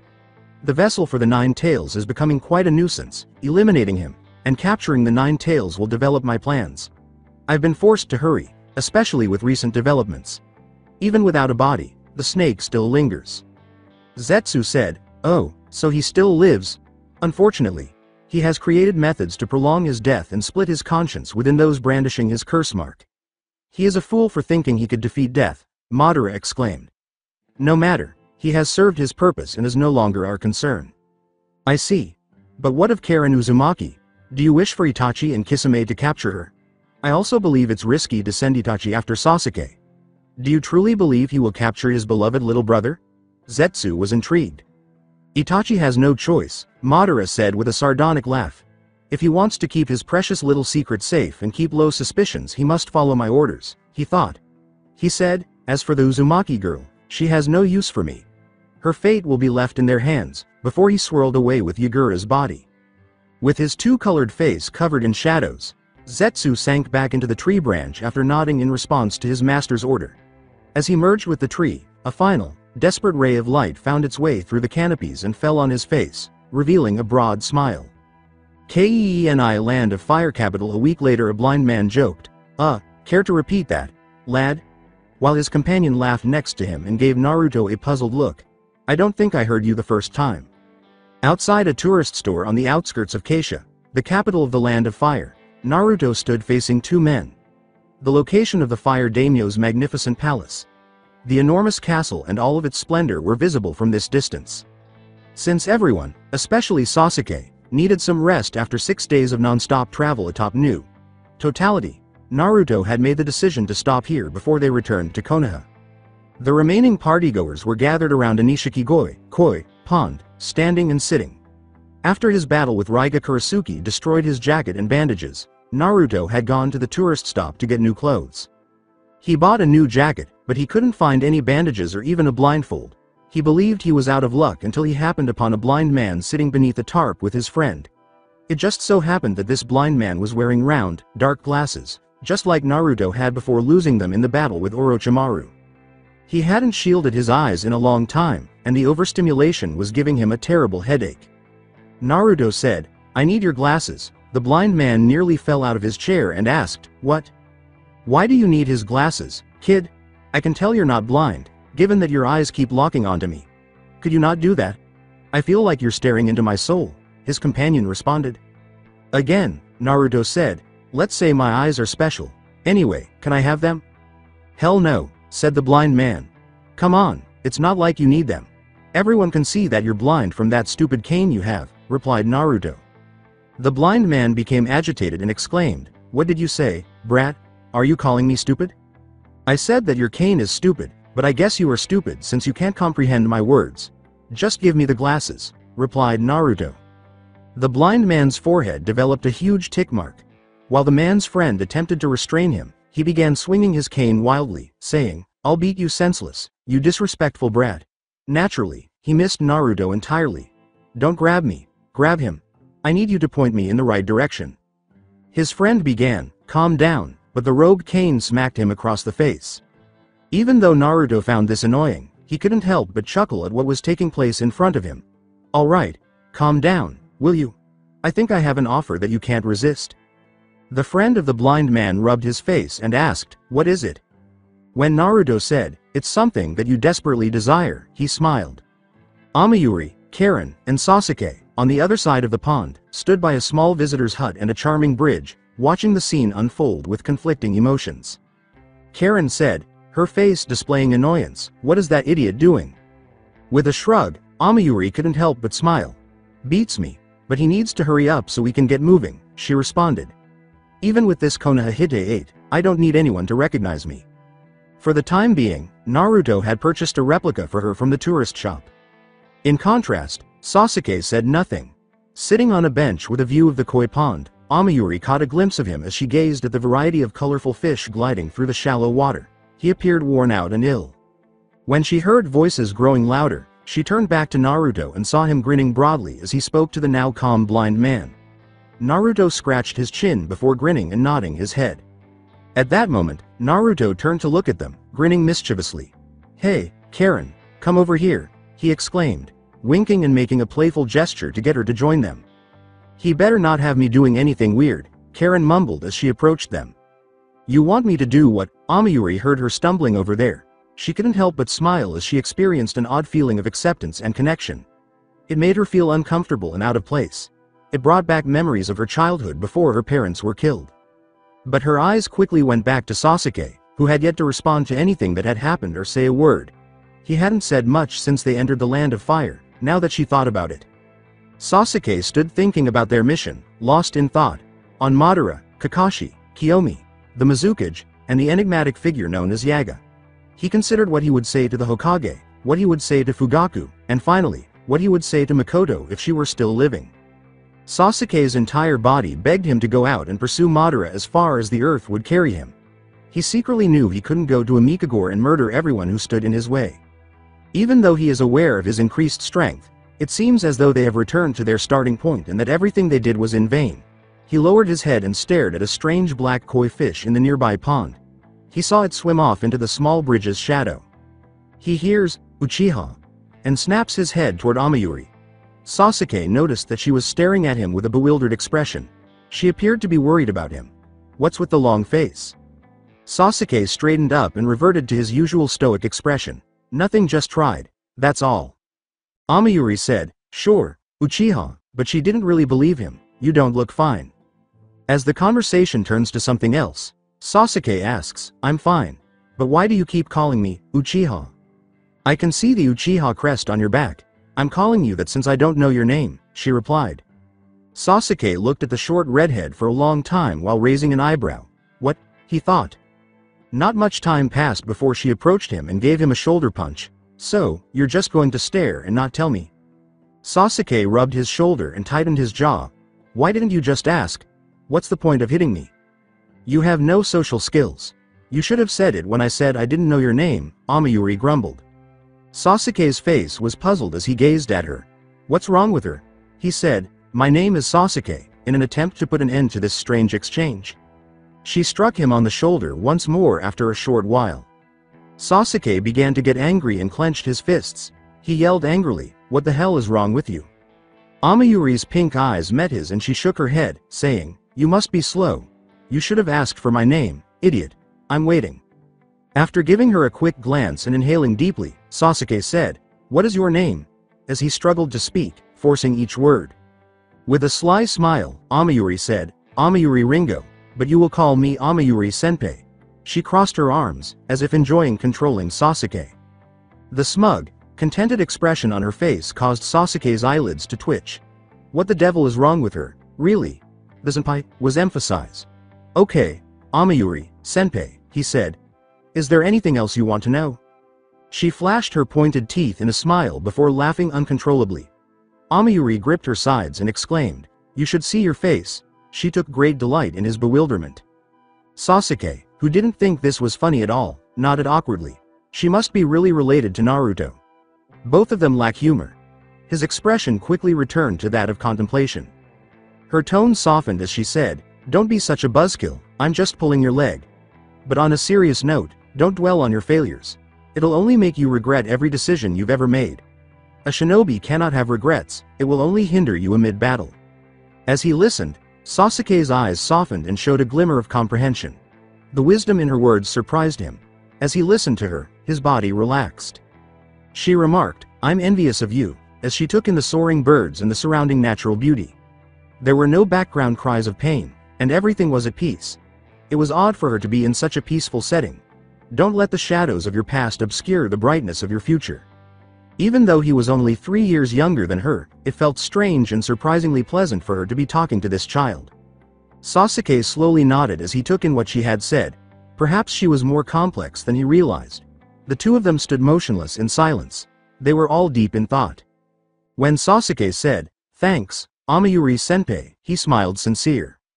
A sincere smile spread across Amayuri's face as her eyes grew wide. Her expression was one of gratitude. After exchanging nods, the two developed a mutual understanding and a renewed sense of respect for one another. The blind man's shades were in his possession when Karen and Naruto returned shortly after this brief exchange. "Ah, this is so much better. Oh, I can see you two are getting along and being friendly," Naruto grinned. Everyone, including Amayuri, moaned inwardly at that point and gazed blankly at Naruto. "What's with your faces?" Naruto asked, grinning broadly as he surveyed the group.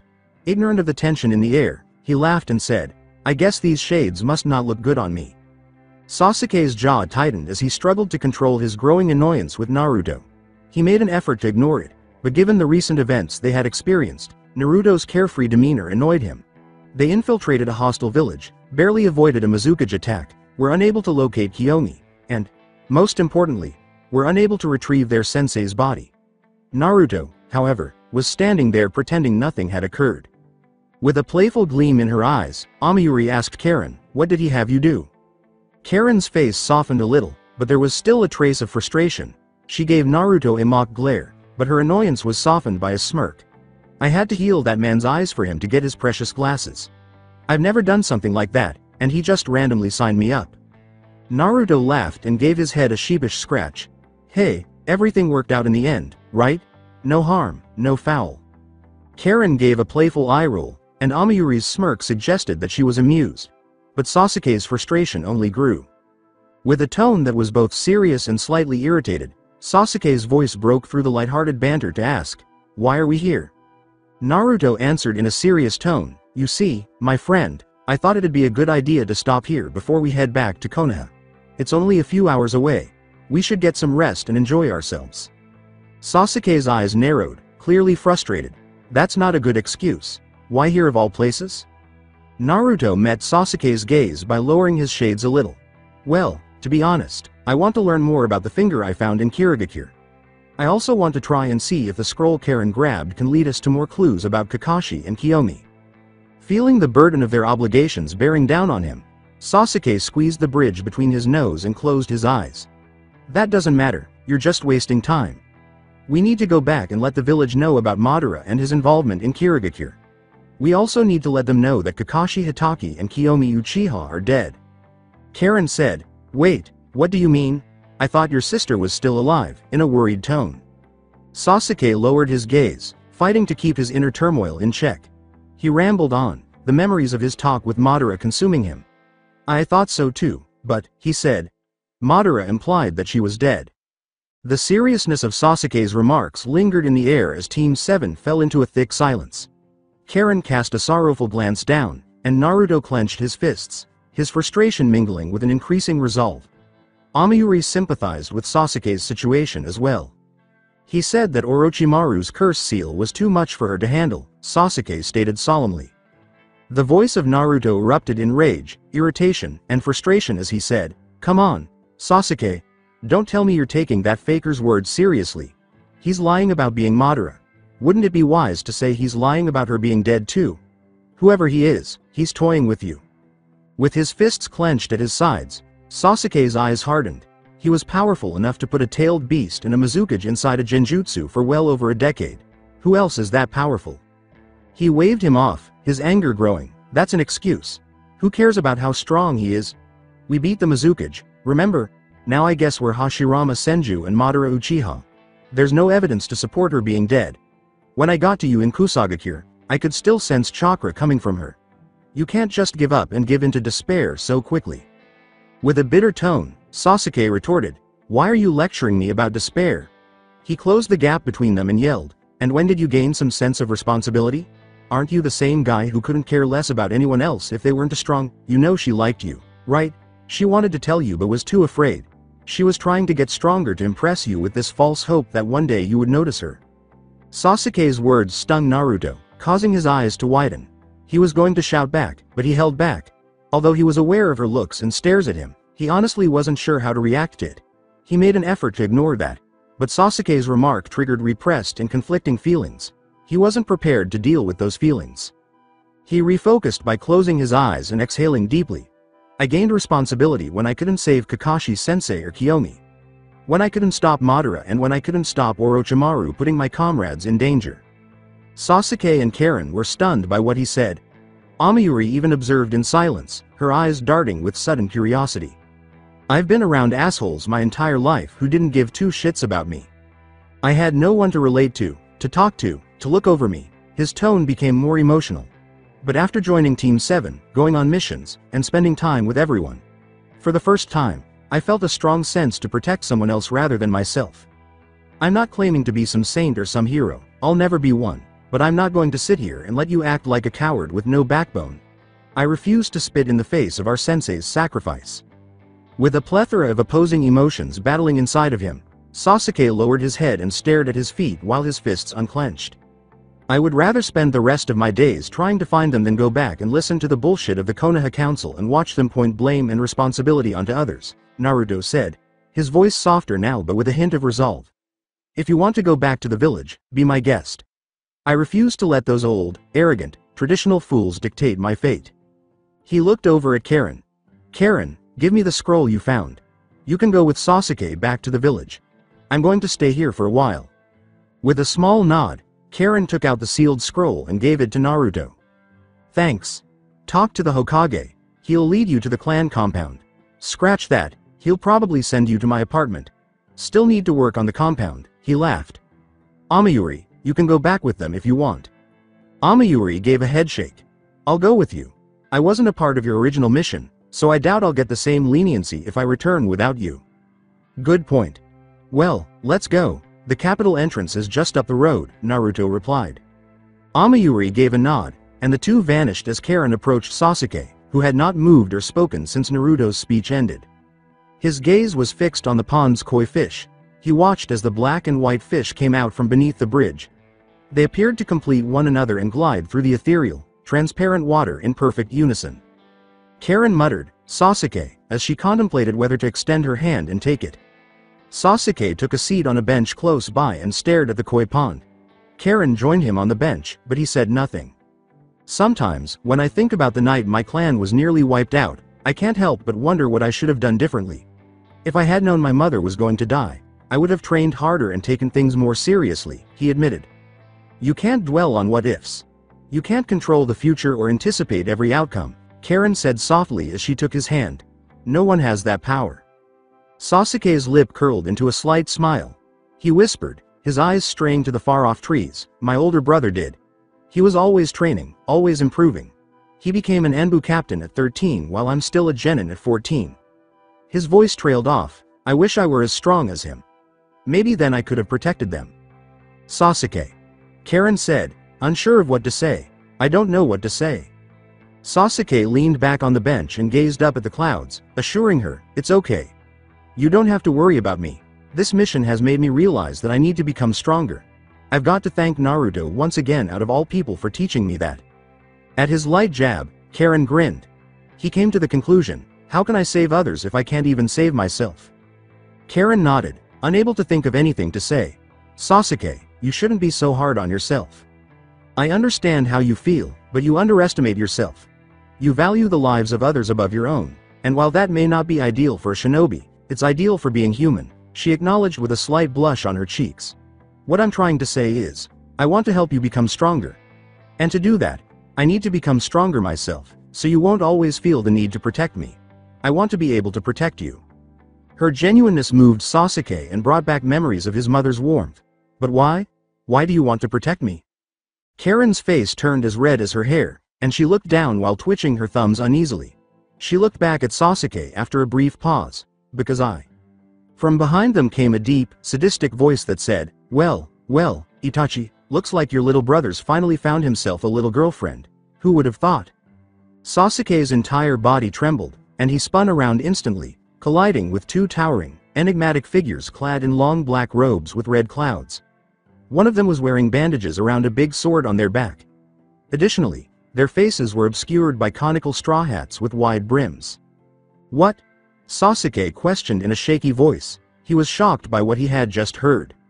When the larger of the two took off his straw hat, a man with blue-gray, pale skin, blue hair, Small, round, white eyes, and 3 sets of curved facial markings beneath his eyes was revealed. He looked like a shark.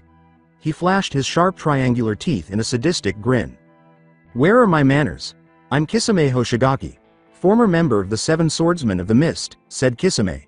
"As for my associate." The other figure took off his straw hat, exposing pale skin, jet black hair, and 2 crimson eyes that were fixed on Sasuke. "Itachi, Uchiha." Sasuke's entire body trembled as he managed to escape. As he gazed into the mature Sharingan, his legs felt weak and his lungs were empty. "What are you doing here and where have you been?" Is that the older brother of Sasuke? As Karen watched their exchange, she thought, he looks just like. Instead of answering Sasuke's questions, Itachi asked one of his own, "Where is Naruto?" Sasuke couldn't understand. Why didn't he respond to my question and why does he want Naruto? He pondered, "I know we haven't seen each other in a while, but what's going on?" Sasuke saw the Hite 8, who was holding the village symbol, was slashed through at that precise moment. Similarly, Kisami's forehead protector was covered in the same item. His suspicions about the entire meeting increased. Naturally, his hand went to the sword fastened to his back. Kisame laughed when he realized this, saying, "He really is your little brother. Your instincts are right if they are telling you to be suspicious of us." With greater force and authority, Itachi said, "Sasuke, I will ask this one more time. Where is Naruto?" His Sharingan began to spin and change, taking on a new and odd shape. Sasuke looked at his brother as he composed himself. "I don't know why you want him, Itachi, but why won't you answer my questions? Where have you been and how did you get here?" Kakashi had instilled in Sasuke the belief that he would never betray his comrade, regardless of their differences.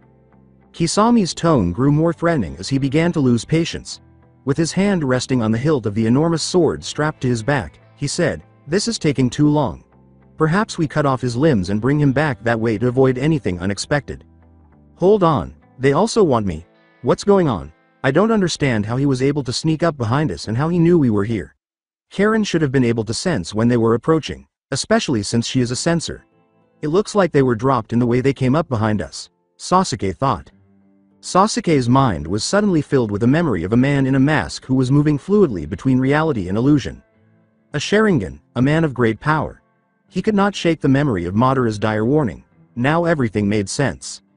Sasuke's grip tightened on the sword hilt as his head drooped. Those around him could feel his muscles tighten and his chakra rise. "Don't tell me you were sent by Madara Uchiha," Sasuke said in a stern tone, shocking Kisame and Itachi with his admission. A menacing smile twisted Kisami's lips. "A perceptive one, isn't he?"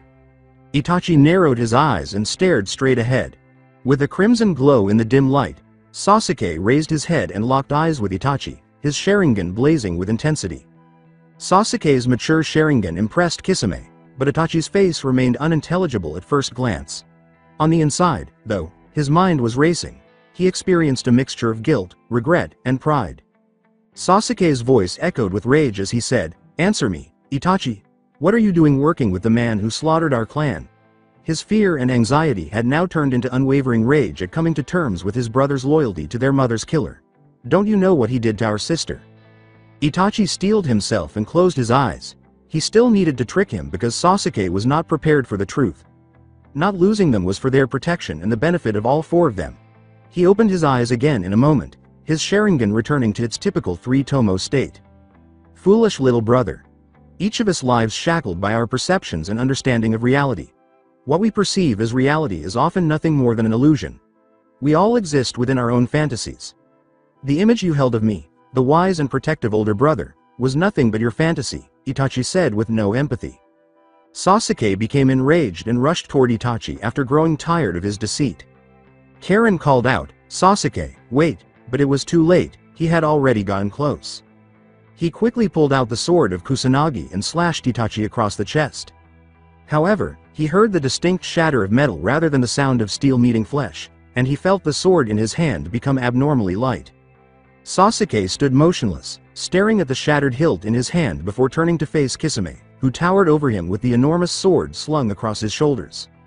The bandages had come loose at the tip of Kisami's sword, exposing scales pointing downward in a shark-toothed mouth. Kisame said, unimpressed, "Samahata didn't take kindly to the chakra of that blade. It tasted foul. Looks like we'll have to handle this the hard way," fine by me. When Sasuke realized he hadn't even seen Kisame move, he started to perspire. Itachi rushed forward, disappearing from view, then quickly disarmed Sasuke and slashed his back in a terrible manner. Sasuke screamed in pain and fell to the ground as blood splattered. Itachi appeared in front of him and kicked him hard, sending him flying into the koi pond before he could feel the pain. Karen exclaimed, "Sasuke," and hurried to his side to help. Kisame strode menacingly toward the wounded Sasuke and said, "I wouldn't advise moving, girl, unless you want to die." Itachi reminded Kisame, "Remember, we need him alive," in a firm voice. Kisame let out a resigned sigh and grudgingly slowed his pace. As Kisame approached Sasuke, Karen watched in horror and despair. Her legs ached to move, to do something, to do anything to help, but her mind was racing with fear. Sasuke's armor was cut by the sword of Kusanagi, and he winced as the pain burned across his back. The wound was not deep, but it throbbed relentlessly, and if treatment was not received, it would eat away at his strength. The koi fish, meanwhile, dispersed and ran away from the reddish water. The black koi from earlier, now dead at his feet, caught Sasuke's attention. He saw Kisame nearly on top of him when he looked up. Despite the pain from his wound, he made an effort to move his body. He was essentially a sitting duck as a result of this and his exhaustion from constant travel. With a tone full of hate, Kisame said, "Don't look so glum, kid. Today's your lucky day," as he prepared to strike. Sasuke remained silent, staring at Itachi, whose face was still unreadable. He prepared himself for Samahada's blow. Sasuke was unprepared for Karen's abrupt leap into danger, though. She placed herself squarely in Kisame's line of attack. As Sasuke's heart raced and his eyes widened in horror, time seemed to slow to a crawl. "Karen, no." As he increased the force behind his horizontal slash and bore into her side, Kisame's smile grew. As Samahada tore through Karen's flesh, cleaving her in two and biting through her midsection, Sasuke watched in silent agony. The scene was painted crimson as her upper and lower halves fell apart, causing blood to spray in all directions. A wall of red erupted across his face as he watched her intestines and guts spill outward, a truly grotesque sight.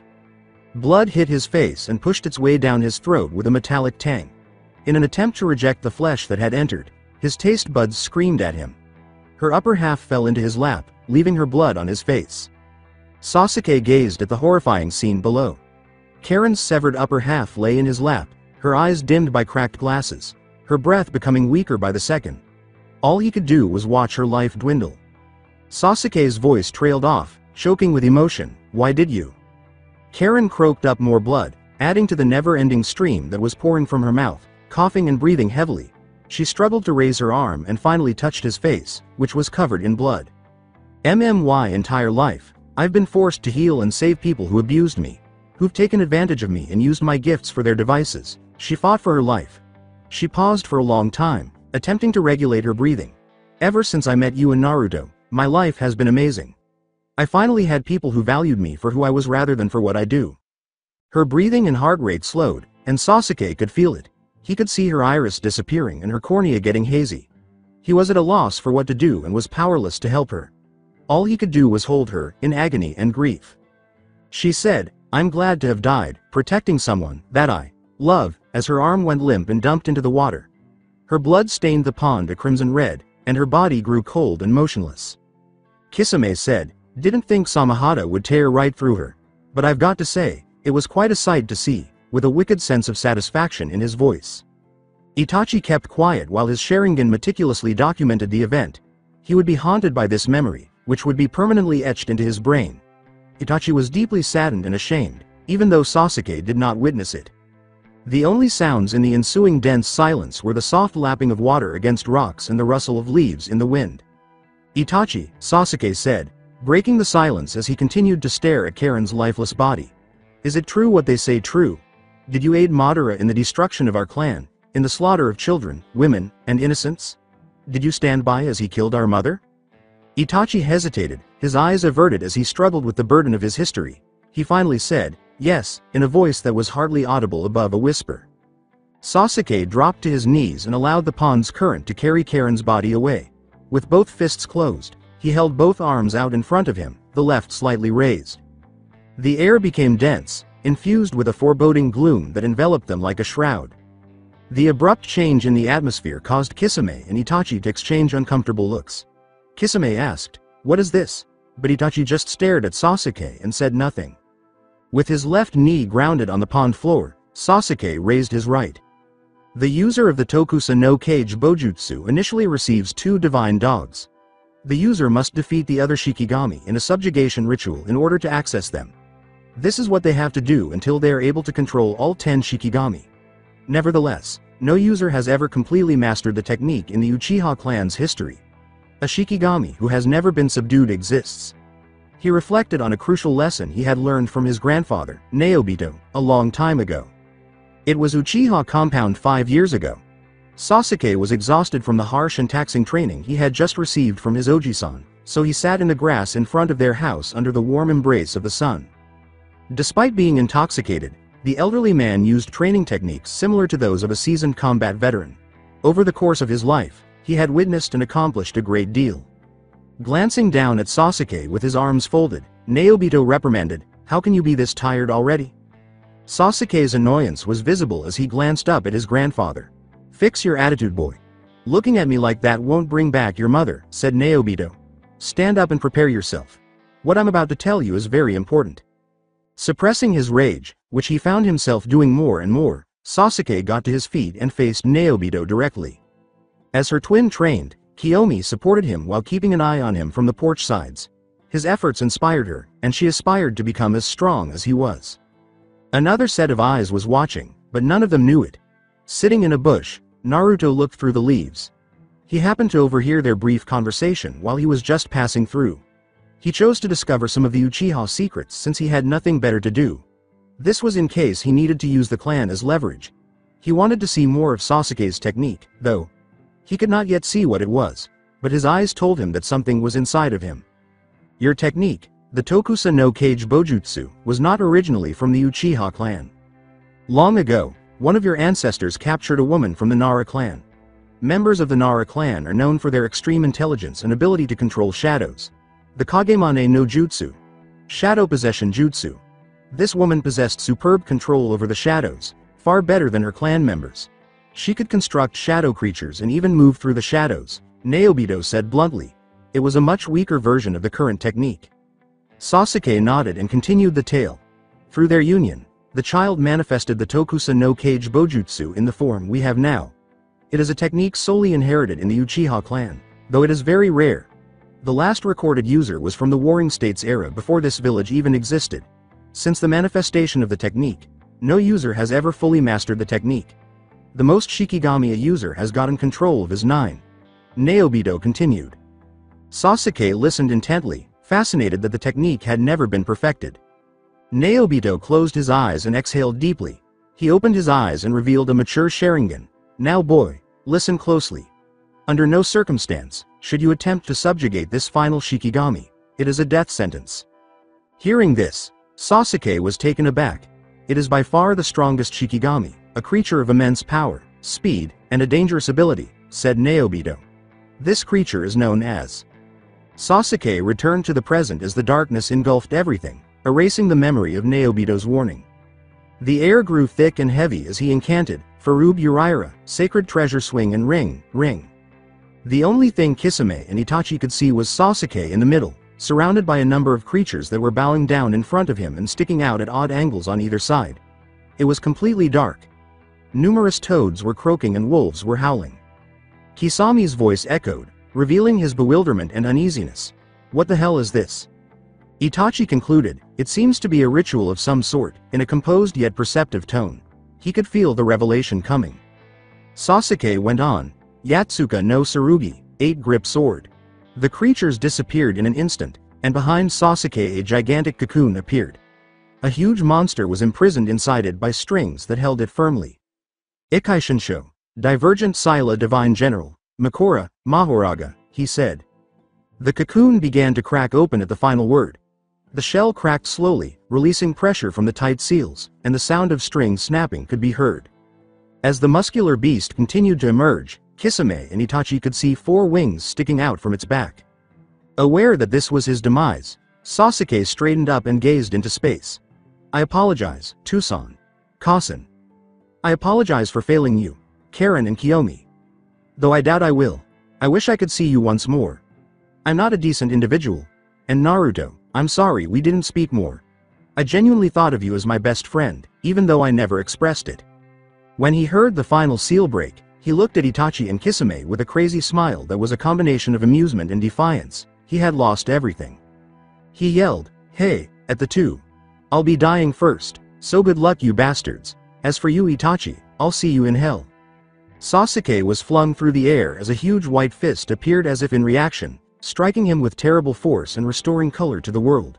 His body vanished into the forest's depths after crashing through trees, rocks, and branches.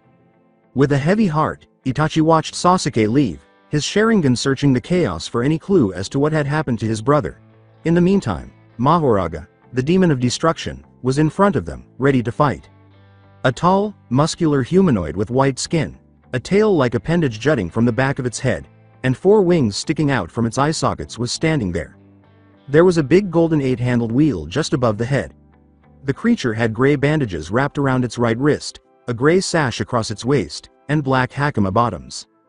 As though eager to engage in combat, Mahoraga flashed its teeth at Kisame and Itachi. With every step it took, it carved craters in the earth. Itachi spun his Sharingan to life and said, "Get ready, Kisame. There's more to this creature than meets the eye." He had to get to Sasuke and finish this. As he prepared for the upcoming altercation, Kisame beckoned, "Okay, this looks like fun." The savage roar of Mahoraga matched his anticipation. Buildings began to tremble and debris began to fly as the creature's roar sent shockwaves through the land, shaking the ground itself.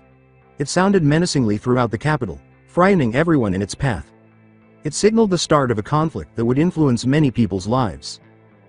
So this was the end of this series. I hope you enjoyed it. To watch more series like this, subscribe to my channel. Till then, we weeb offline.